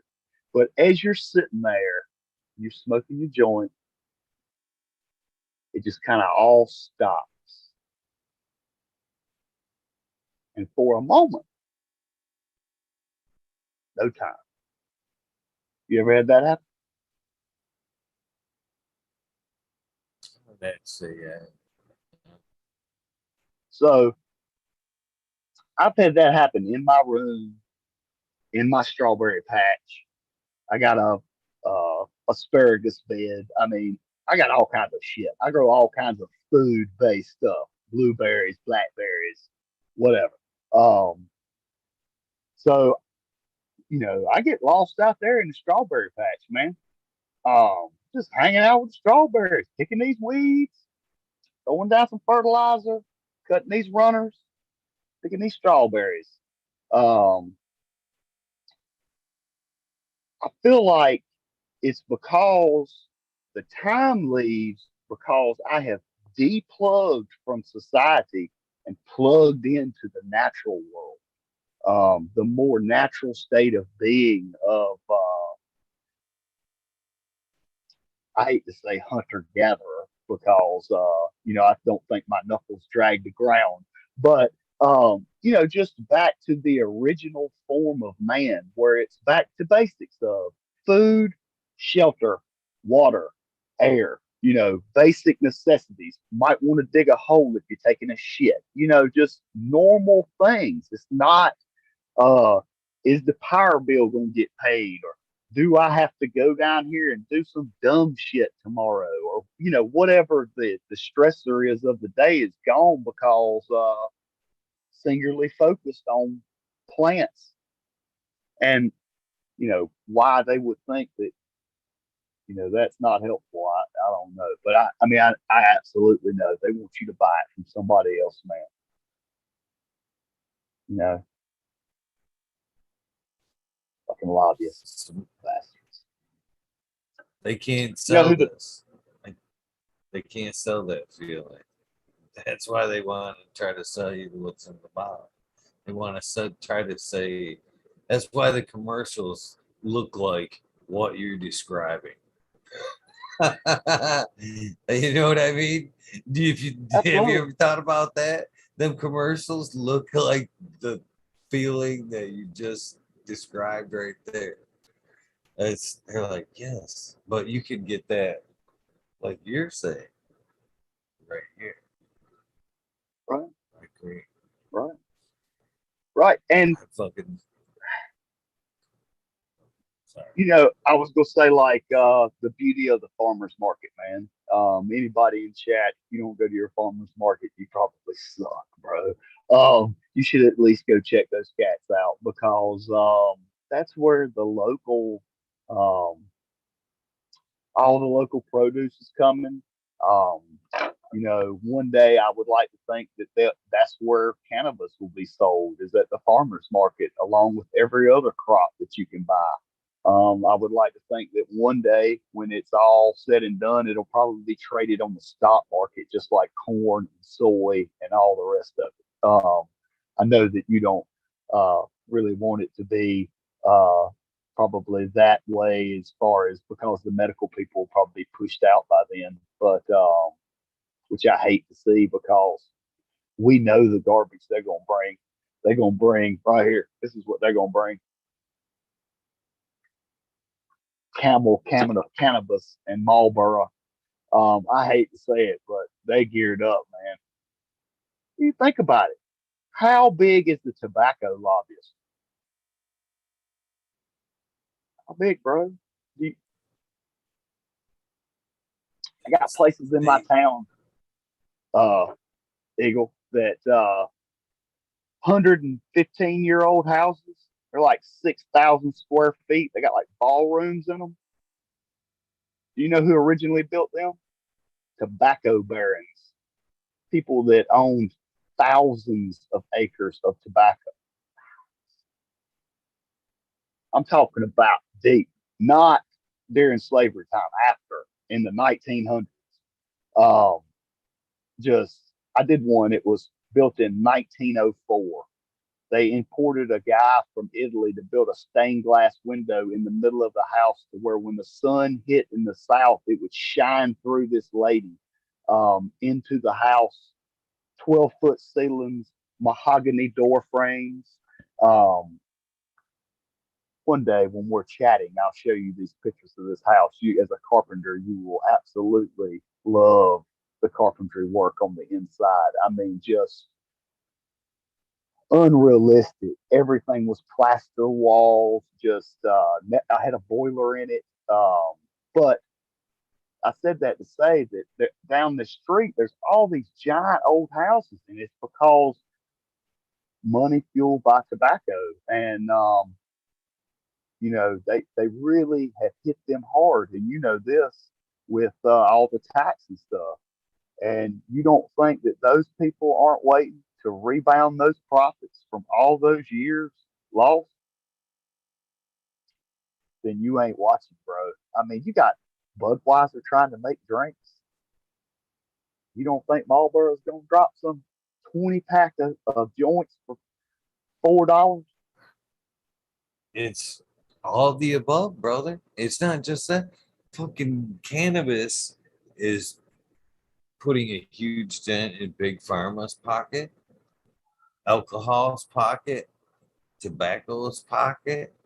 All of them guys, just like you're saying, are fucking taking a huge beating from cannabis right now and would love to fucking recoup them fucking losses.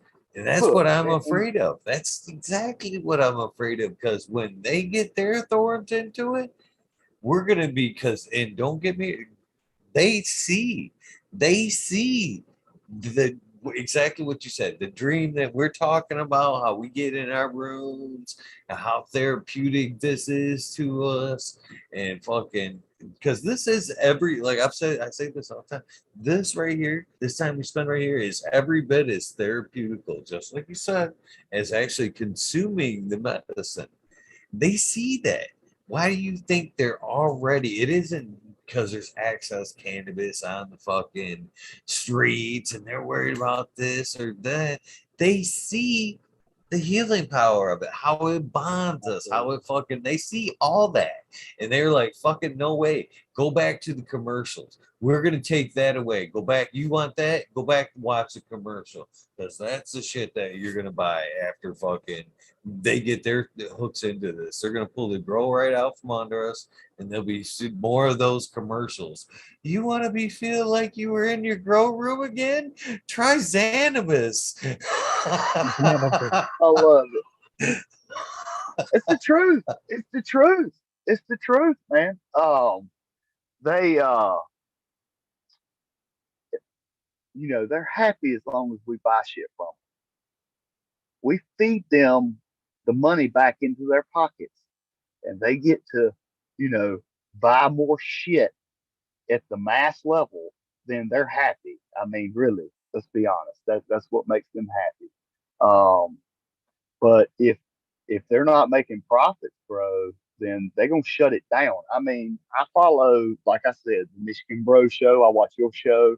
Y'all are Michigan-based shows, so I also follow like Medical Mondays because I ain't in Michigan. I'm not gonna vote for any of this stuff. If I was, I'd be bombing too. But I feel like who's behind trying to get the caregivers out? Who do you think that is? It's a big dog somewhere and they got an angle they're trying to push. Because why do you crush a man that's trying to help more people? To make them go to the dispensary and spend money on stuff that is not treated correctly? I mean, let's be honest. After it gets bagged and thrown over here and flipped over there and knocked over here, then the medicine is gone. It's the medicine is not the leaf. I don't grow leaves. I don't grow stalks. I grow trichomes. I have a harvest bin that when I trim them, the shit falls through. I sweep that up, keep it in a little owl container. I keep that's the medicine. So, and then if you go, it's funny. I go into the dispensary because everybody's got to go at least one time, right? And it, you talk to them, and it's like I know more about this shit than you do. You don't, but you can't tell me who grew this and what they grow it in and how did they treat it and did they spray stuff on it and all you can tell me is it passed this test. Oh, that's awesome. You know, you get some from me, I ain't spray shit on it. How about that? I mean, that's because that's my personal preference. And if you do spray stuff on your stuff, I probably don't want to smoke it, man. You know, um, I mean that's the problem with tobacco is what we spray on it. I mean they load that stuff down. I got some people I do some work for that own about 500 acres of tobacco, and they sell to a spot in VA that it all goes to Japan because they pay the highest for it, so that's who gets it. But they sprayed a spray, and the Japanese beetles were still lighting up their leaves, and that'd be kind of like our buds getting hit by spider mites or whatever. And so the brand, the Japanese people sent them another chemical Well, they sprayed that chemical and wiped out all of the Japanese beetles around, man. Didn't bother the plants anymore, made it stop. Did they have to pass a pesticide test at the end? No. Chop, chop, put it over here, do the little dry and cure, sell it off. We don't care what you smoke. You die, you made the choice. Thank you for spending your money.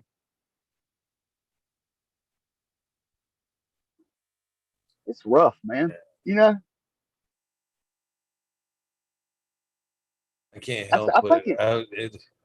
there was a small part of me that was hoping that all that sprayed tobacco went right back because you said they were the highest bidder. Hopefully, it went tip you, They don't. They but don't. probably They not. don't. They don't do that anymore. That's what my great grandpa did. He was a tobacco auctioneer. He would go between Tennessee, North Carolina, Kentucky, and VA, and they would go around to the different auctions. And first, they would look at your tobacco and give it a grade of A, B, or C. I think maybe D too. And then that would be the price you would get. So it was regulated by a guy who happened to be my great grandpa. He'd just look at your stuff and then boom, he would bid that thing out like an auctioneer, and whoever paid the most for it, the different processing companies, then that's who got that tobacco. Well, then they killed that shit because they started doing those blends. It's a blend of a cigarette, right? So you do a little mix. So now we don't really need a grade. We just need to have basically two kinds: burley tobacco and the other kind, which is what they pluck the leaf off. Burley is the whole hang plant. So whole hang plant versus limited. But uh, yeah, man, we smoking all that. If you smoke cigarettes, I hate it for you, buddy. I'm in the same boat. I know it's terrible. Preaching to the choir, you might say. But you know, if you look at it, man, it's anything sugar, tobacco, alcohol, food. That's They don't why even I care. It's think all that, about that profit, like you said, man. yeah, man. Sorry, I cut Well, you off. I was just gonna say, I think that's why I connect to the community the way I do is because it's a community of people that don't think that way. I mean, I'll give you the prime example. I was listening the other night, and Vengas said, well, somebody asked Vengas if it was, or I think it might have been Smiley, if he gave the mile out. And he said, that's fine, just as long as you call it Vengas Mile, you know, just as long as you just keep the name the same, it's fine. I mean, it's like, that's what the community is about, just somebody asks you, that's what it is. Boom. Not backdoor, let me get 3 grand for that cut, bro. Or whatever the going rate of good cuts are. Don't get me flying on that shit because I ain't gonna pay you no whatever. I went to the Gene Traders event in Richmond, and they were selling plants that were I don't know 2 foot tall, probably had 8 to 10 branches on them. They were nice green looking plants, $500. They had names on them: White Widow, Dosey Do, Peanut Butter Breath. And it's funny, my wife was with me and she was like, oh my God, how much money do you have in the shop? I was like, I guess a lot because it's a $500 plant. And I get it. If you were trying to set up, make cuts, then you could set a room up with a damn 2 foot tall plant, 10 cuts, and you got a mom, 10 plants, grow them out big. I don't know. Veg that one out real big. People walked out with them. They were buying them. I bought some papaya seeds that, of course, I'm not going to pop till 2024, something stupid. But because I've got too much other stuff in line. I mean, it's so crazy. So crazy. But you know, that's the opening of a new market. You know, they allow 4 plants to be grown by anybody in any time, anywhere. So Gene Traders pops in, sells you some seeds, sells you some plants, get you on your way. I mean, it was supposedly good genetics, but I'm more of like, if you grew it and you were talking to me, I might would say, hey, let me get one of them, because you could tell me how you grew it. But secondhand at a Gene Traders event, I kind of like talking to the plug back in the day. And you'd be like, what's this? And he'd just make up some shit. OG firebomb. You'd be like, how do you even find that out? You don't. Just, was it all right? You know?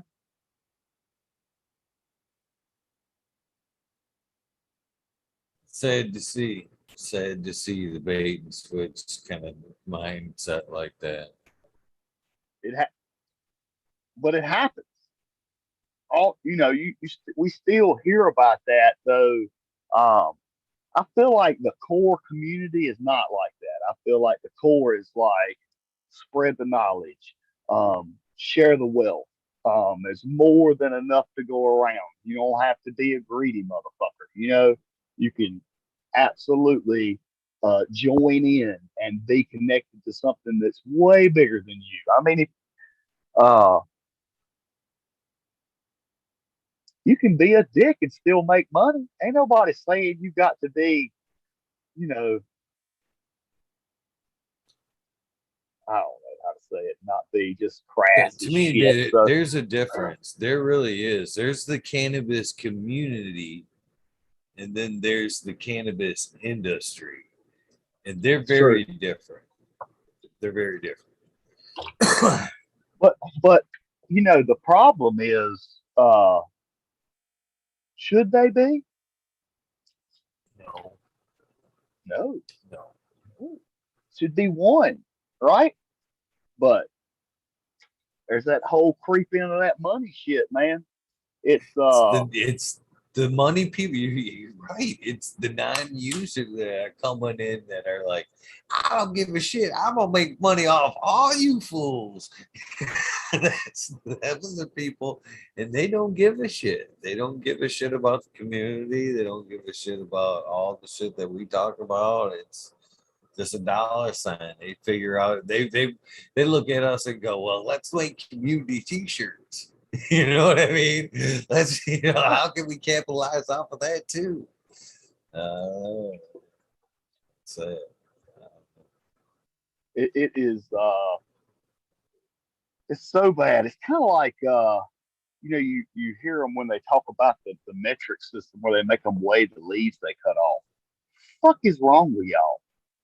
Make a motherfucker weigh leaves for what? That we're gonna throw them away? compost them, do anything out of them. Why, boy?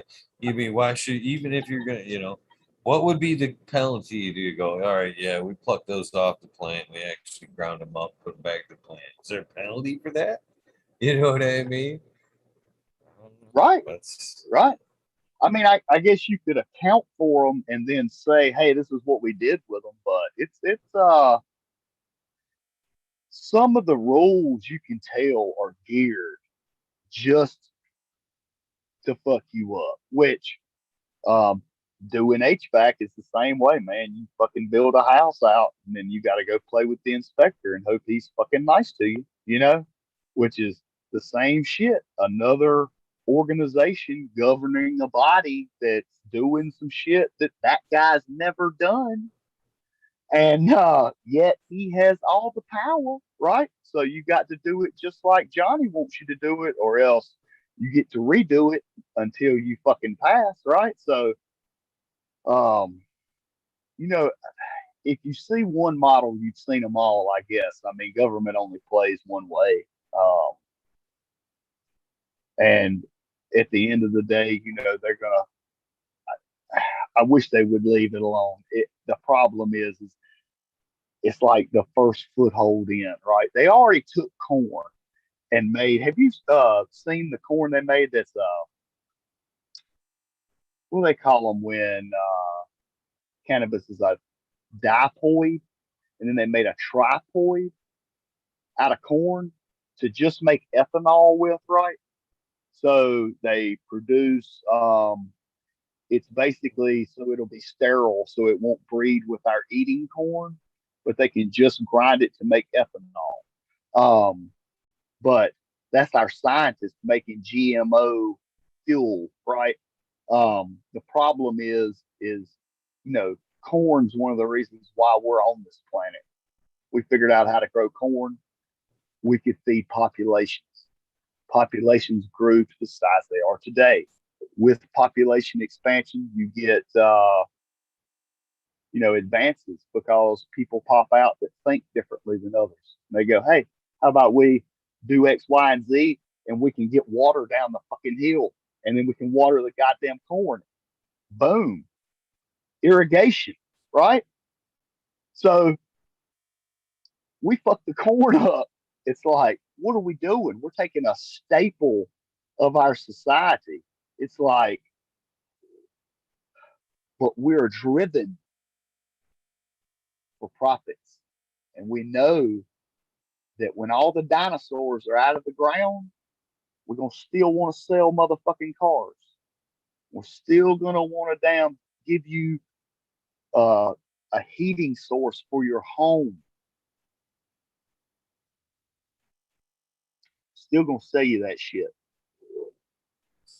What I think I really appreciate about your example for the corn is, corn wasn't corn. Or maize, however you want to call it.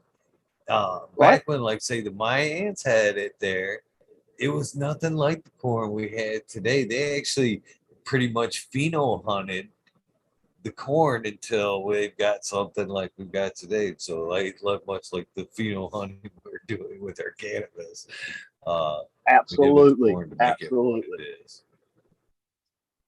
We've done that to all of the crops: potatoes, corn. And that's why when you go to the store and you see the heirloom varieties, those are just open pollinations of the same variety, but those varieties have all been worked down as well.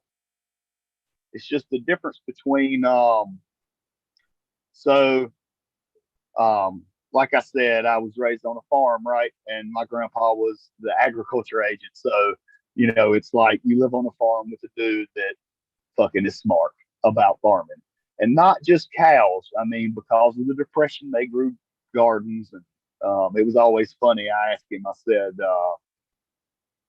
hey, Pawpaw, why do you grow the same thing every year? He said, it's because it's what I like to eat. Made sense. Why do you grow the strains you like to grow, Eagle? You either say it's what I like to smoke, or I got a patient that really likes this one, or it's a reason. It's not just because motherfucker I had seeds, I planted it, and that's what we got this time. It was a thought out thing. I got this in this room, I got this in that room, and that's what kind of gardening he did. He put these things in these rows, these things in those rows for those reasons, and cultivated them because of what he wanted. Which same shit I do. I do that in the building. I do it out in the yard. I do it all over the fucking place. It's all the shit that I fucking want. Why do my blackberries not have thorns? Because I don't like cutting my damn hands up. That's it. If I wanted wild ones, we can go cut our hands up. But I cultivate these thornless varieties because that's what I want. Of course, then again, a lot of people say that we're going to kill the wild blackberries off by raising thornless varieties because now the wild ones won't have thorns. And the birds can eat them. But I don't know, man. You're getting deep into some GMO shit. But that's what we do. Made it easy, right? I like blackberries. Sorry. Mm-hmm. Only so much I can Oh, do, brother. Oh, I but do. in the same aspect, I don't think you're gonna ever you guys growing the thornless variety. I mean, would it ever be where that was such a big thing to where it would actually kill off the other ones? You think that could really? That's a possibility. Well, Seriously? what it is they think it would breed it out because the bumblebees are hitting those flowers, and then they're hitting the blackberries over here's pollen, and they're interbreeding with them, right? So, my blackberries are not going to ever propagate because I'm going to eat all of them, right? And even though I've got pie pans tied to them that glisten and pop around in the wind, the birds are going to get some too. And back before they logged beside my house, I used to have a big old fat squirrel that would come over and fuck some up. But they cut the woods back, and the big fat squirrel met my hound dog, and it didn't look good for the squirrel. Looked good for the hound dog though. She was happy as shit. She caught that fat squirrel slipping right out there in the middle of the track. But but that's what they say. Just like the corn, what if the corn? It's the what if factor. Is what if the triploid somehow blew pollen up into the atmosphere and pollinated out the corn, and we were using one variety, and that one variety became susceptible to something, and we just lost corn. I mean, that's what all those seed banks that are froze all the way out there in Antarctica or wherever, Iceland or wherever it is. That's what that's about. Is if we fuck up, we can reset with these seeds that we've got in cryo, in liquid nitrogen or whatever. Looking like some Terminator 2 shit. Just in case Is we fuck nature up. as lazy as we are, though? That's what I can't help but wonder. See, like, say again, back to your blackberries there, and I think oranges are another similar fruit, I guess, to where um, the thorn version, I'm sure, may have something that's worth protecting. That's why it's got the thorns, to where the thornless variety may be good, but it isn't as good as the thorn version just because there's something, you know what I mean, in the Right. process of the Because you got to thorns and bleed. all that. You got to bleed You to got get to them, right? get it. Yeah, yeah, yeah, yeah. It's so good you got to bleed to get it versus, the easier version. It's good, but you ain't bleeding. You know what I mean? And I think, and I brought up oranges too because oranges are that same way. You buy a looser rind orange, basically. It's usually not as sweet as the tighter skinned orange that you have to work for it a little bit more. Them ones are Right. usually tend to be sweeter than, you know what I mean? Same thing. You got to work for it. You want that extra sweetness, you got to put in just a little bit extra effort. So with that being said, is nature that picky? Do you think the birds, even though your berries are good, do you think they'd still go, I'm gonna risk the thorn because that one's better? Or are they lazier? They'll They're lazier. Come on, man. They're lazier. They're going to go for the easy every time, man. That's why you put a plant outside, and the one that's going to be susceptible to the PM, then that's the one that would have gave you headache inside. I mean, it would have just been hard to grow. You might not have got PM, but it wouldn't have been as vigorous. It wouldn't have been the better plant because if you think about it, the better plants are the ones that get attacked last. All the pressure is going to land on the one that's easiest. Nature goes easy, like water. What happens when you get a water leak? It goes to the easiest route. When I try to explain airflow to people and they're like, do I need more air in this room? And I'm like, nah, get your couch off your vent. You'd be all right. Um, it's more about, I talk to them about how when the pressure leaves, it goes to the easiest spot. Man, it shit don't fight uphill. I mean, it's science, but it ain't damn Star Wars, so you got to think about nature follows that same path. The problem with us is we get that damn I'm gonna play hokey pokey and spin myself around shit. You know, we want to play with stuff in the science lab, and uh, it don't always work out good, but sometimes it does. I mean, we figured out how to breed and get to thornless blackberries. They just bred to that. It's just what would be known in our industry as bottlenecking. They bottleneck to it to where it's that to where you cut a branch off of it, stick it over here in the soil, and it grows back out. It's still the same, right? Because they either do it in real agriculture or big ag. They either do it one or two ways: either graft something onto something, or they just breed down to it. It's one or the other. And or you have these people over here that are trying to preserve genetics. I'm gonna give a shout out to another spot that's called SoTrueSeeds.com. If you go there, that's all they do is they take vegetables and grow out heirloom varieties and do open pollinations on them so that the seed is legit. So basically, instead of going to Lowe's and buying a $2 pack of beans, you can go down here and buy a $5 pack of beans. The only difference is at the end of the year, leave a few beans on the vine and let them dry out, and you plant them next year, you get the same motherfucking bean. So if you get the one from Lowe's and it's GMO, you plant that, you get an offshoot because they took two things to make that happen. You might get this one or you might get that one. So basically, our F2 generation, where you start to see grandparents pop up and different other offshoots of what could come out of the genetics of the actual plant through the seeds. Um, uh, it's funny because you were talking about oranges, and it's like, how many fucking years have we bred oranges? Right. Yeah. How long we've been doing apples? How long we've been doing corn? Corn's longer than all that, but I mean, corn's like the original. We've been fucking around with because like corn's grass. When we eat corn, we're eating grass. It's just a mutated version of grass. Fucking cows, bro. I'm waiting for the aliens to come down and harvest us, little fat piggies.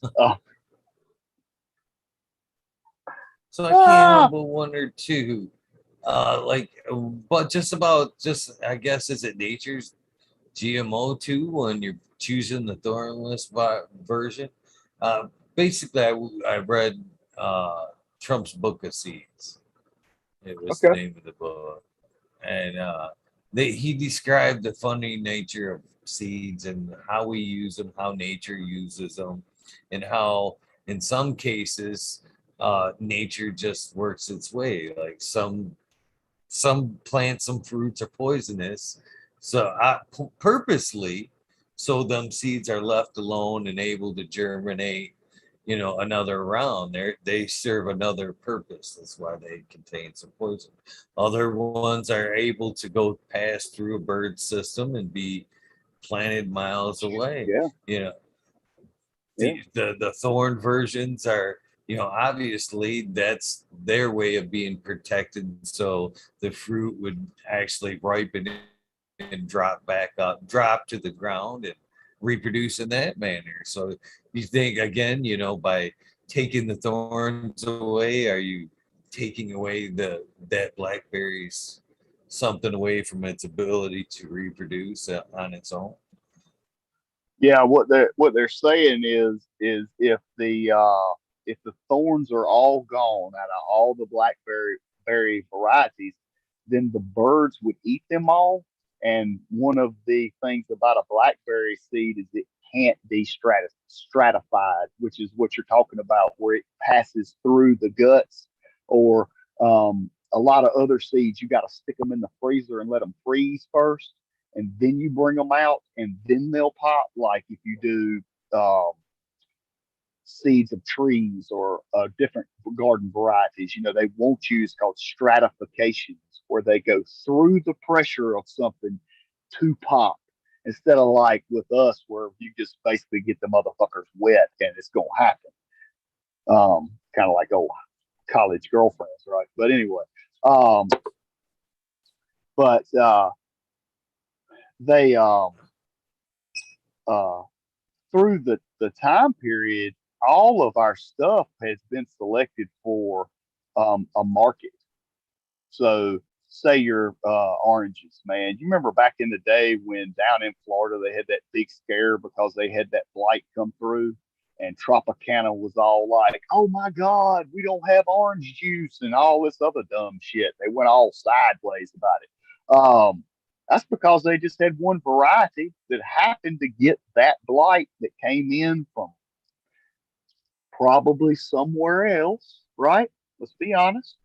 Probably showed up on a boat and rolled right on over, and just they had a hard time, man. They had to a lot of people lost their vineyards or their it's not vineyard, it's orchard. They had to try to figure out another variety they could splice onto this rootstock.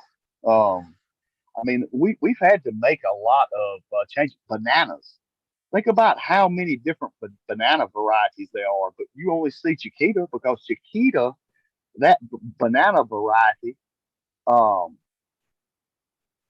think my headphones just cut off. Talk to I me, say can you hear something. me? Can you Yeah, hear it's me? just one of them being retarded. Yeah, I got you, man. You're in one ear. You're good. But it's because they store longer, man. They ship better. They're not the best banana. You eat another banana, you go somewhere, you get a little bitty ass banana, you get some banana, real banana, somebody grew over here, tastes 10 times banana you bought at the store. You know? Yeah. So yeah, and we've almost lost the banana because of that. The Chiquita banana is only like one of what, two varieties that are left of the banana, that type of banana anyway. Gotta get you somewhere else, bro. Can you hear me?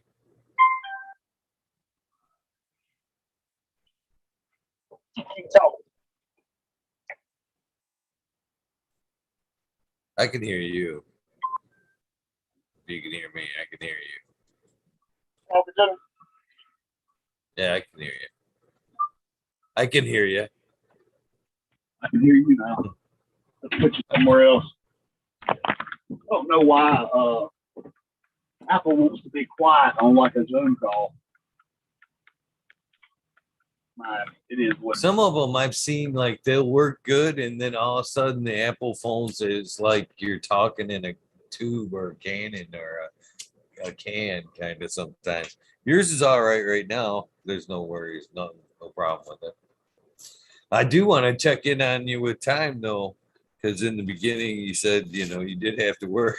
You did have to work today. You couldn't go the gauntlet, but I just wanted to do a little time check with you, make sure we're Well, no, I'm still good, man. okay. All I got to do tomorrow is dress up in a damn monkey suit and be at fucking security guard for down trick or treating. So, in case the people want to be crazy, we can spout on them. But that's about it. That, and I'm eating candy. Luckily, down here, I get a break in October and November because the heat's gone and nobody's really turning so you're not using air, and then nobody's really turning heat on because our lows are like 50. So it's not really cold. Your house drops, maybe a little bit. There's some weak people that like it really warm in their house that are using heat right now, but they just like to pay for it. I don't turn mine on until the house drops past 65.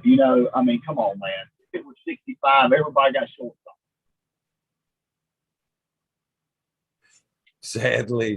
Sadly, I don't know. Yeah, it is what it is.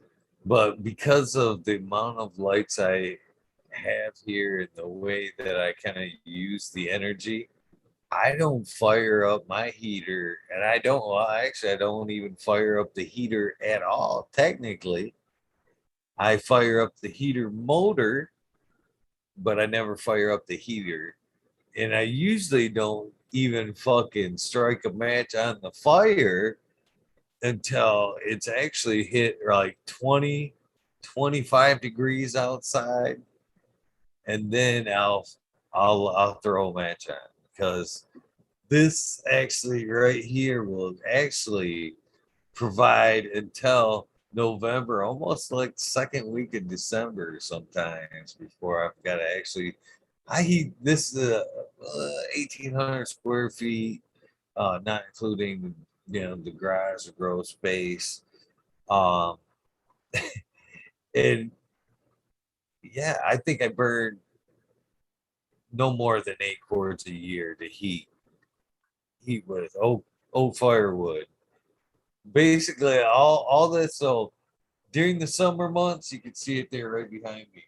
That fan right there. During the summer Yep. months, I'm not even using it right now. As you can see, all this heat is actually being wasted and going out the roof. The wind takes it and travels it down a little ways before. If the filter's leaking, it's going to be half mile down the road, because it's coming up through the roof before anybody smells it. So, once it gets cold, I pull out that tent right there, and straight down behind that is it's piped right there. All I gotta do is run that, hook it in, and then it goes underneath the house, and it's all insulated ductwork, hard piped. I got under there and hard piped it all the way to the cold air return. So it travels under the house right to the cold air return, and right before it goes into the heater, I've tapped into it, and then I just leave the heater motor running, and it grabs that warm air and disperses it through the house. It runs it through that filter one more time, and I use the number 10s that have Yep. the charcoal, and they're catching all the everything, and that keeps the smell from protruding again one last time before the house, and that keeps it actually warm enough until I have to usually once a day I get up like midday, right around noon or whatever, start a fire and fucking keep it going, and then it dies out through when these kick on, and then this kind of takes over for the nighttime period. Start a fire. Hey, that's so smart, man. So smart. You know, I'm gonna drop one more thing, man, and then we'll, I guess, because I know you. I will go to the 20 if you want to go. It's all up to you, buddy. I don't give a shit. But um,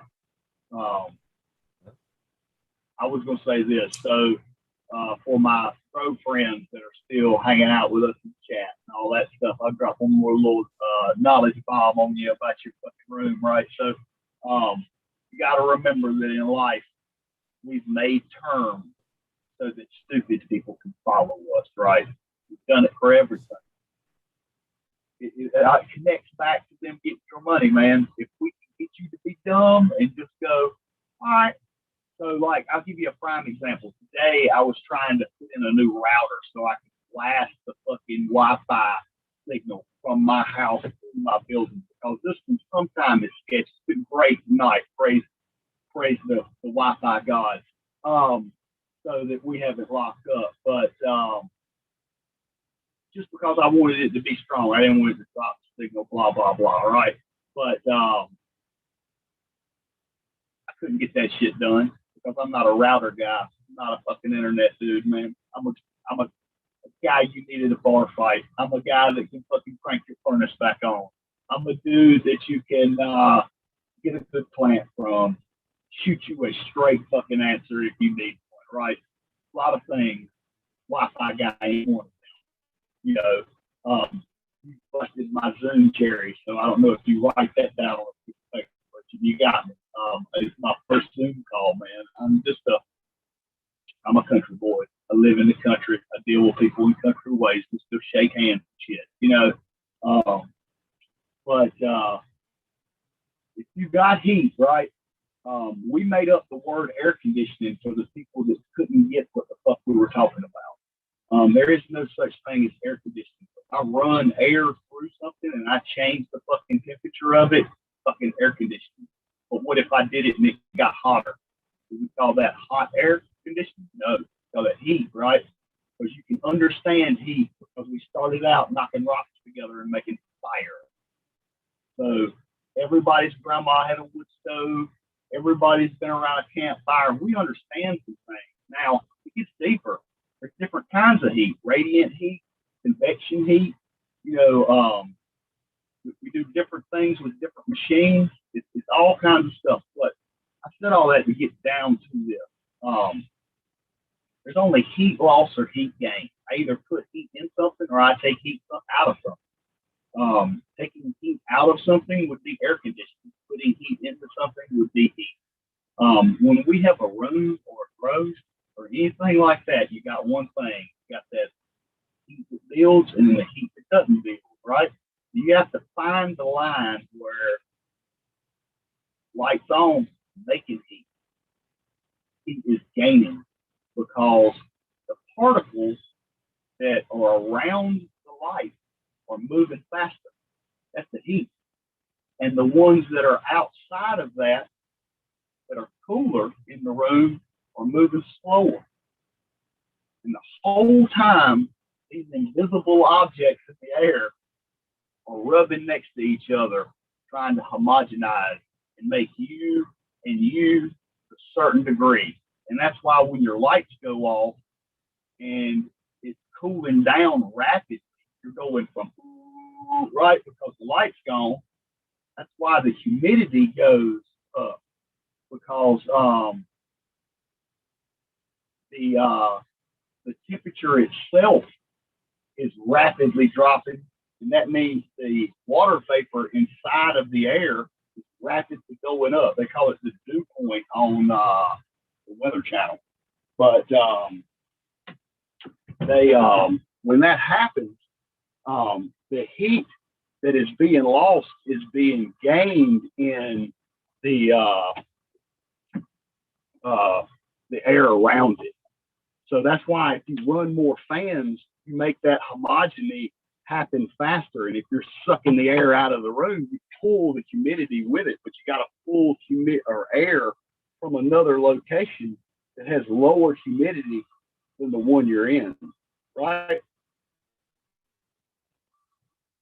So heat loss, heat gain.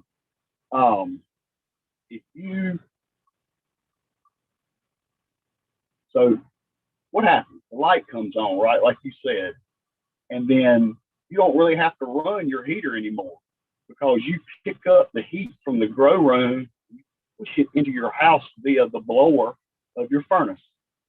So what happens is you just took the atoms that were in the air, warmed them up and got them spinning all around crazy, shot them into your house where the other ones were slower and colder, and it just warms them up.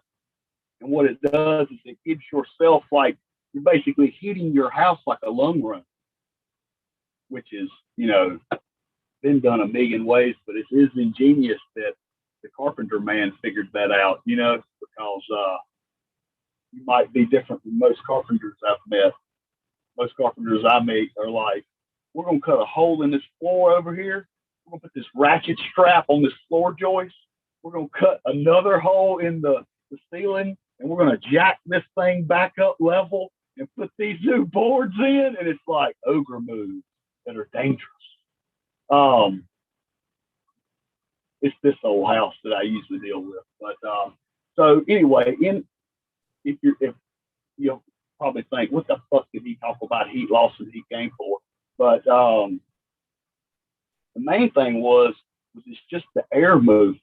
You move the air around, you don't get PM, you don't get hot spots, and you can gradually walk down that temperature to where it's not such a boop, boop, boop, boop, boop, boop, right? And then you've already passed like level 8 of how to keep your shit from getting fucked up. It's nice.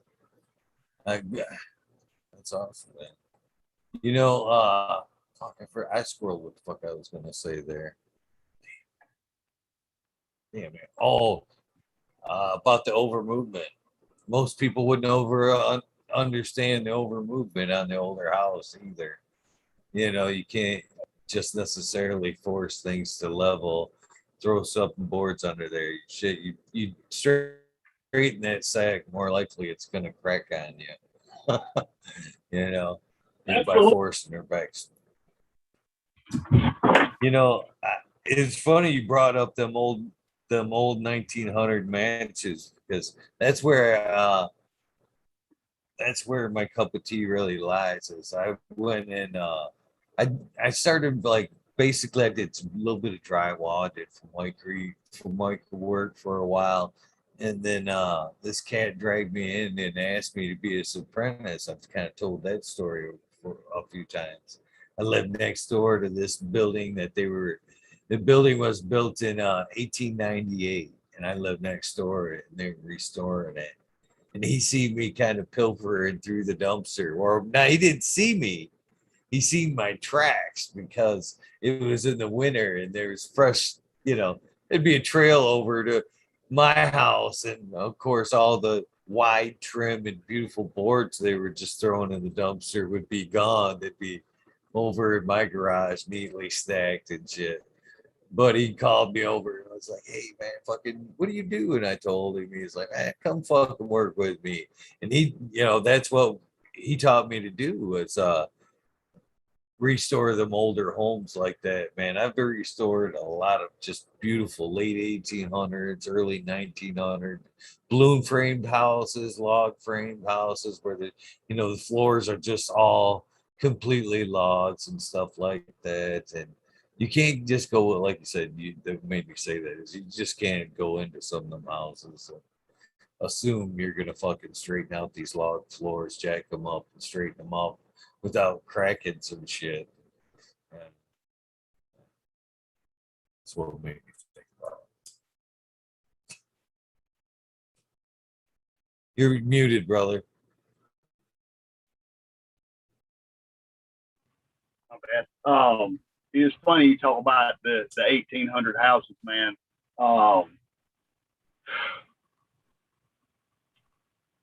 They just don't even know, man. New construction, it's like, you okay, no problem. Bing, bing, bing. We'll just pop that right in. Old construction,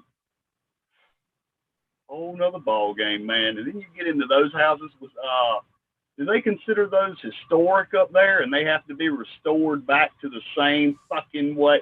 Oh my God. That's You that's know a what's whole nother funny is ball a game. lot of I've been in front of them. There, it's changes from city to city, and it could be councilmen, it could be fucking people that don't even know the first fucking thing about fixing them houses. Can't you just bondo up them bad spots and repaint that? No, I want to tear it right down to the bones. I want to use the same fucking materials. I want to use the same kind of fucking shit, but it's gonna be brand new and it's gonna stand another 100 years. I have no faith in the shit. Where these glued together boards, this OSB chipboards and shit, fucking laminated beams. I ain't got no faith these houses are going to be standing 150, 200 years. Where a lot of these older, same houses that we're talking about they're going to be probably still standing with a little bit of care. Oh, dude, that one house that I did, um, well, the rafter joists were 3 by 12 roof truss, 3 by 12. Like, you know, so my codes are like, if there's a 2 by 4 in the middle third, I can't bore a hole. I got to be on the ends, basically, right? And then I can't be bigger than a 3/8 bit, right? And then if I got to cut a notch, I got to put a plate. It's all that little stuff around your stuff that I'm weaseling through to get my shit to go. But it's it's like there. It's like it's a fucking 3 by 12.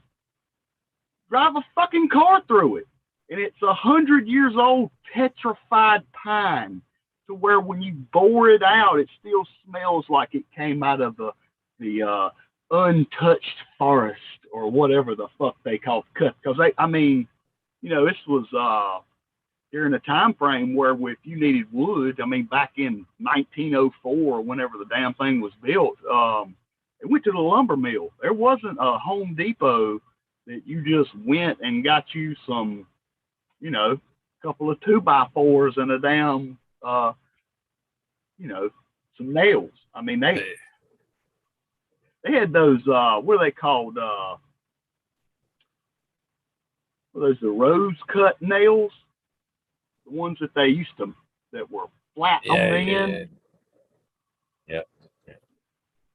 That's they're diamond. Well, the rose cut heads are they're rounded. They don't actually have a head on them. They're just kind of still rounded.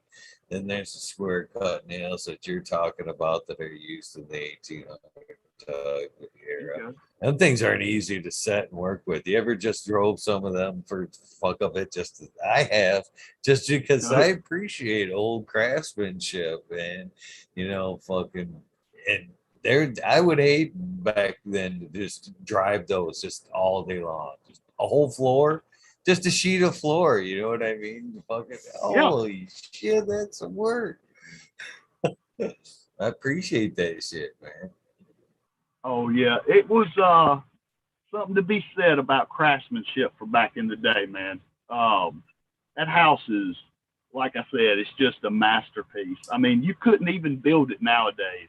And luckily, where I live, they're not too hardcore on that historical shit. Cause I mean, the town's been here since like 1765 or something, right? So everything's fucking old. You want to find something old, go over there. There's some old shit over there too. Guess what? Go down the street, old shit again. So these people that bought this house came from the larger town that's beside me, and they bought it for basically $500,000 to blow it out. I mean, blow the plaster off the walls in the bad spots and put sheetrock back. They put plumbing back. They put heat and air in it. Electrical wiring, rewired the whole thing, but which is pretty awesome. I told the guy, I said, we went upstairs to the ballroom that's on the 3rd floor. And I said, what you going to do up here, Doc? And he said, well, it's going to be the kids' playroom. They got 5 kids. I said, you know what? I am glad to say that I know 5 kids that are living the American dream, bro, because who gets a ballroom? Ballroom, Eagle.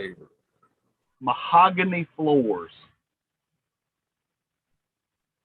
We're going to roller skate on this shit.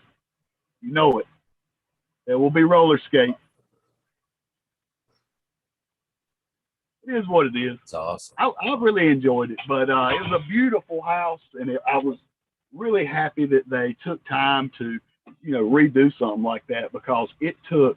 I don't even want to know how much money they sunk into that house, but it is. Well, it's what 65, 7,000 square foot now that they're done with an addition off the back, and I'm for sure they'll. When you say they're going to be, I'm sure with that kind of money, that them floors will have like a skating rink or bowling alley type finish on there, so it isn't gonna fucking hurt that mahogany at all. You know what I mean? yeah. It'll be fine, I'm sure. A little scuffed here and there, but still beautiful. Oh yeah, they're gonna live all over it. But you know what, man? I really like the fact that they did that, man. It took a vision, and they had one. It was awesome, but it's just the nuances of how it used to be done. Ductwork back in the day, they would use a hand drill and then put a flat tap screw in it.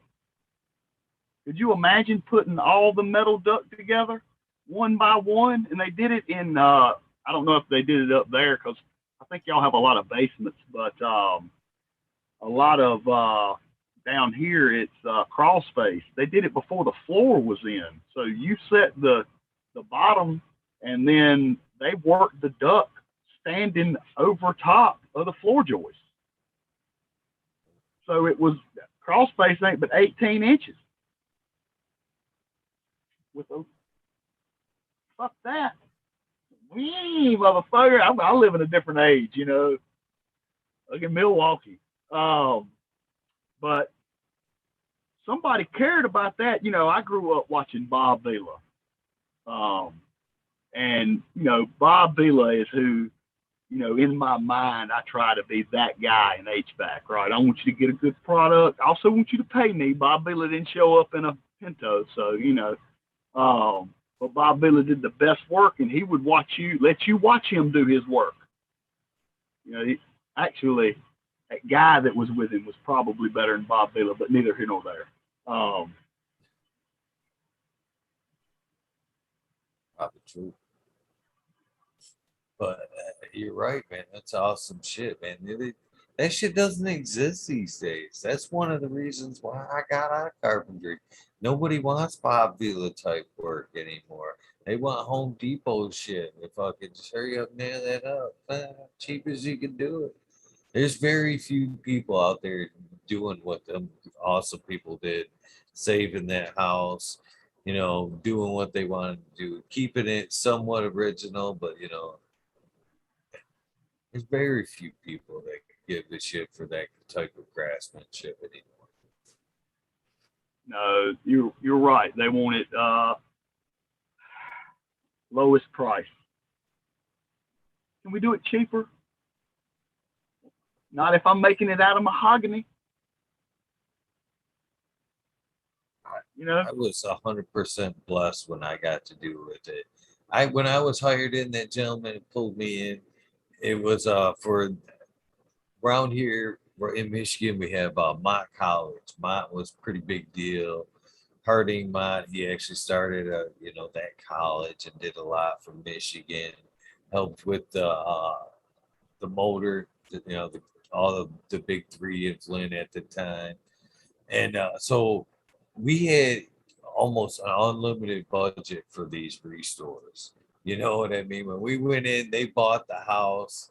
They had a plan, and so when we went into these cities, that's what I mean, man. They wanted us to like putty shit up and whatnot. We'd be like, no, no, no, no, you don't understand. We're gonna reduplicate the house just the way it was built, but on all new materials. Fuck your fucking patching shit in and shit like that. We want, But when I stopped working for them and went branched out on my own company, and I got out into like the real world, if you will, and it got into the disheartening, fucking people would, I'm used to like stacking this 1 foot trim and all this fucking shit. And I like get out, yeah, I could do all this beautiful work. And they're like, yeah, that's great. We want to go to Home Depot and grab some cabinets and throw them up. I'm like, yeah.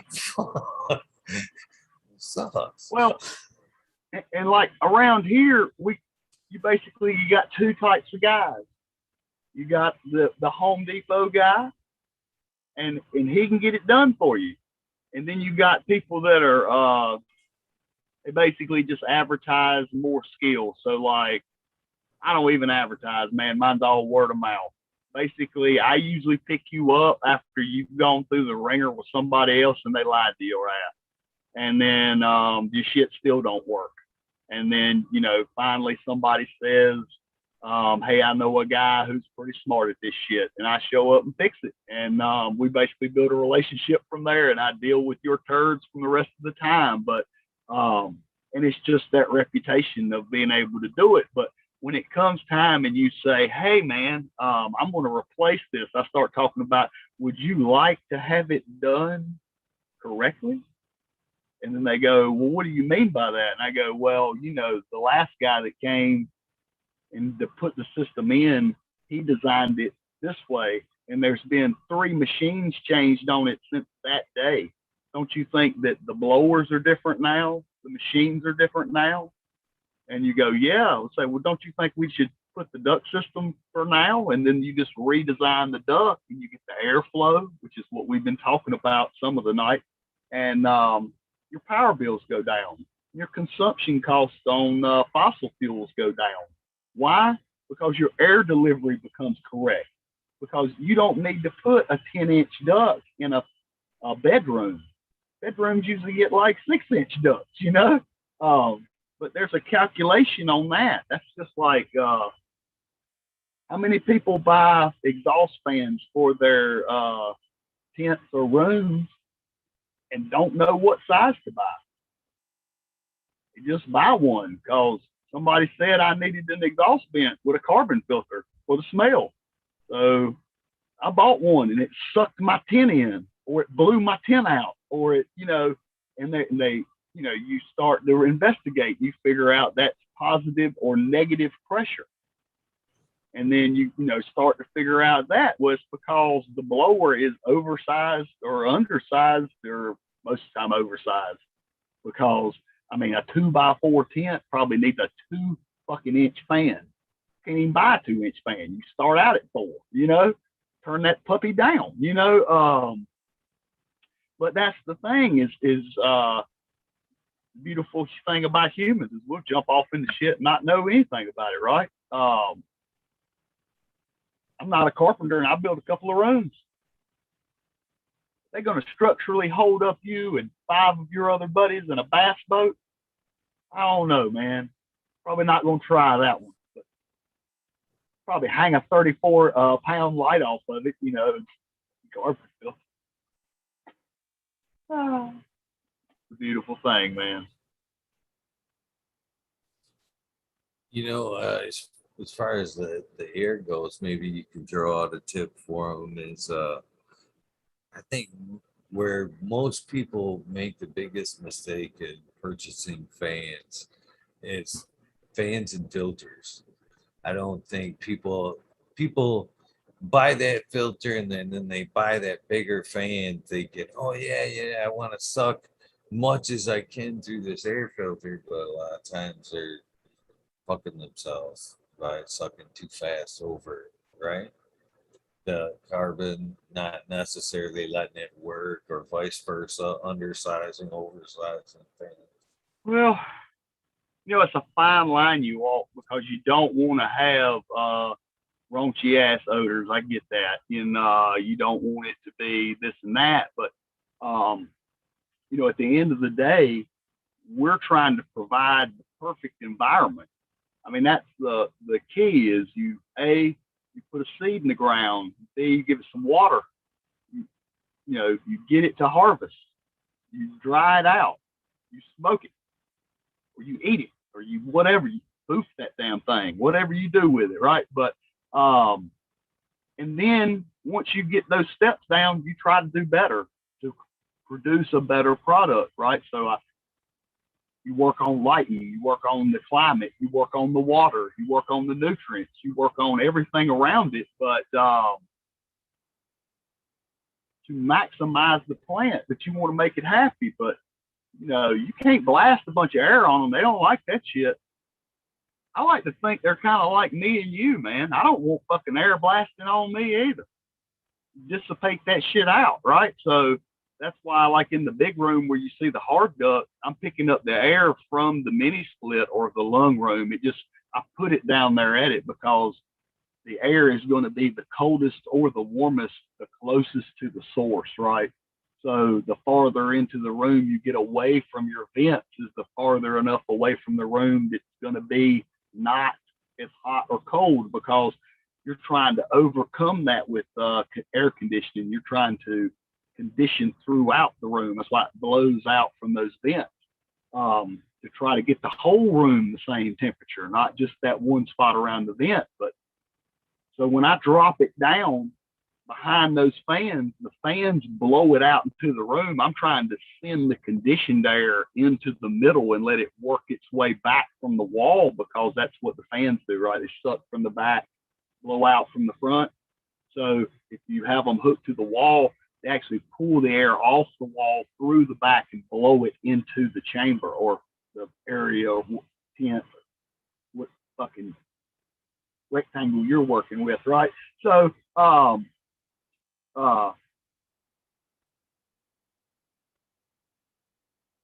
that's why that pipe looks like that in my room, because that's how I deliver it down.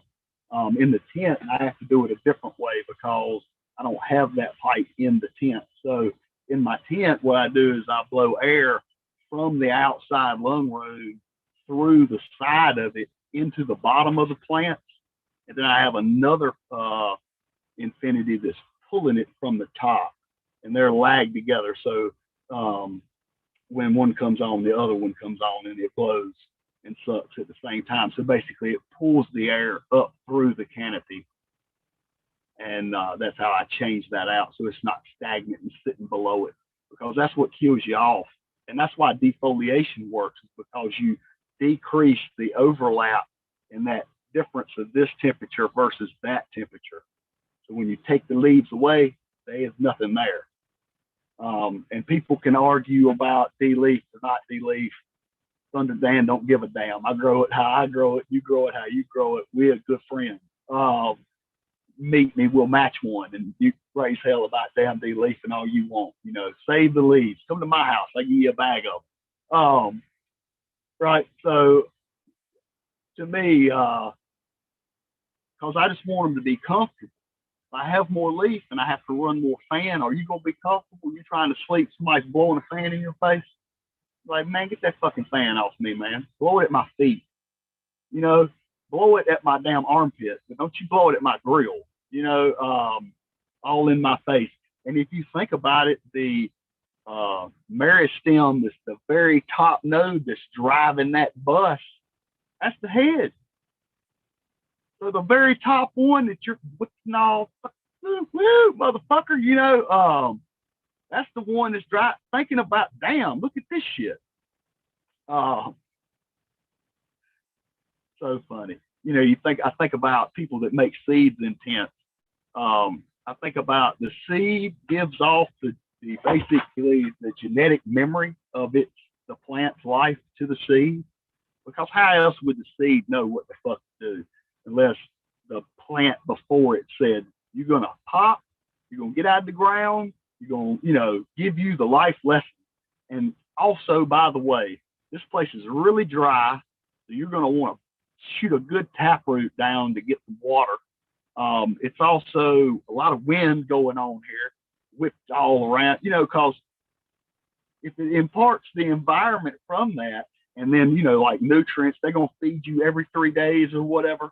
I think that's why sometimes seeds grown in other conditions, when you get them and you pop them in your condition, they kind of go, hey, man, what the fuck? I didn't know we weren't getting salts on Tuesday. What do you mean there's not a fan in my face right now? You know? And so then they got to adjust to their climate. And that's why a lot of times that second run after you cut the cut, you take the cut and clone it out, that runs better than the first run. Because it ain't trying to figure it out no more. It already figured it out. You cut its arm off, made it grow roots, and now it's doing it again. Does better this time. You know? Makes a lot of sense. It really does. It really does. I've had a lot of time to sit and just think about things, man. And I don't want to take all the credit for this. A lot of this I put together listening to people like Subcool, RIP, we give him a shout out, man. That dude, he was the driving force of let's do this. I mean, he'd sell you a pack of seeds too, but at the same time, you know, he wanted to drive it in overgrow, man. I believe in that, man. I don't fucking believe that we should be oppressed by this shit, man. And I think that's what scares them. I think that back in the day, they saw that cannabis brings people together, and it makes us think about the bonds that hold us down. Because, well, if you ask them, we smoke the reefers and we're going to go rape people.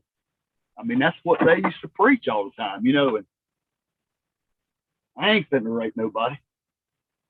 Not when they give that shit away for free, man, or a damn McDonald's cheeseburger. Come on, man. We ain't got it. No, they throw it out of both pants legs. Get you some right now if you need some. You know, since you mentioned it, you know, when Matt's brought him up a few times, I've got tons of respect still to this day for Sub. He was a good friend of mine, and I have more respect for him at a friendly level than I actually do as a grower level, man. He was an amazing dude off camera and whatever. But one of the things I initially respected about that cat was he stood out differently from all the other breeders.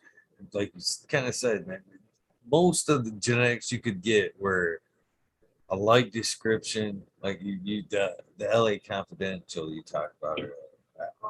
It was gonna be blues. I could tell there were blues in the picture and shit, but it didn't turn out that way. They grow out; these strains grow out longer than what they're telling me. You know, Sub was different in the fact that he was online on fucking on YouTube, fucking going, this is the one in the fucking picture. This burly bitch right here. And he was in his room and he was like, take her to week 10. She'll look just like fucking this donkey dicks. You know what I mean? He was actually walking it and talking it to where everybody else was like, that picture. And fucking, that's what I initially had tons of respect for him. He wasn't just selling something. He was showing you this. It could be this if you just follow the fucking proper steps. Man. I thought that was real shit. Remember him being so fucking pumped up about that damn sweet tea fucking strain he had. Just, sweet tea, sweet tea. And he would, his, I mean, I ain't gonna lie, man. The dude was a little mean too, man. I mean, I didn't know him personally. I never talked to him, but that motherfucker would go off in his podcast. You'd watch him just blank and go psycho, or on the Grow Tube round table, he'd go fucking just sideways. And which was his personality, which is part of what I liked about Sub, is he didn't give a fuck. I mean, it said it on his hat. He just didn't give a fuck, man. And the fact that he really, at the end of the day, was kind of like me. He had his method, so he's not really trying to learn a new method. That's why you don't see me ask for help. I mean, if they go down, bro, it's a learning experience for real. It's because what other method allows me to water every 4 days? I don't. That's the height of flower. When they drinking like sons of bitches, them earth boxes every 4 days. If they're brand new, every 2 weeks, for a heat and air guy that might work 14 hours a day, man, that's valuable, bro. I ain't got to be here. I got to go to Michigan and come back and de-leaf. I didn't come back to dead plants. I came back to de-leaf. It's the beauty of that. And, it's being fed organically. I'm not trying to figure out, did I feed the shit out of them or not or whatever. I let them drive the ship, let them cruise. And I'll work on the HVAC and the light. I'm like the maintenance man and the janitor, right? I'm just cleaning up after your ass and making sure everything works good. Are you a happy tenant? You are? All right. No problem. Give you about 70 days and probably evict your ass, but it's okay. We'll make you feel good for right now. Fucking, just hang out.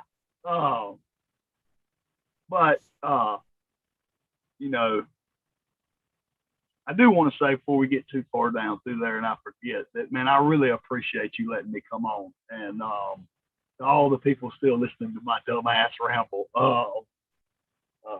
the ones that have met me in person know I do the same shit in person. So it's, you're getting me. But I really appreciate all of y'all. I appreciate the community that shows up night after night and just listens to crazy ass shit that falls out of fucking weed nerds' heads, because we got some shit.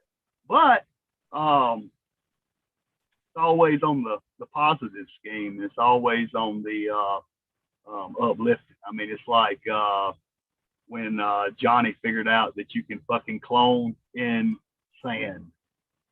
I'm talking about, a better time in his life, man. I mean, shout out to Johnny. Fucking awesome dude, man. But it's like, just those milestones in a grower's time when he just wants to share those memories with his buds. And it's like, okay. And then the knowledge that was passed through that, because I've heard Jack Greenstock talk about it on his podcast, and how that knowledge just goes around in a circle and everybody gets better for it, man. I mean, I'm like, damn, I got an oxycloner. It works good, so I don't change it. But it makes me want to try the sand method just because. Buy a bag of sand for $3. He has great results with it. That's no lies. That's for sure. I'm glad, you thank me for being able to come on, man. I like it. I thank you, man. Tonight would have been a blank if you wouldn't have stepped up and filled tonight's void. You came, very highly recommended. Great guy. You should check this guy out. I've enjoyed speaking with you all night long. Everything I've heard about you is true. Seems to be true.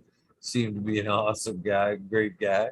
I'm looking forward to actually the Weed Nerd World nights to where when you can't sleep and you can pop on. Yeah, I seen that little conspiracy theory thread there. It's I love to kick around some of that shit, and I do. There's to me nights where days when I'm trimming, man, I'm smoking and I am deep in some conspiracy shit, man. I might not believe it, but as long as that joint's going, I will kick it around and give it every what if. Hey man, You know what I mean? everything's a theory until it's proven incorrect. So um, that's how it all starts. Everything, and is it a conspiracy theory or is it not? I don't know, man. It's a lot of shit. I'm just living what I have, and I'm just looking out of my hole at it, and I'm like, man, I don't even want to be considered any kind of smart, cause you fuck around and read my life story. It don't say no shit about being smart. It says tough and fucking dumb and John Wayne. I got John Wayne characteristics. Got that true grit, but ain't got all that smarts. But when you start to hear things, so I listen to a lot of different stuff because I don't really like to watch mainstream TV. I feel like mainstream TV is just trying to get me to go a certain way. Watch the fucking commercial, right? Watch the commercial. Don't buck. Eat the cheeseburger. Buy the $100 gas. Vote for this dude. Whatever they want to tell us, right?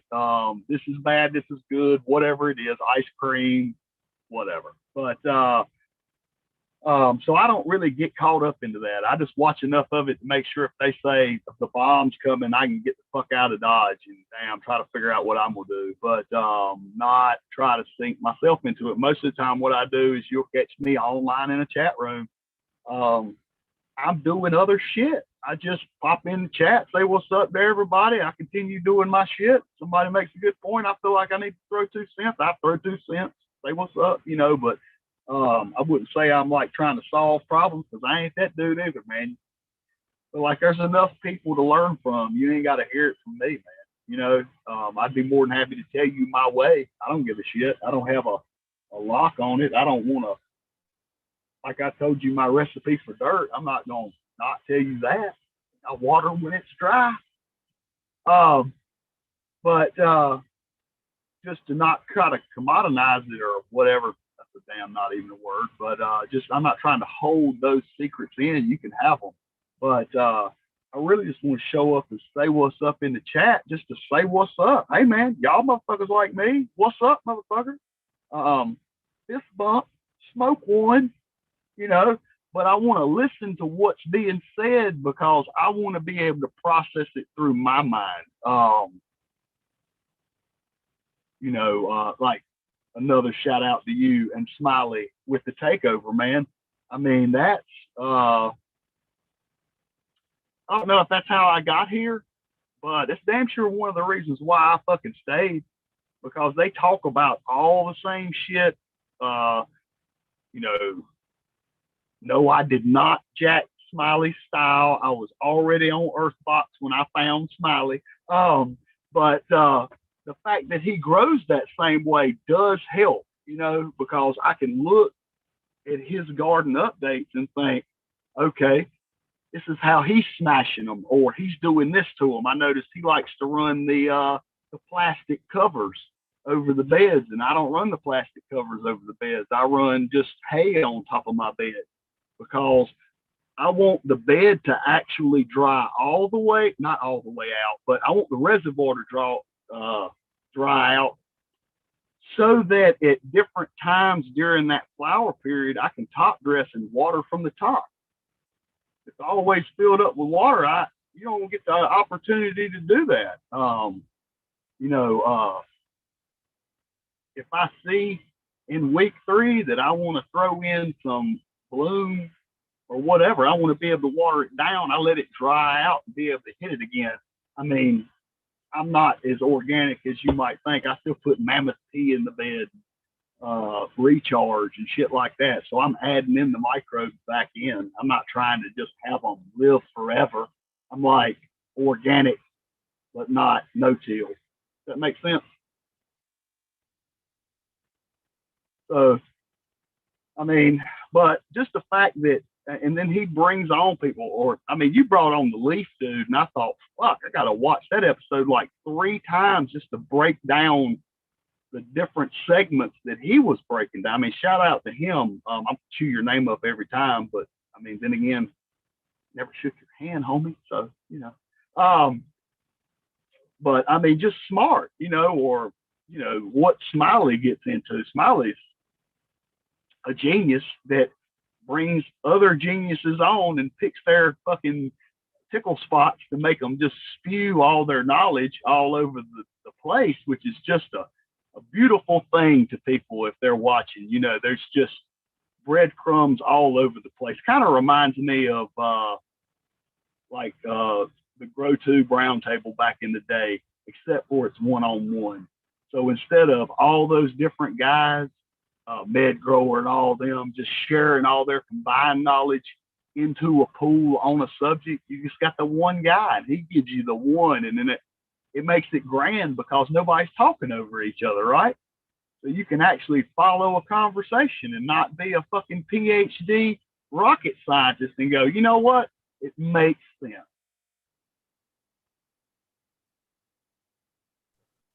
Yeah, I agree.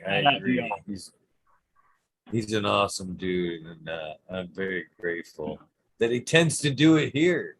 You know what I mean? Yeah, I'm very grateful that he hasn't outgrown and popped off and tried to go other places. Yeah, I'm very grateful. It's a huge resource. When you said the other day that you had downloaded those first to the other platform, I thought it fucking makes perfect sense, man. Because they're just,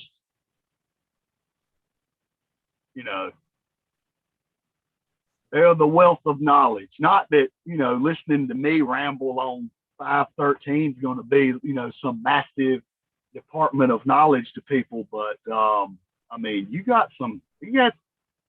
dude, there are some minds in the cannabis field that you would think that normal agriculture would perk up and listen to, because there's some things that we're doing that I believe if they would try to look at some things through the other looking glass would help the food and the production of fuels and whatnot, all the different products we make out of plants.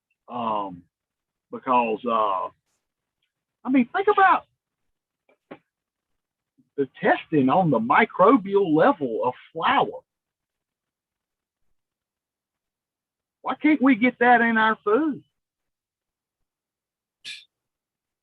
Because they're not trying to keep us from growing food on that kind of level. They want to make our restrictions as tough as possible to make what we do possible. That's why I think, but I think it's the standards ultimately that the hoops that they're setting before us right now, I think will ultimately transcend into the food and shit. I think, we had to put up with this. So now let's see all you guys put up with this, not just because we had to do it, but because it's the right thing to do. You know what I mean? Like, you put Yeah. your money where your mouth is. It shouldn't be because you're giving us a hard time. It should be because it's the right thing. I mean, and, and that's why they make the licenses and all that worth so much money, right? Got to put that money where your mouth is. It is what it is, man. We only have so much time on the rock as we spin around. I think we should be absolutely as positive as we can. I think we should impact people in our community because that's all we can do, right? I believe we should always vote locally. Whatever you believe in, you should get out, fucking make your voice known because somebody else is, and they may be a douchebag. So, go help the fucking community as well. Local government is how things have changed. Um, doesn't mean they're going to, just means you're talking about it, right? Um, we all should be active, just like in the community. So I had been asked before to be on another show by 71 DPO, and I didn't never say anything back to him. And I contemplated it for a long time, man, because like Tao, I'm gonna reveal the grill, right? But I want you to know me, and I want the people that I talk to know me.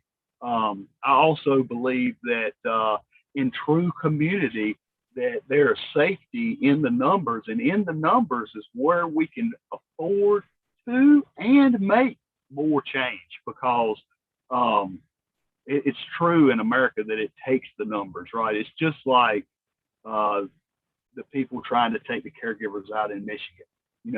It's a push. We got to show up and show these people that you can't just do this shit and think we're going to just sit over in the corner with our thumbs in our ass, right? And so that's why it's such a push to get out and show the support. I really hope that that's what's happening because I feel like that's just a fucking boogeyman in the background that once it goes down, he's going to eat you alive. And we already see what happens in California.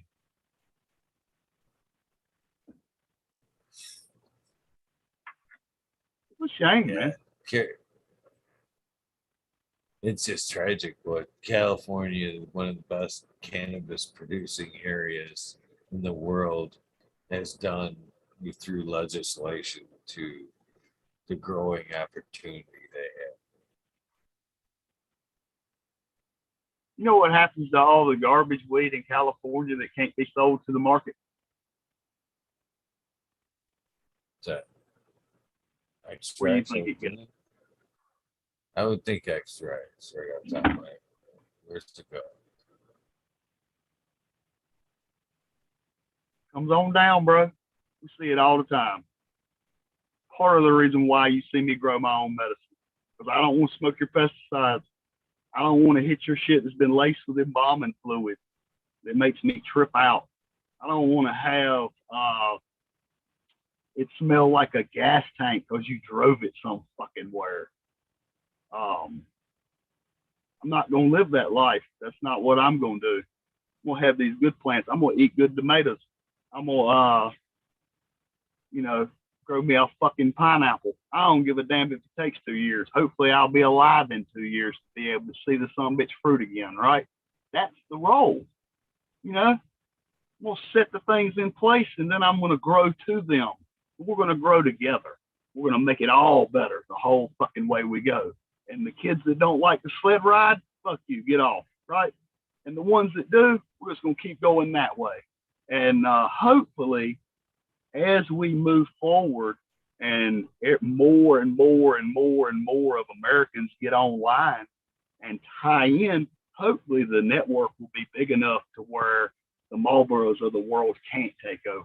The craft community is just so fucking big that they'd rather drink the Sam Adams than the fucking Bud Light. I mean, there's a craft community always, even though Budweiser does own Sam Adams too. But that's a whole nother fucking world of conversation about craft beers. But that's the market that is going to be left at the end of the day. Is Eagle got that damn vortex. these other places, they don't sell Vortex. Where can you get this? You know, and that's the people that are going to be able to capitalize because they did better, right? Me, I'm going to still be doing heat and air, but I'm going to be sifting through all these cuts to try to figure out who's the best. And then I'm going to keep them for myself so that I don't go crazy and maybe I can get some sleep at night, right? Because, I mean, well, I've been smoking this fucking Storm Shadow, which is daytime weed anyway, but I'm like, we could go to work right now and I would just go off to work, fuck it, crash later. How did I drive 12 hours? I don't know. Allegedly, with my cousin Trip. Right.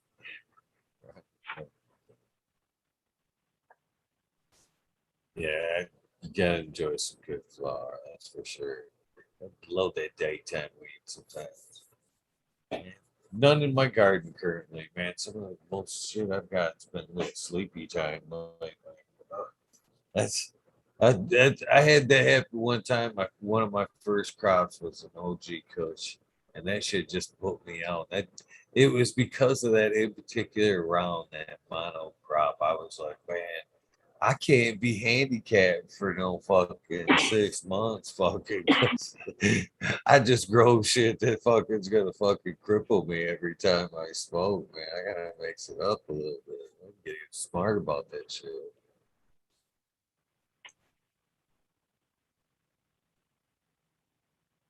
Holy shit, man. 416, brother. Yeah, Man, we I drove can't right into believe. it. Didn't we? Hell yeah. It was good. It was 420. easy to do, man. Fucking easy conversation, great story, man. Again, man, I'm glad you were able to do it. And hopefully you know the routine that how this goes now. You know, that the same Zoom link that you received tonight is good for all the worm or the weed nerd the weed nerd world episodes. And it has went through its own little growth there, and that's Hey what it man, I'm is though. following. It's the growth with the community. You know what I mean? It's growing to fit. You know, at one point it was, you know, the rabbit hole, and for fun reasons with the community, it changed. It organically grew into the wormhole, but we've grown too big for a hole. You know what I mean? We grew into the world, man, and so it had to be changed. But this is the last change. This is the last change, unless I'm threatened with lawsuits or whatever. And you gotta change the fucking name. It is what it is. It's staying we nerd world now. If But there's not a galaxy, you ain't got a galaxy coming next.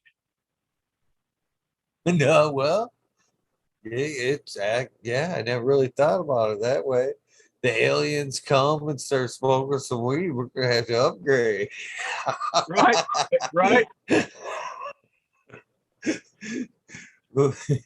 Definitely true. But when that, I think we got a little while. I think we got a little while. I think the guy that takes the reins from here will have to worry about the galaxy Absolutely. episodes. But nonetheless, it's same link. You're always welcome. You don't have to need an invite. You wake up middle of the night, you can't sleep, and you want to come on, just smoke that doob and fade out with us. Fucking do that shit, man. Please, man. The more the merrier. New perspectives, new chats. I love it. That's the way. That's what makes the whole thing work. So you're always welcome now that you put in your spotlight. And I'm sure everybody else, just like myself, is looking forward now that we know more about the name, the name in chat there. We definitely want to see more of you hanging out. You know, it doesn't have to be an fucking hangout in Michigan. It ain't got to be up at Bigfoot.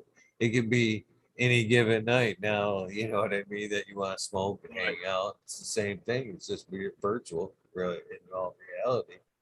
So hopefully you take me up on that. And as we hit 419, you want to drop that. Well, let me get the record going. You want to drop a sound bite for me, brother? Absolutely. Say when. I'm ready now. This is Thunder Dan. I'm fucking talking shit with Eagle Gardens. This is episode 513. We like to ramble. Hopefully you like to listen. Thanks.